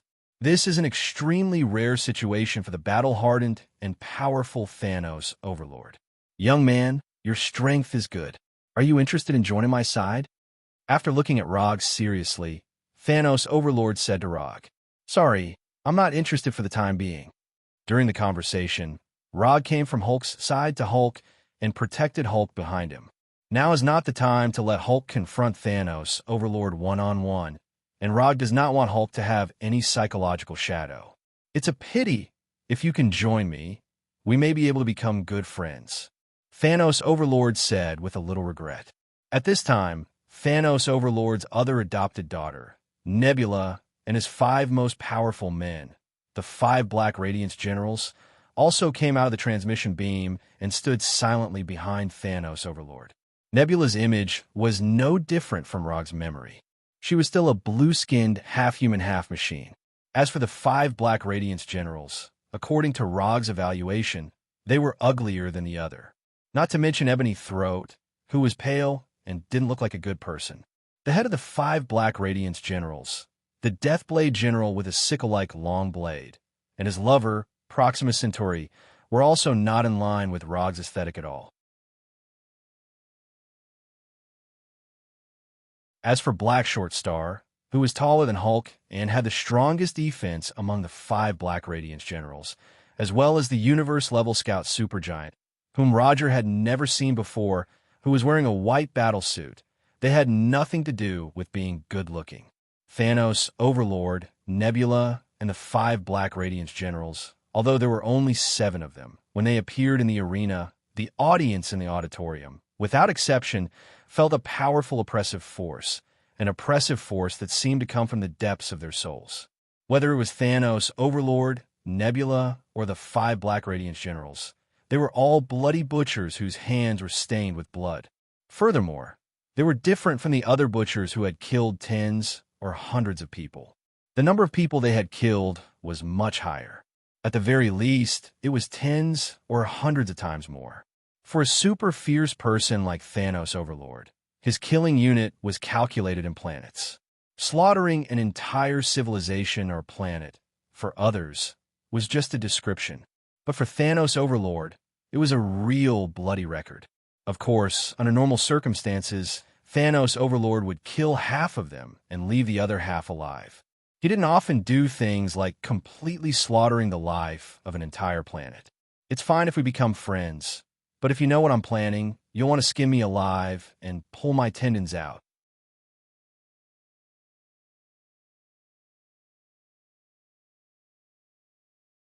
Chapter 365. Rog's answer quickly aroused the dissatisfaction of the 5 Black generals and Nebula. Although Thanos didn't say anything, he couldn't help but frown slightly after hearing Rog's answer. He didn't know if it was his own illusion, but Thanos always felt that Rog knew a lot of secrets related to himself. The This kind of feeling of being completely seen through made him very uncomfortable. "You know me very well?" After thinking for a few seconds, Thanos asked in a domineering tone as usual. "I don't dare to say that I know you very well. I can only say that I know a little bit." Although Thanos didn't deliberately release his powerful momentum, it was difficult for ordinary people to keep calm in front of a powerful and famous person like him. But just like Thanos wasn't a normal person, Rog wasn't an ordinary person either. If Thanos was a powerful madman, then Rog was the same as him, a madman with amazing strength. The only difference was that the craziness of the two of them was a little different. "Your Excellency, I hope to teach this kid who doesn't know the immensity of heaven and earth a lesson for you." Before Thanos answered, Ebony Throat, who was standing behind him, knelt down on one knee and said very respectfully, "Keep him alive. I want to know what he knows." When Ebony Throat took the initiative to propose to teach Rog a lesson, Thanos thought for a few seconds and then agreed to Ebony Throat's request. Although it was the first time Thanos saw Rog, he instinctively felt something called trouble in Rog. This guy is not simple. This was purely an intuition, but Thanos firmly believed that his intuition would not be wrong. "Praise your benevolence. Your will is my mission." After speaking, Ebony Throat, whose skin was pale like the undead, stood up and looked at Rog not far away with a proud face. "I'll leave that big black guy to you. I'll deal with the others." Rog ignored the hostility in Ebony Throat's eyes and turned to Hulk next to him. Hulk's physical attack and physical defense were extremely outstanding. Letting him fight against Black Short Star, who had the strongest defense and physical strength among the 5 generals of Black Radiance, was a battle plan that did not require much consideration. Rog planned to deal with Ebony Throat, who had telekinesis abilities, Supergiant, who had mind control abilities, as well as his lovers, who had outstanding close combat abilities, Deathblade General and Proxima Dark Knight. Of course, Thanos was also handled by him. As for Thanos' other adopted daughter, Nebula, she was naturally Gamera's opponent. Ebony Throat took the lead to walk out from behind Thanos and went straight to Rog, who was not far away. Just when Ebony Throat moved, Rog also used ninjutsu. Would release, would clone. 4 wood clones that looked exactly like him rushed out from behind him and attacked Ebony Throat and the others. Rog did intend to deal with Ebony Throat and the other 3 by himself, but he did not intend to do it himself. Generals against generals, kings against kings. Thanos' subordinates only needed wood clones to deal with them. When Rog's wood clones attacked Ebony Throat and the others, the guards of Sokka Planet's ruler, Gao Tianzuan, finally arrived at the arena. However, Luo Gu, Thanos, and the others didn't care about these guards at all. Thanos waved his left hand casually, and small spaceships of different shapes flew out from Temple Number 2 above the arena. A donut-like circular spaceship, a triangular pillar-like landing ship, and a dense number of small troop carriers. This time, Thanos did not send the Chitauri Legion that had appeared in the Battle of New York, but another legion under his command, the Vanguard Guard Legion. Judging from Thanos' arrangement, it was obvious that he came to Sokka Planet this time not just to take Gamora home. The circular spaceships and landing ships that flew out of Temple Number 2 did not take the arena as their main target, but flew to different corners of Sokka City and began to attack the entire city. It didn't take long for explosions to come from Sokka City. The complete attack of the Vanguard Guard Legion made Gao Tianzuan's face extremely ugly. He thought that Thanos only wanted to take Gamora away, but it turned out that Thanos had come with an all-out attack on Sokka Planet from the beginning. Inform all the troops in the city to fight back against the invaders. Let the slave gladiators also participate in the battle. Tell them that those who perform well will be restored as free gladiators after the war. Gao Tianzuan, who was holding a scepter in his hand, gave the order with a cold face, his eyes fixed on Thanos in the arena. Since he wants war, we'll give him war. Although Sokka Planet was a dictatorial planet with a special shape, the armed forces of Sokka Planet were not weaker than those of other civilized planets. To some extent, Sokka Planet could even be regarded as having all its citizens as soldiers. Gao Tianzuan's order was quickly passed down, and the defense of Sokka City officially began. As Rog expected, Nebula went directly to Gamora, and the sisters engaged in a life-and-death battle. Hulk was entangled with the tall and strong Dark Short Star, and the two were like two crazy beasts engaged in a hand-to-hand fight. Ebony Throat and the other three were targeted by Rog's Wood Clone, and they used ninjutsu to fight against superpowers, Jinjutsu to fight against mind control, and Taijutsu to fight against close combat. At this time, Thanos and Rog became the two people in the arena who have not yet started fighting. Your little tricks are quite good. I appreciate you more and more. Taking a look at the battle between the Wood Clone and Ebony Throat and others, Thanos spoke again. Correct you. These are not little tricks, but art that can take people's lives. As soon as his voice fell, Rog took the initiative to attack Thanos. Although the current Thanos did not have an Infinity Stone, Rog still did not dare to have the slightest carelessness. Even without an Infinity Stone, Thanos is a real Heavenly Father-level existence, a super powerhouse who can slaughter an entire planet and civilization. In just a moment, Rog crossed a distance of more than 10 meters and came in front of Thanos like a ghost. Without any hesitation, the Northern Cold Blade in his hand directly slashed at Thanos' neck. The instant kill after the high-speed sprint has become his starting move for most of his battles. Opponents who are not strong enough or react fast enough are no different from lambs waiting to be slaughtered in the face of this simple and crude surprise attack. Clang! Although Rog's surprise attack was very fast, Thanos' reaction was also very fast. Thanos raised the double-edged saber in his right hand and blocked Rog's lightning-fast slash. A crisp collision sound rang, and the Northern Cold Blade and the double-edged saber that collided with each other vibrated slightly at the same time. This kind of attack power is a bit interesting. Feeling the power from his right hand, a look of curiosity appeared on Thanos' face.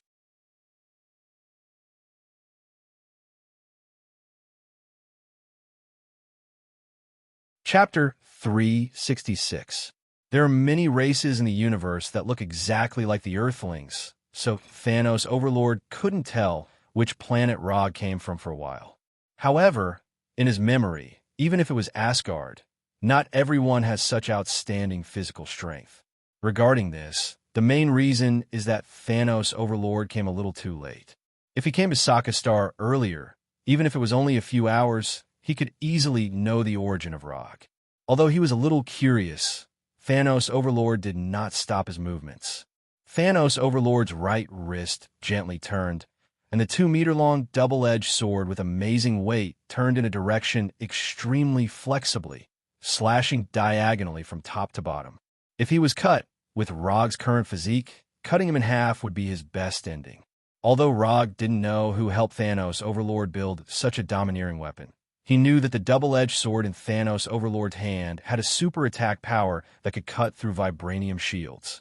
The existence of the immortal body allowed him to have a physique far beyond that of the Earthlings. But no matter how strong it was, the immortal body could not strengthen his body to be stronger than vibranium. In the face of Thanos Overlord's casual but powerful counterattack, Rog did not dare to hesitate and immediately used ninjutsu to retreat. Lightning Release, Lightning Body Flicker. Compared with the ordinary body flicker technique, Lightning Body Flicker is not only faster, but also better looking, which is more in line with Rog's combat aesthetic. The huge and sharp double-edged sword directly cut through the position where Rog was originally standing and passed through the light blue electric current left by Rog's Lightning Body Flicker. Thanos Overlord was not surprised that the counterattack failed. If Rog couldn't even avoid such an attack, Thanos Overlord would feel abnormal. After quickly pulling away, Rog did not immediately launch a second wave of attacks, but carefully looked at Thanos Overlord. Because the current Thanos Overlord does not have any Infinity Stone, he does not need to worry about Thanos Overlord's incredible energy attack. But even so, Thanos Overlord, who can only use physical attacks, is still a difficult enemy. Although the rapid surprise attack was blocked by Thanos, It also allowed Rog to have a preliminary understanding of the physical strength possessed by Thanos. Among the opponents he had encountered so far, Thanos' physical strength was well-deserved to be number one. Even Thor and Hulk were weaker than Thanos in terms of physical strength. If Slayer Overlord didn't have the advantage of making the first move and the speed of the surprise attack, Slayer Overlord's block just now had a great chance to directly send the Northern Cold Blade in Rog's hand flying. Until now, Roger's right hand still felt waves of pain from the web between his thumb and index finger. In addition, what made him more concerned was Thanos' Overlord's casual and understatement. There were many opponents who could block his rapid surprise attack, but none of them could do it as casually as Thanos. Rog had only seen this kind of fighting style of casually repelling the opponent's attack and immediately counterattacking. It was just that the opponents he faced at that time were all insignificant soldiers with mediocre strength. Thanos was more difficult to deal with than expected.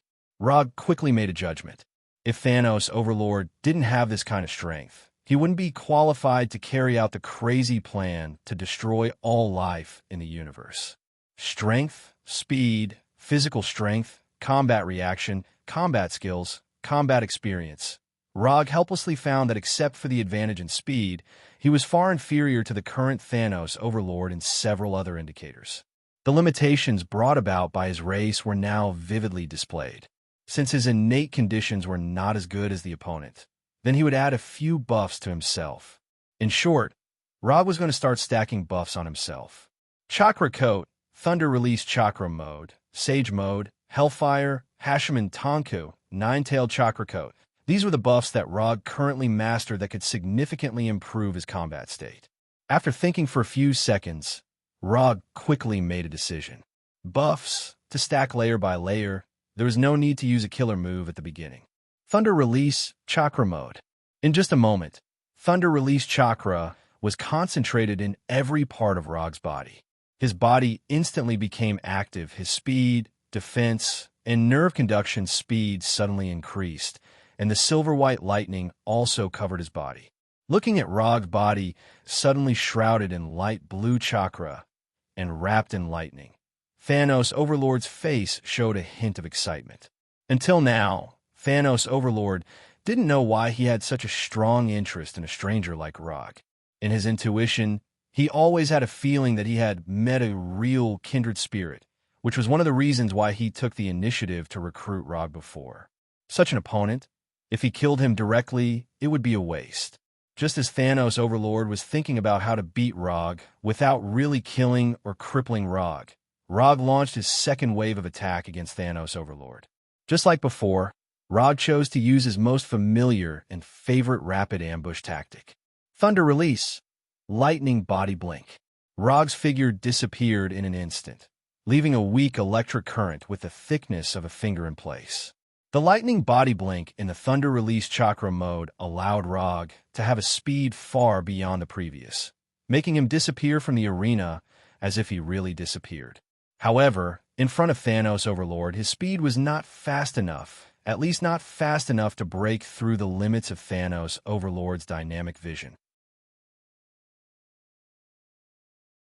At the moment when Rog disappeared, Thanos Overlord, who was holding a double-edged saber, took a step forward with his left leg, and the double-edged saber in his right hand slashed out. Clang! The Northern Cold Saber in Rog's hand once again collided with Thanos Overlord's double-edged saber. But this time, it was Thanos Overlord's double-edged saber that took the initiative to hit Rog's Northern Cold Saber. A huge force was transmitted directly through the Northern Cold Saber to Rog's right hand, making his right hand slightly numb. However, at the moment when the Northern Cold Saber collided with the double-edged saber, his empty left hand pulled out the flying Thor kunai that had not been used for a long time, and threw the flying Thor kunai directly at Thanos Overlord. Uchiha Throw. Although Rog is not an Uchiha clan member, his throwing technique is not worse than the Uchiha clan member, and is even stronger. The physical strength of Thanos, who is obviously a level stronger than Roger, sent him flying without any suspense, causing him to fly out uncontrollably. Rog never expected himself to be able to compete with Thanos' Overlord in physical strength, including being hit now. Everything was in his plan. Rog, who was holding the Northern Cold Saber, flew out upside down, and the flying Thor kunai that was thrown out by him also came in front of Thanos' Overlord at this time. As an experienced fighter, Thanos' Overlord certainly can't ignore the existence of the flying Thor kunai. He only slightly tilted his neck and avoided the flying Thor kunai that was like a bullet. Is that all? After easily avoiding the flying Thor kunai, Thanos' Overlord couldn't help but lower his evaluation of Rog. Using a throwing weapon to launch a second attack, this tactic can't be said to be wrong. It's just that this tactic appeared at this time. It's obviously a bit inappropriate. This is not in line with Rog's strength, but it also has the mentality of underestimating the opponent. It's impossible to make an accurate judgment of the enemy's strength, which means that Rog is only SOSO. Just when such an idea just emerged in Thanos' Overlord's mind, an instinctive sense of danger instantly emerged in his mind. No, this is not the end. Thanos' Overlord just wanted to react, but everything was too late. Flying Thor's second stage, Flying Thor Chop.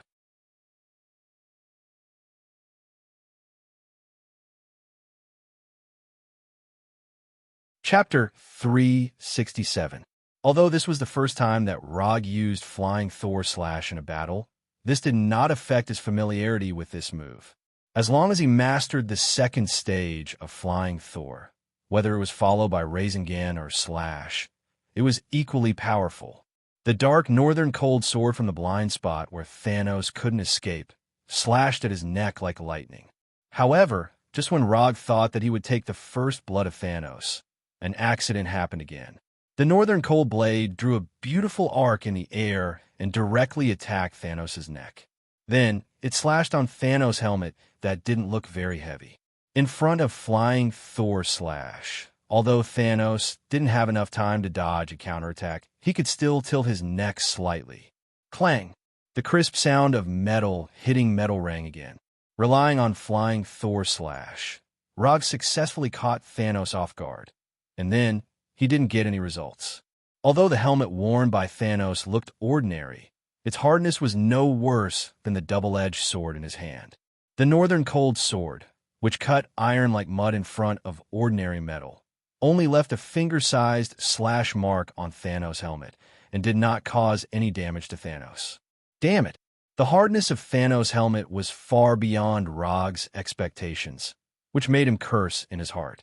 Under normal circumstances, the existence of physical strength didn't like to wear armor, such as Hulk, who was a typical representative. Thanos' physical strength was stronger than Hulk's, but he still wore a solid armor, not giving his opponent any chance. What is called being cautious, this is it. Thanos' helmet made Rog return without success again, and it also exposed his Flying Thor Slash, a surprise attack move. In front of Thanos, a powerful and highly intelligent existence, the more moves exposed, the more troublesome the next battle will be. This is why Rog has always been cautious in choosing offensive methods. The Flying Thor's Slash did not deal the expected damage. Without any hesitation, Rog used Lightning Body Blink to increase the distance between them. When Rog's figure reappeared dozens of meters behind him, Thanos, holding the double-edged sword, slowly turned around and looked at Rog seriously. I have to admit that I underestimated you. You are an opponent worthy of being treated seriously, so I will treat this battle seriously. Rog's Flying Thor Chop made Thanos feel a long-lost sense of danger. As a madman who constantly fought in the universe, it had been a long time since he felt such a threat to his life. Out of respect for Rog, he had to take this battle seriously. Don't look at how Thanos came to the Colosseum fully armed, but before Rog's Flying Thunder God Slash, he always held some indifferent attitude. Sokka Star's gladiators did have some fame in the universe, but in the eyes of Thanos, these gladiators were barely qualified. Because of this, Thanos had never put Sokka Star's gladiators in his eyes. Before, he had always had a game mentality when he fought with Rog. The appearance of the Flying Thor's Slash gave Thanos a reason to take it seriously. Rog didn't know what Thanos would look like when he was serious, but after Thanos said those words, he couldn't help but clench the Northern Cold Sword in his hand and the Flying Thor's kunai. Just as Roger was thinking about how the serious Thanos Overlord would attack, Thanos Overlord, who was holding a double-edged sword, suddenly disappeared from his eyes. So fast, Thanos broke out with a speed that was no slower than Rog's lightning body blink in the chakra mode. He instantly came in front of him, and the huge double-edged sword slashed toward him. This sword cannot be blocked. Block, you will die. The terrifying combat intuition honed by rich combat experience allowed Rog to make a judgment in an instant. Thanos' sword seemed ordinary, but if he really treated this sword as an ordinary slash to block, he would definitely be cut in half by Thanos. Flying Thor. When Thanos' double-edged sword was about to cut Rog's head, Rog's figure disappeared again, disappearing out of thin air in front of Thanos. This time, Rog did not use the Flying Thor to counterattack, but purely retreated. In just a moment, he came to the vicinity of Hulk from Thanos' double-edged sword. Relying on the Flying Thor technique on Hulk, he successfully escaped Thanos' lightning-like sword, and he couldn't help but be shocked. Thanos had never been known for his speed. At least in Rog's memory, Thanos' speed could only be regarded as average. But just now, Thanos relied on his incomparably strong body and broke out with an amazing speed that was completely inconsistent with his body shape. If it weren't for Rog himself being very good at this kind of rapid attack, Thanos' sword had a more than 90% chance of hitting him directly. Does he have to be so abnormal? This kind of physical fitness is cheating. Your reaction is really fast, but how many times can you escape? After the sword missed, Thanos did not show any unexpected look, but instead, he looked at Hulk next to Rog with interest. Now Hulk was in a close combat with Black Short Star, and they did not pay attention to the sudden appearance of Rog. Rog just relied on the Flying Thor to avoid Thanos' attack, but Thanos also noticed something from his evasion. When he first appeared, Rog used the Flying Thor to teleport to Hulk's side, and instantly came from the top box to the arena. And just now, he used the Flying Thunder God to avoid Thanos' attack, and came to Hulk's side again. For others, there was no relationship between the two, but Thanos saw the key point. Hulk was the key point of Rog's two teleportations. Coupled with the previous Flying Thor, Thanos immediately found the fatal weakness of the Flying Thor. Rog's teleportation required a key space jump point. Although Thanos didn't know how the Flying Thor did this, Rog's teleportation reminded him of the spaceship's space jump in the vast universe. You'll know if you try it. Roger now found that he increasingly hated Thanos, an opponent with rich experience and keen combat intuition. Although Thanos didn't say it clearly, he could see that Thanos had already seen the key to the Flying Thor. The only thing that hasn't been mastered by Thanos is that he still doesn't know the existence of the Flying Thor technique. If you only know how to dodge, you can't win against me. As soon as the voice fell, Thanos attacked Rog again. Exactly the same as before, Thanos instantly crossed the distance of tens of meters and waved a powerful chop. The double-edged saber slashed toward Rog with full power, but Rog stood silently in place, as if he didn't see it. Who told you that I only know how to dodge? While talking, Thanos' double-edged saber came in front of Rog, and it was only the last tens of meters away from him. However, it was this short distance of tens of centimeters that became a moat that the double-edged saber could not cross. The huge and sharp double-edged saber was held by an equally huge light blue right hand. The sharp blade slashed on the bony hand formed by chakra and was firmly grasped by the bony hand, unable to move. Manjikyu Sharingan, Susanoo.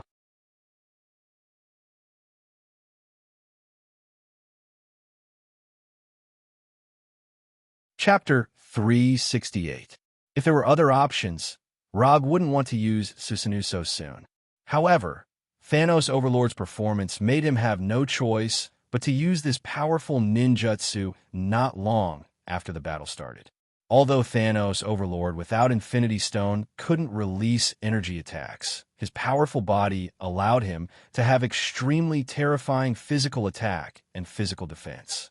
If described in the words of the game, The current Thanos Overlord was a cheater with both the attack power of a full level 6 God armor and the health and defense of a full level 6 God armor tank. Although Rog will fight like a berserker when he goes crazy. But in the end, he is still a ninja similar to an assassin.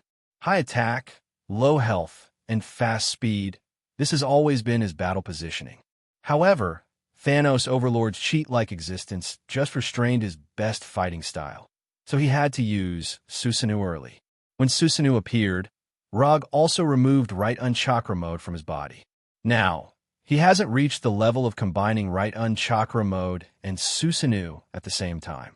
When Susanoo's materialized skeletal hand firmly grasped the double-edged sword, Thanos Overlord's face showed an unexpected look for the first time. Thanos Overlord thought that he had figured out Rog's fighting style, but in the blink of an eye, Rog gave him a new surprise. His right hand slightly exerted force, but the double-edged sword held by Susanoo didn't move. This energy materialized armor is a bit interesting. What's the name of this move? With this move alone, you have the qualifications to be famous in the universe. Although Susanoo hasn't launched an attack yet, Thanos Overlord has already seen the powerful potential of Susanoo. Its defense is amazing, and its strength is not weak. Even if this move can only be used as a simple defensive move, it can be regarded as a very good move. Thanos Overlord was very clear about the attack power of his double-edged sword, so he was very clear about what kind of defense was needed to block his double-edged sword. Susanoo. The name of this move is Susanoo. Rog didn't mind Thanos Overlord knowing the name of Susanoo. Even if Thanos Overlord's combat experience was rich, it was impossible for him to know the secret of Susanoo from a name. If Thanos Overlord could really do this, he would have already become a terrifying existence at the level of Heavenly Father or even a single universe level. Susanoo, this name is good. Thanos Overlord's right hand tried several times, but he couldn't pull the double-edged sword out of Susanoo's hand. Susanoo is not just good name. As soon as his voice fell, Susanoo suddenly changed to its second form with flesh and blood and flesh and blood. The initial form of Susanoo could be used to temporarily resist the attack of Thanos. But if he wanted to truly display the power of Susanoo, he still needed to upgrade it to the second form with flesh and meridians. In the Hell Sage mode, Rog once upgraded Susanoo to the third form with armor for a short period of time. But that was a temporary breakthrough to the third form under special circumstances, not the real level of his Susanoo. If it was possible, Rog would like to play the Susanoo Great Buddha again. Unfortunately, the current him was still unable to do so. However, even the second form of Susanoo was enough to compete with Thanos Overlord for a while. When Susanoo was upgraded to the second form, Rog didn't hesitate and immediately manipulated Susanoo's right hand to grab Thanos Overlord's double-edged sword and threw it into the distance. Disarming was only the first step. When Susanoo's right hand took away Thanos Overlord's double-edged sword, Susanoo's left hand also emerged a super Jade Rasengan with a diameter of several meters. The madly rotating Super Jade Rasengan was just formed and was pressed by Susanoo to Thanos Overlord not far in front of him. He didn't know if it was because he was confident enough or wanted to personally experience the power of Super Jade Rasengan. Facing Susanoo's Super Jade Rasengan, Thanos Overlord didn't retreat, but fiercely punched at Super Jade Rasengan. Boom! Super Jade Rasengan, containing a lot of chakra, and Thanos Overlord's right fist fiercely collided, and then it shattered. In front of Super Jade Rasengan, with a diameter of several meters, Thanos Overlord's right fist seemed so small. However, such a seemingly completely unequal right fist broke out with a shocking force, directly smashing Super Jade Rasengan that was bigger than Thanos Overlord. The terrifying explosion shock wave and the uncontrolled chakra turbulence hit the surrounding like a tsunami, blowing away Hulk, 5 Black Radiance generals, and others who were fighting in the arena. The ground of the arena completely collapsed, and spiderweb-like cracks spread throughout the entire arena. Even the metal walls around the arena had cracks and holes in them from the terrifying shockwave of the explosion. For a time, Broken stones and metal fragments flew around, and the sky was filled with flying dust. Fortunately, the audience in the auditorium had already begun to evacuate from the battle. Otherwise, who knows how many innocent spectators would have been affected by the terrifying explosion shock wave. Although the sudden explosion shock wave blew away Hulk and others who were fighting, it did not cause any obvious damage to them. Except for those Saka City guards who were easily dealt with at the beginning, everyone fighting in the arena was not weak. Although it would be a bit embarrassing to be blown away by the shockwave, that was all. When the explosion shockwave had just dissipated, Ebony Throat and the other 5 Black Radiance generals wanted to support Thanos Overlord. But before they had time to step out, they were stopped by Rogswood, Clone, and Hulk. This was a battle between Thanos, Overlord, and Rog. Whether it was Thanos, Overlord, or Rog, they would not let others intervene. You really surprise me more and more. I'll give you one last chance. Join me, and I'll spare your life. Thanos Overlord, who had smashed Super Jade Rasengan with a punch, said again. I also appreciate you, but I don't have the interest to become someone else's subordinate. As soon as his voice fell, Rog once again controlled Susanoo to launch an attack. Although there were not many ninjutsu that Susanoo could use, it was completely enough for close combat. Rasengan, Super Jade Rasengan, Super Jade Rasengan Chidori, Chidori Stream, Chidori Sharp Spear, Thunder Sword Draw, Lightning Palm, Lightning Release. Rog regarded Susanoo as his original body and released one ninjutsu after another. And Thanos Overlord also seemed to be tit for tat, using his completely unreasonable body to face Rog's Susanoo with his bare hands. Rumble, the sound of thunder and explosions continued to sound, and the already ravaged arena became even more dilapidated.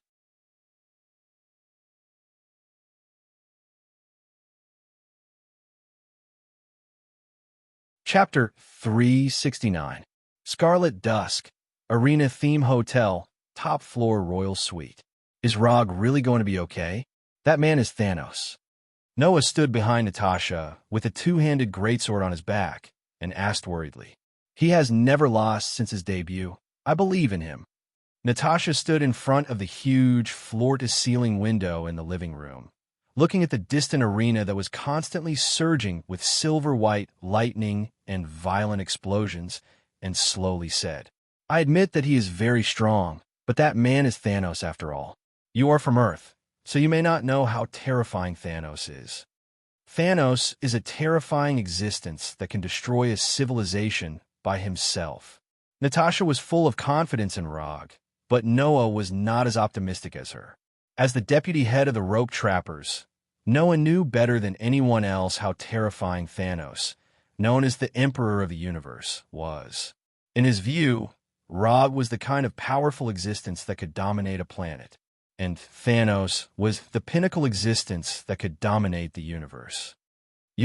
Are you trying to escape? Natasha still didn't look back and asked calmly. No, I absolutely don't have such an idea, but I don't think you should be an enemy of Thanos. We are not Venerable Gao's people, and we will not live in Sakastar forever. We don't need to offend such a powerful existence as Thanos. To be honest, when Rog confronted Thanos, Noah did have the intention to escape immediately. Now that the entire Saka City was in chaos, with his strength, as long as he was careful, he could easily grab a spaceship and then quietly leave Sakastar, completely getting rid of his hostage status. But before he could implement this plan, he remembered Rog's warning. This is a safety device, but I believe you are a smart person. You won't let this safety device take effect. Thinking of this, Noah couldn't help but touch his neck. Forget it, I'll believe him this time. A person with such powerful strength can't be a reckless guy. After touching his neck for a few seconds, Noah finally made a decision. While Natasha, Noah, and the others were anxiously waiting for Rog's return, Rog in the Gladiator Arena was caught in a dilemma. Relying on the powerful defense granted by Susanoo, Rog didn't have to worry about being seriously injured or killed by Thanos for the time being. Thanos can't hurt him for the time being, but he can't give Thanos enough fatal damage. Using the Meridian system in Susanoo, Rog can make Susanoo perform ninjutsu on his behalf. However, Susanoo's ninjutsu couldn't cause serious damage to Thanos. With the passage of time, the chakra in his body was being consumed at a terrifying rate.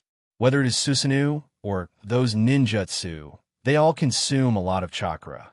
What's more, before using Susanoo, he also summoned 4 wood clone jutsu, which took away a lot of chakra from his main body. Don't look at his crazy release of ninjutsu like a ninjutsu cannon, but the damage these ninjutsu can bring to Thanos is extremely limited. The strength of Thanos' body is far beyond his expectations. Now he finally understands why Thanos can use a set of military boxing to completely defeat Hulk. Although Thanos had a human-like body, his body was completely beyond the concept of human beings. His flesh and blood is comparable to God. This is the deepest feeling Rog has had since he fought with Thanos. No, I can't continue like this. If I continue to fight like this, sooner or later, Thanos will die here. Rog perceived the remaining chakra and intended to end this war of attrition as soon as possible. Just like Roger, the current Thanos was getting more and more frightened as he fought. Thanos thought that Rog was just a strong man from a certain planet, a strong man with some strength, but only at an ordinary level. However, after really fighting with Rog, especially after fighting with Rog's Susanoo, Thanos was surprised to find that Rog was a powerful existence that was not much weaker than him. If he was not present, he could single-handedly take on the 5 Black Generals and the entire Vanguard Guard Corps. Thanos made an extremely rare high evaluation of Rog's strength. There are not many people who can make Thanos make such an evaluation, even looking at the whole universe. For example, Asgard's father of gods, Odin, and the planet Devourer who lives by devouring planets. Of course, in addition to Odin and the planet Devourer, there are many stronger existences in the universe. But those existences basically don't care about what happens in the universe. As long as the universe is not destroyed, even if all the civilizations and lives in the universe disappear, they may not care. Thanos was thinking about how to attack Rog and Susanoo, and Rog was also thinking about how to restrict Thanos for a while so that he could take Hulk out of the arena. If you want to restrict the enemy, the best choice is to use sealing technique. Rog doesn't know many sealing techniques now, only the 4-symbol seal and the King Kong seal. However, these 2 sealing techniques are not suitable to restrict Thanos, so he intends to use the magic he learned in Kamartaj. Although from the perspective of the sorcerer profession, he is not a very pure sorcerer. But what can't be denied is that he has a talent in spells. If not for this, there would be no need for Sorcerer Supreme to accept him as a student who is not in the plan. Would release. Would human jutsu. Would release. Would dragon jutsu. Unlike other ninjutsu, Would release is a Kekkei Genkai and can only be used by Rog himself. However, with the protection provided by Susanoo, he doesn't need to worry about being attacked when he uses these 2 ninjutsu. Under the control of Rog, Would Arhut, more than 10 meters high, and Would Dragon, tens of meters long, emerged from the ground and directly attacked Thanos, who was attacking Susanoo. The power of Would Arhut and Would Dragon is unquestionable, but it is too realistic to expect them to completely entangle Thanos. With the combat power shown by Thanos, Would Arhut and Would Dragon can only buy more than 10 seconds at most, and then they will be completely torn into ordinary wood by Thanos. However, Rog didn't expect Would Arhut and Would Dragon to completely entangle Thanos. What he needed was just a time for him to cast magic without being disturbed. When Thanos was repelled dozens of meters by Would Arhut and Would Dragon, Rog immediately removed the Susanoo that had been fighting for a long time and mobilized the magic in his body.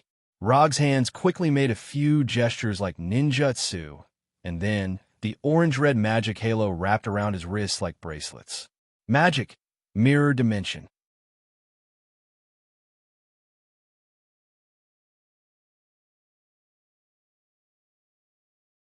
Chapter 370. The mirror dimension is an independent space parallel to the real world. No matter what happens in the mirror dimension, it will not have an impact on the real world. In Camartage, the mirror dimension is often used as an independent training space. Of course, because the mirror dimension and the real world are parallel to each other, the mirror dimension can also be used to monitor the real world or to isolate dangers from the real world or the multiverse. However, in the hands of Rog, the biggest role of the mirror dimension is to isolate his enemies and become a cage-like existence. When a mirror dimension was completely prepared, Rog did not hesitate, and his hands wrapped in an orange-red halo suddenly pushed forward. With the push of Rog's hands, an invisible energy surged out like a wave. In the blink of an eye, Rog enveloped everyone in the arena in the mirror dimension. Unlike the real world, in the mirror dimension, there was a sense of mirror refraction like folded glass in the empty air. In order to pull Thanos, the 5 generals of Black Radiance, and the others into the mirror dimension space, Rog's mirror dimension space this time was quite large. Not only did it cover the entire Colosseum, but it also included the city area outside the Colosseum. When the real world was replaced by the mirror dimension, Rog did not hesitate and immediately summoned the necessary prop for the portal magic. Rog used the mirror dimension to trap Thanos and others in the mirror dimension, not to change the venue to continue fighting with Thanos. Although he was somewhat helpless, he had to admit that he did not have the strength to completely defeat Thanos. Even if he enters Sage Mode or borrows Kyuubi's chakra, the result will not change. Fighting Thanos to a draw was the limit of what he could do now. Thanos is a relatively pure fighter.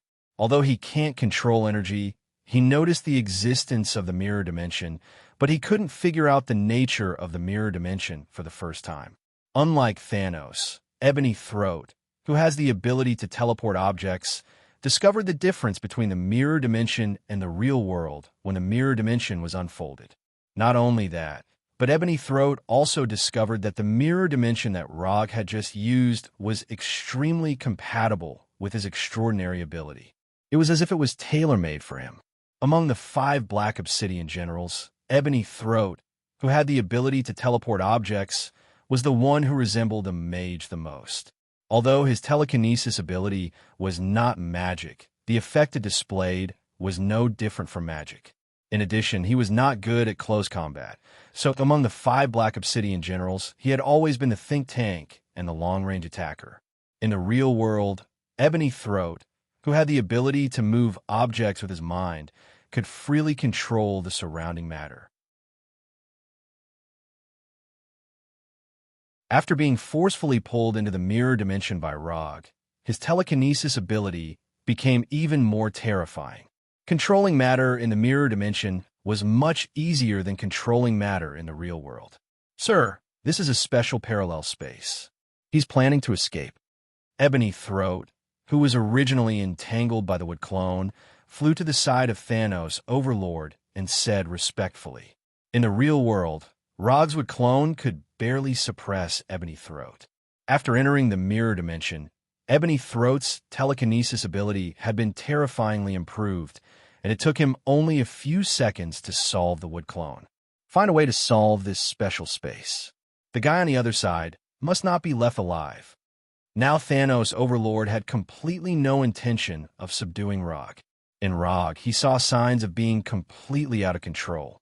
Continuing to keep Rog's life would only bring endless trouble to himself. Thanos' overlord did have some appreciation for Rog, but this appreciation was not enough to let him keep Rog a troublesome character. With the help of Ebony Throat, Wood Arhut, and the Wood Dragon, who could not stop Thanos' overlord for a long time, were suddenly ravaged and scarred, and there were signs of collapse at any time. Rog was not surprised that Ebony Throat's telekinesis ability would be strengthened in the mirror dimension. Before casting the mirror dimension, he took this into account. However, Ebony Throat was not the only one who could telekinesis in the mirror dimension. Folding space, matter control. In the real world, Rog could not do this. Even if he used the reality gem, he could only achieve limited control and folding. But in the mirror dimension, even if he did not use the reality gem, he could control everything at will. His hands kept turning, and the arena in the mirror dimension began to change in a way that did not conform to the laws of physics. The earth fluctuated like the surface of the water, and then quickly reconstructed like building blocks. The sky began to reverse, gravity began to reverse, and everything in common sense began to change. In this strange world that seemed to have been turned upside down, Rog seemed to have transformed into the master of the world, dominating everything in the mirror dimension. Although Wood Arhut and the Wood Dragon fell down and turned into a piece of lifeless wood, the attack of Thanos, Overlord, and Ebony Throat did not decrease. All kinds of bricks, stones, metals, and other items, like a swarm of bees, attacked Thanos, Overlord, and others. At the same time, the chaotic gravity and the mysterious space folding also made Thanos, Overlord, and others fall into an unprecedented passive situation. Under the control of Rog, Thanos, Overlord, and others seemed to be targeted by the whole world, greeting all kinds of inexplicable attacks from all directions. Judging from a scene, Rog now has the upper hand, showing a powerful posture like a god. But Rog knew very well that these were just some fancy operations. Wanting to use these attacks to completely defeat Thanos, Overlord was pure wishful thinking. So when Thanos, Overlord, and others resisted all kinds of incredible attacks, Rog did not intend to further expand the battle results, but directly flying Thunder God came to Hulk's side. Magic Portal. As Rog's right hand continued to draw circles, a portal with golden sparks appeared in front of him and Hulk. When the portal was formed, Rog grabbed Hulk's shoulder and threw Hulk, who was far larger than himself, into it. Then he went in as well. Using the portal, Rog and Hulk returned to the real world and returned to the empty Coliseum. Are we not going to fight? Although he had been fighting with Dark Short Star for a long time, Hulk was still somewhat unsatisfied at this time. No more fighting. There will be opportunities in the future. Let's call it a day. Rog quickly replied to Hulk, then grabbed his right hand and flying Thunder God again. In the next second, Rog and Hulk returned from the messy Coliseum to the royal suite of the Scarlet Dusk Hotel.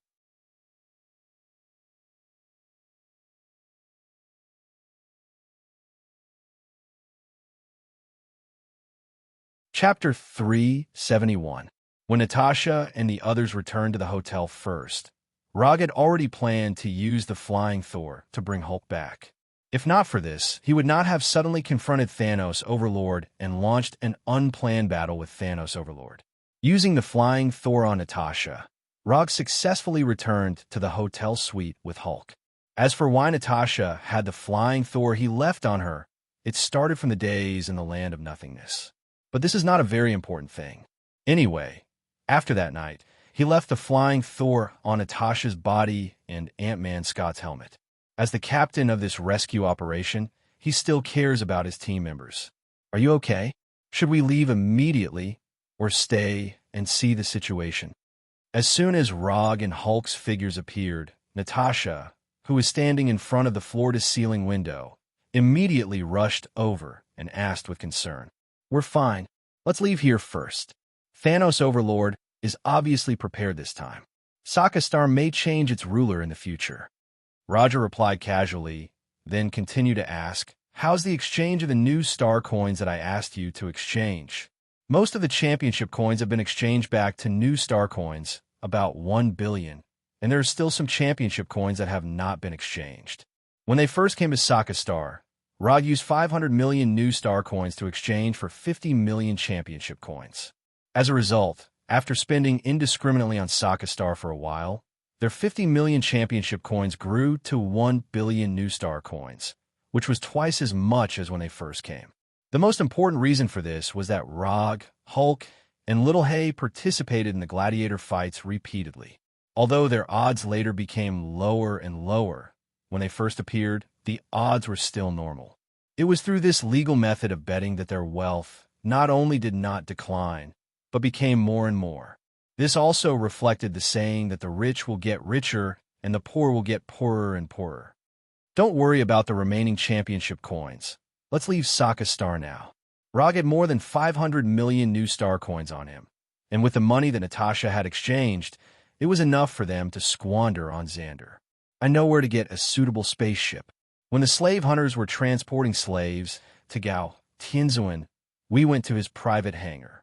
There are many spaceships that meet the requirements for crossing the universe channel. At this moment, Noah, who was standing aside, suddenly stepped forward and said to Rog, "I appreciate your initiative, but we can't use the spaceship for the time being. We'll leave by other means." Rog glanced at Noah and said with a smile. Before he returned to the hotel, he was still wondering if Noah would take advantage of the chaos to escape. In the end, not only did Noah not run away, but he even showed signs of taking the initiative to integrate. This made him feel slightly gratified. However, even though he was pleased, it did not mean that he would let Noah go. That was a separate matter. Things still had to be made clear. Just like Thanos appreciates Rog, but this does not prevent Thanos from wanting to kill Rog. In this regard, Rog and Thanos were indeed very similar. To some extent, they were not the kind of people who would be easily influenced by emotions. No spaceship? Then how do we leave? After hearing Rog's answer, not only did Noah's face show a puzzled look, but even Natasha, who knew him better, was also puzzled. If you want to leave Sokka, in addition to the spaceship, you can also use this. After that, Rog pointed to the ring on his right hand with his left hand. Under the puzzled gaze of Natasha and others, Rog drew a circle in the air as if drawing out of thin air. Then, a circular portal with golden sparks appeared in front of them. On the other side of the portal was the farm of the rope hunters on the outskirts of Halton City, on Xander. "This is the farm base of the slave hunters?" Natasha asked with some uncertainty. "Yes, it's the farm base of the slave hunters on the outskirts of Halton City. Hurry up and go in. I can't maintain this kind of ultra-long distance portal for a long time." Although Rog has mastered the magic taught by Ancient One, he is not an orthodox sorcerer of Kamartaj after all, and his magic power is not vast. Not every Kamartaj sorcerer can open a portal directly to Earth from the distant Titan star, like Doctor Strange. The longer the distance across the portal, the more magic power it requires, and the more difficult it is to control it. Regarding this, Rog quietly tried it on the second day after he came to Sokka. Teleporting back to Xander or the Land of Nothingness is the limit of his current portal. As for returning directly to Earth or Asgard, he can't do it for the time being. Unless his magic power can be further increased, or in the Land of Nothingness, he may be able to open a portal to Asgard or Earth. Although Natasha and others didn't know how Rog did it, with their trust in Rog, they quickly crossed the portal and returned to the farm base of the rope hunters in Halton City. When everyone passed, Rog, whose magic power was about to be exhausted, walked into the portal and then immediately closed the portal that was madly devouring his magic power. At the moment of crossing the portal, even Rog, who had the body of an immortal, couldn't help but shake and almost fall to the ground.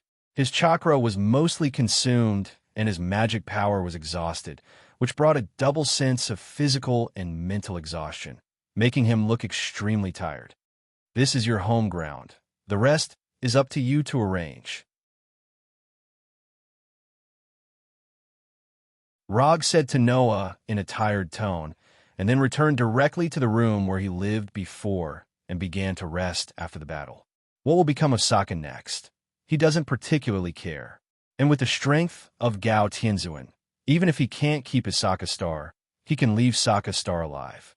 Although Gao Tianzuan and his brother Collector don't look very reliable, they're old monsters who have lived for God knows how many years, and as a member of the Council of Elders, they're definitely not as weak as they look. As for what Thanos Overlord will do next, Rog is not too worried. After the fight, just now, he has roughly understood the strength of Thanos Overlord. As long as Thanos Overlord doesn't collect 6 Infinity Stones, he doesn't need to worry too much about the threat he brings. The Reality Gem is now in the hands of Rog. The Time Gem is in the hands of Ancient One.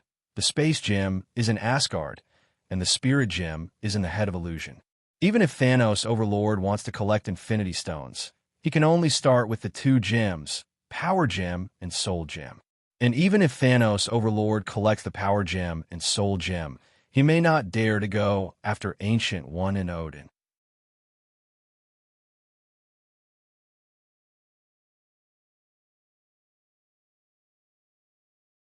Chapter 372.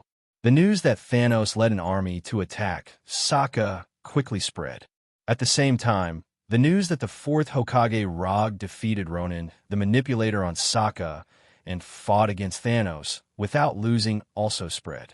When he received the news, Rog was enjoying the traditional massage and relaxation service of Xander with Scott in New Star City, the capital of Xander.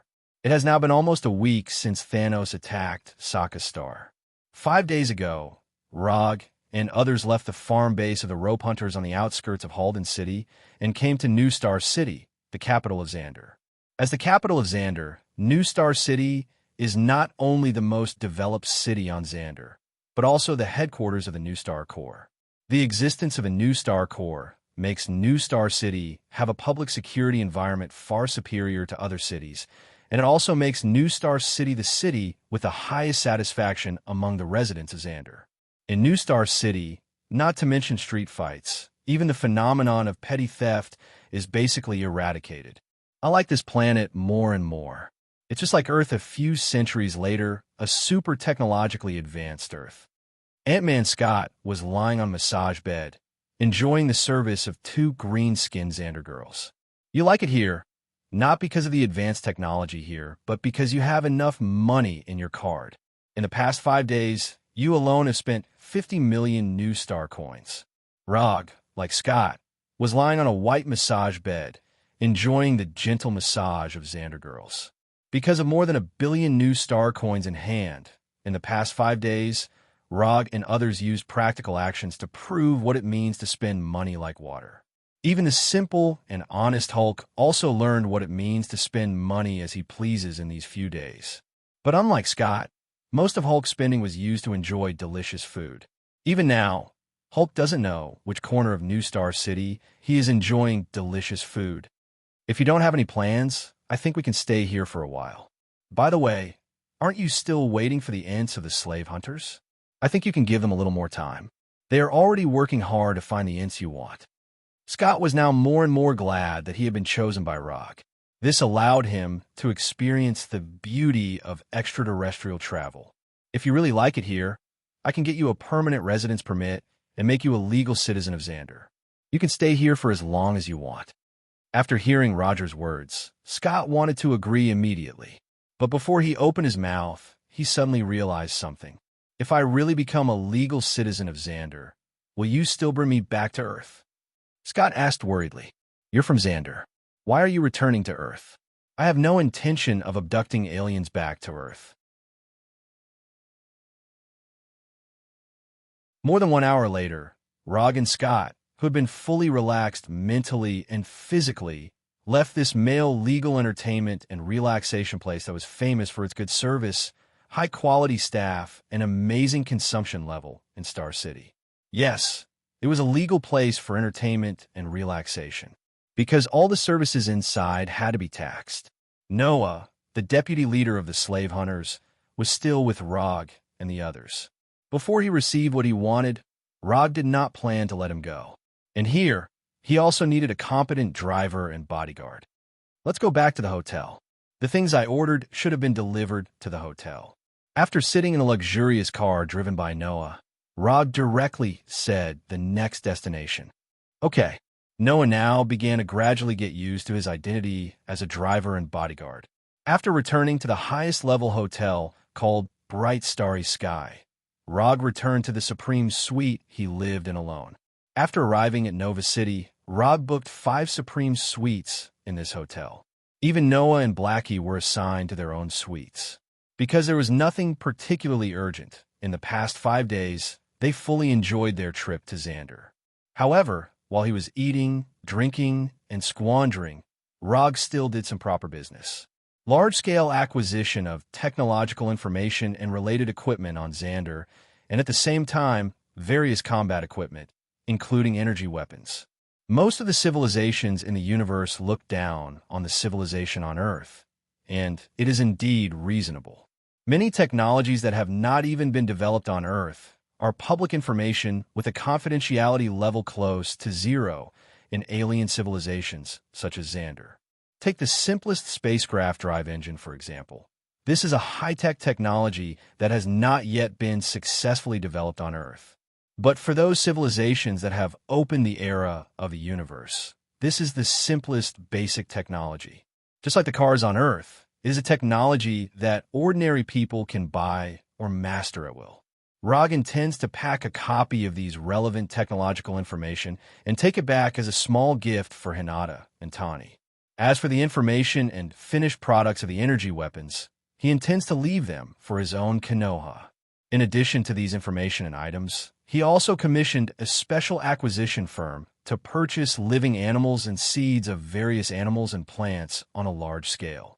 Once these alien animals and plants return to Earth, they may trigger an uncontrolled biological invasion disaster. Therefore, Rog intends to throw these animals and plants directly onto the planet Tatooine that he is developing. Calculating the time, the infrastructure of Konoha Hidden Village on Tatooine should have been established by now, and it is time for the dead planet Tatooine to be rejuvenated. Rog originally had a more extreme and crazy plan to restore the vitality of Tatooine. Star-Lord's father, Igo, is a self-aware planet. Rog's original plan was to use Igo's power to restore the vitality of Tatooine. However, after considering the gap in strength between him and Igo, he temporarily put this plan on hold. Although he can't deal with Igo for the time being, it doesn't mean that he will ignore Igo's existence. In addition to being an important factor in his plan for Tatooine, Igo is also related to a super huge and important plan in his future. After fighting with Mephisto, Rog roughly inferred the limit that the system can reach. Although the strength of a divine father is enough to dominate one side of the universe, there is still a long way to go before Rog can achieve his dream of becoming the god of ninja. Therefore, he intends to restore the traditional craftsmanship of the Otsutsuki clan, planting divine trees on an alien planet.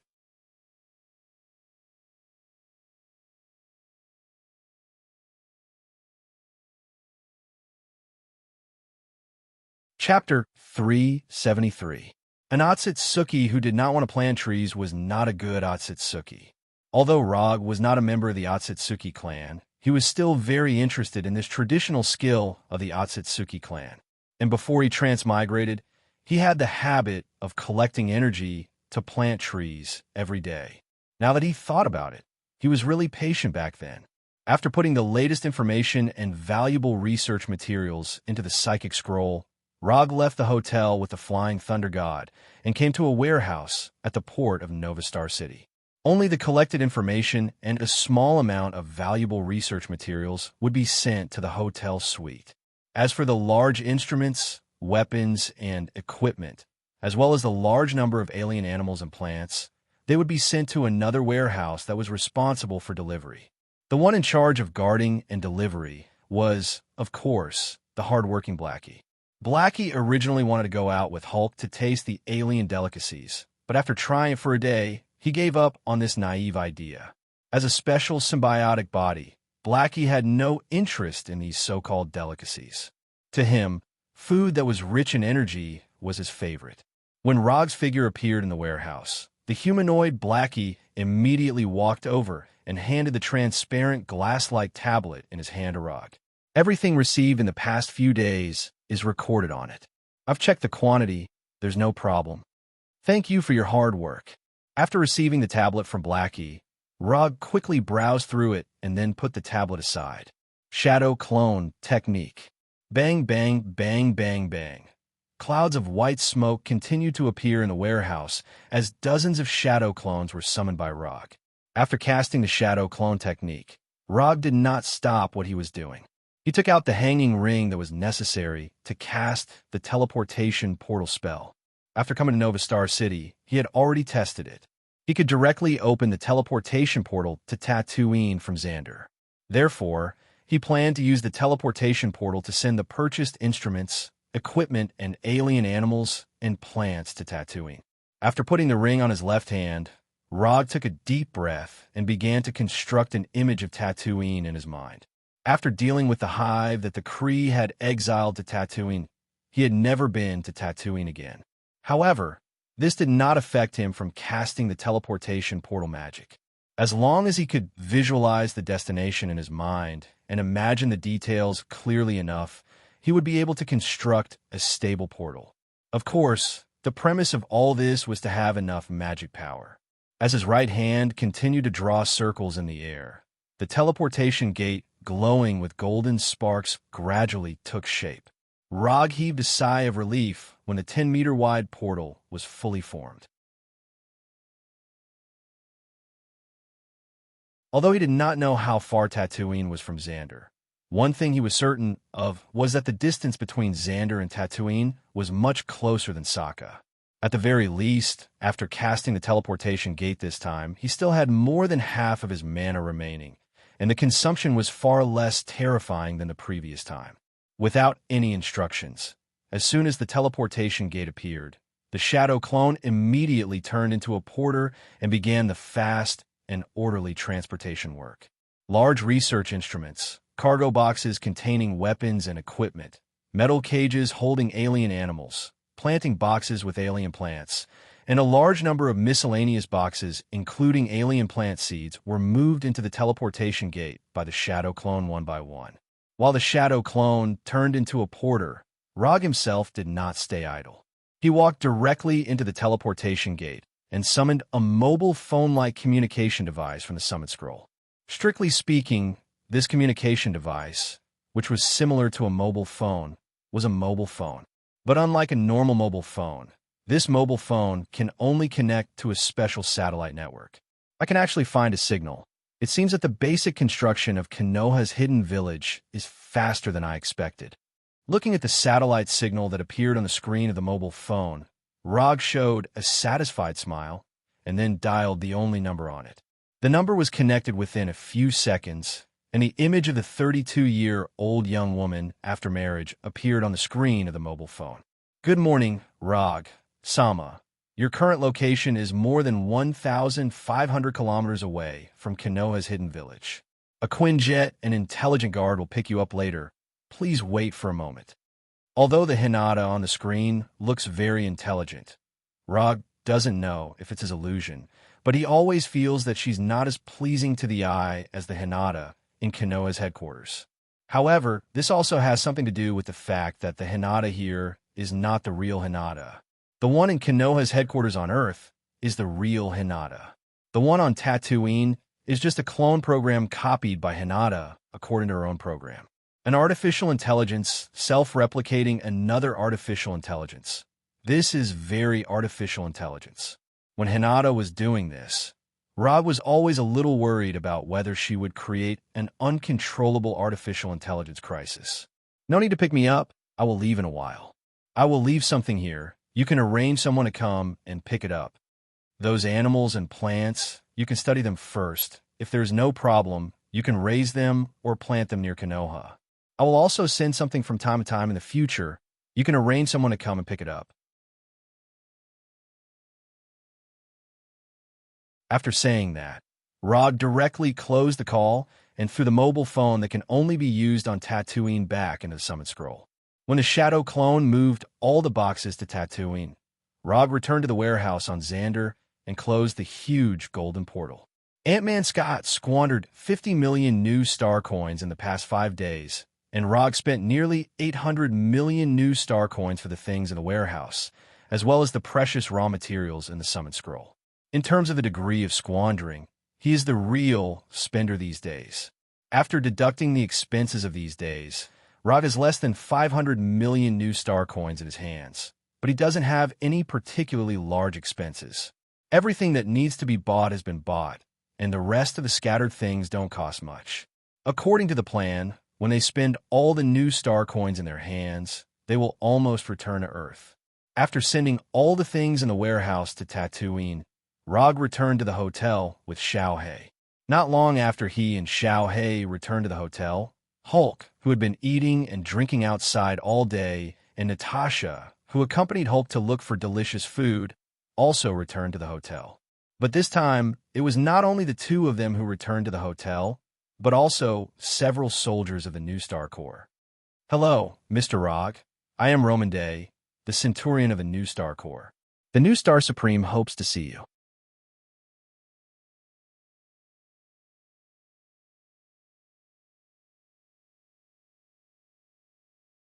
Chapter 374. Supreme Nova? Rog frowned as he looked at Roman Day, who was wearing a dark green New Star Corps uniform and had short curly brown hair. He looked no different from an ordinary middle-aged man on Earth. Rog did not immediately answer the New Star Corps Centurion. Instead, he quickly recalled in his mind.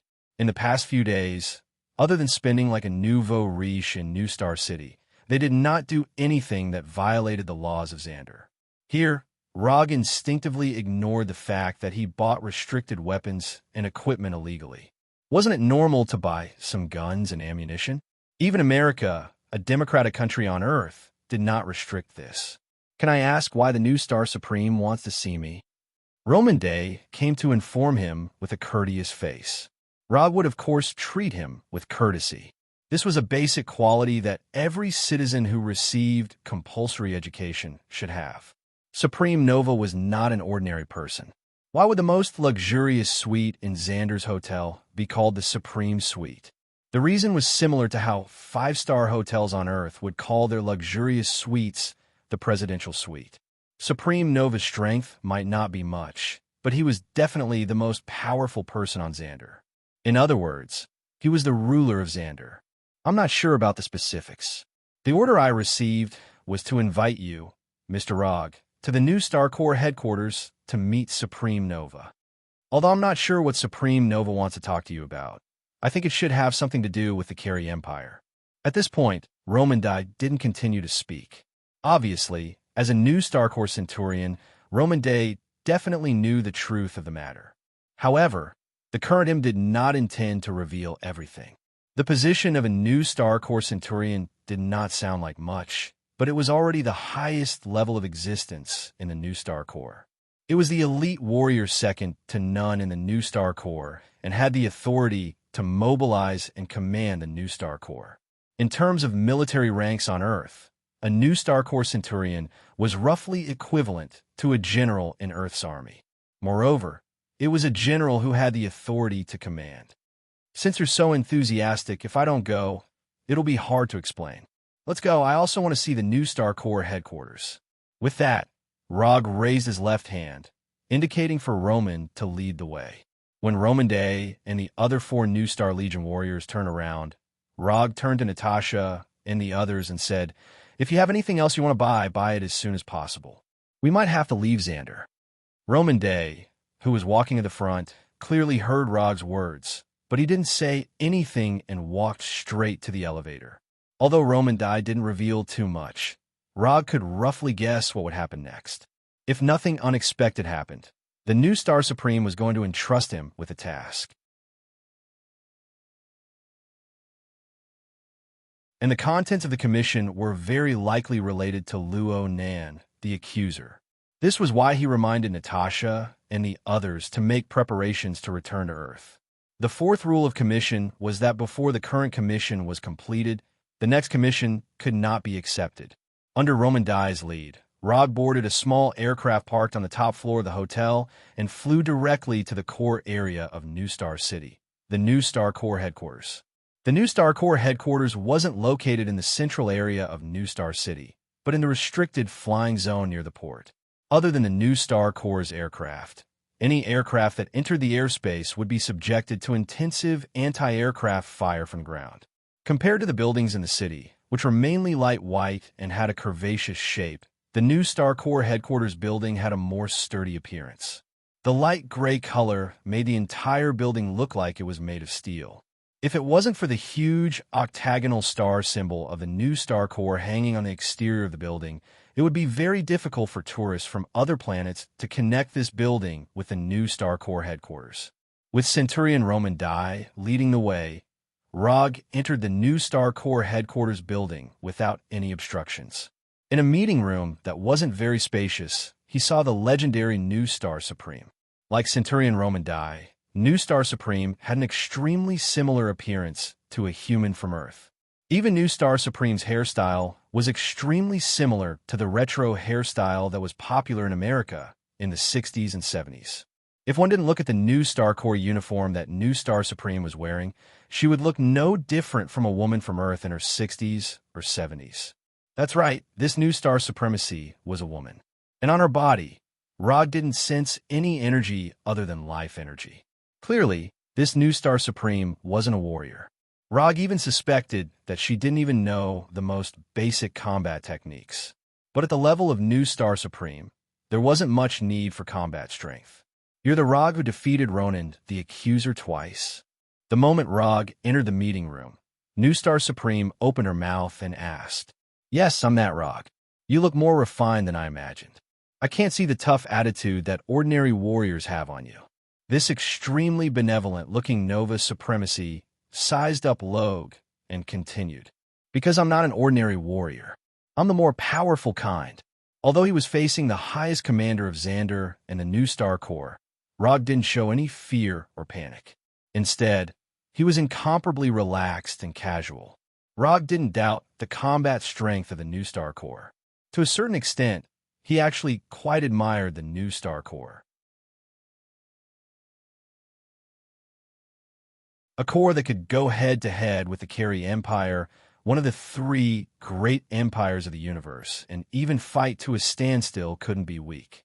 Otherwise, a country like Xander that pursued civility too much would have been destroyed by the Carey Empire long ago. Rog didn't have any objections to Xander's efforts to improve the civility of their citizens. But in his opinion, Xander's approach could easily cultivate the citizens of Xander into docile cowards without any blood. In contrast, he preferred the harsh education style of the Carey Empire that leaned toward Sparta. You're indeed the more powerful kind. Otherwise, you wouldn't have been able to defeat Ronan, the Accuser, twice and fight a lunatic like Thanos to a draw. Obviously, the New Star Corps' intelligence on Rog came from Sokka. This couldn't be blamed on the New Star Corps. After all, he had just emerged in the universe. If they wanted to investigate him, they could only start from Sokka. Let's stop with the pleasantries. I want to know why New Star Supreme of the New Star Corps suddenly wants to see me, an alien tourist from another planet.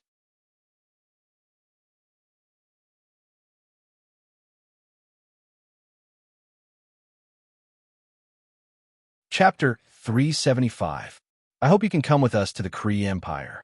You have defeated Luo Nin twice. Your presence can reduce the possibility of the Carey Empire making unwise moves.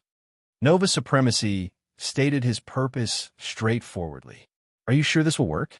I feel that my presence in the mission will only provoke the Carey Empire.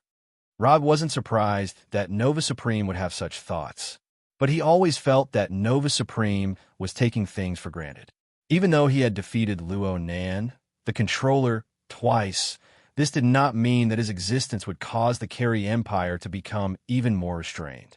It would be abnormal if the Carey Empire, which had always been unyielding, became afraid of him just because he was in the diplomatic corps. I can't guarantee that this will work, but with you, the Carey Empire will be more cautious. As long as the Carey Empire is a bit more cautious, it will be enough for the mission. Supreme Nova explained once again. You can rest assured, this diplomatic mission to the Kree Empire was invited by the Kree Empire. They want to end the war with us and sign a peace treaty that both sides can accept. As long as you are willing to help, no matter what your request is, we will try our best to satisfy you. We know that you have been collecting some documents and equipment recently. If you need, we can provide you with top-secret documents and high-level equipment that can't be obtained from the black market. Rog's purchase of weapons and equipment on the black market wasn't hidden from the New Star Regiment. Now, this has become a bait for Nova Supreme to tempt him. I need to discuss it with my companions. If they don't have any objections, we can discuss the specific content. Rog didn't directly refuse Nova Supreme's proposal, but he also didn't accept it immediately. He still had the commission to bring Dr. Banner back to Earth. Before completing this commission, he couldn't accept other commissions. Although he could accept Nova Supreme's commission without the system, he wouldn't be able to get the ninja coins rewarded by the system. Ninja coins, he would never complain about having too much. When you go to the Carey Empire, your companions can continue to stay in Nova City. We will provide them with the best service. We will not let you have any worries." Although it was the first time Nova Supreme met Rog, she had already browsed through the information of Rog, Hulk, and the others in detail.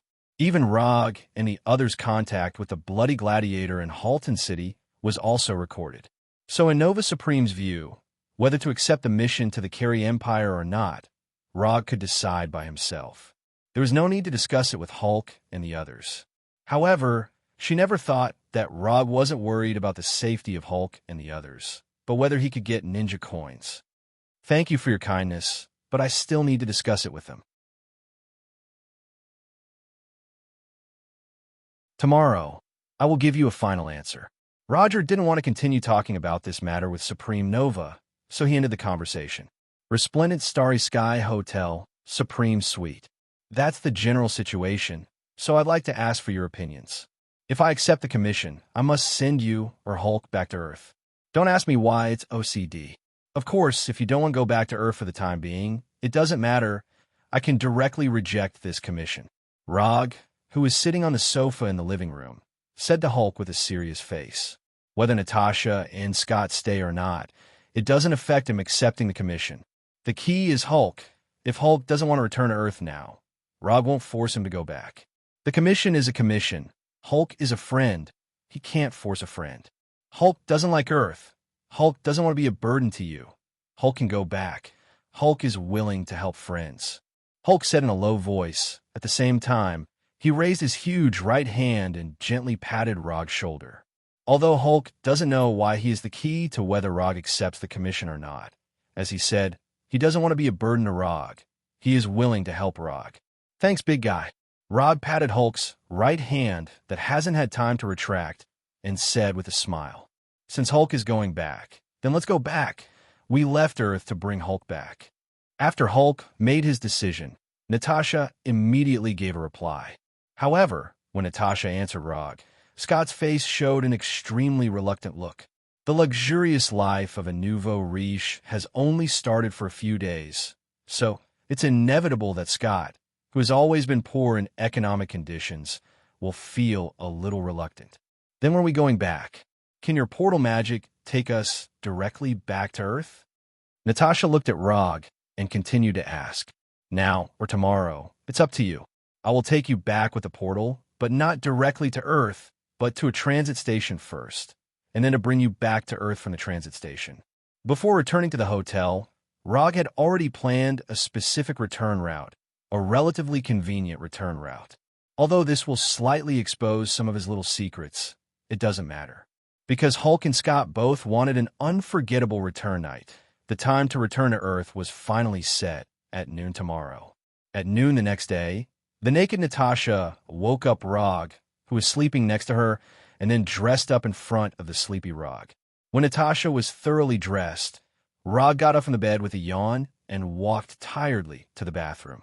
Rog doesn't know whether Hulk and Stick's return night was memorable or not. He only knows that he was very tired this night. After everyone gathered and ate an expensive lunch with the characteristics of Xander, Rog opened the portal to Tatooine in the living room of the suite.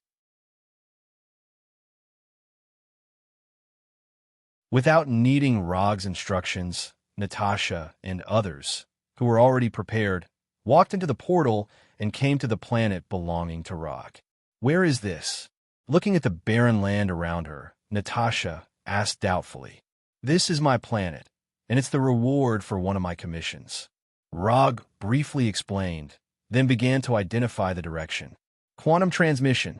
When he confirmed the specific location of Konoha's hidden village, he used quantum transmission to bring Natasha and others to Konoha's hidden village.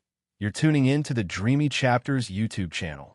We're so grateful for your support, and don't forget to subscribe to join us on this incredible journey through captivating stories.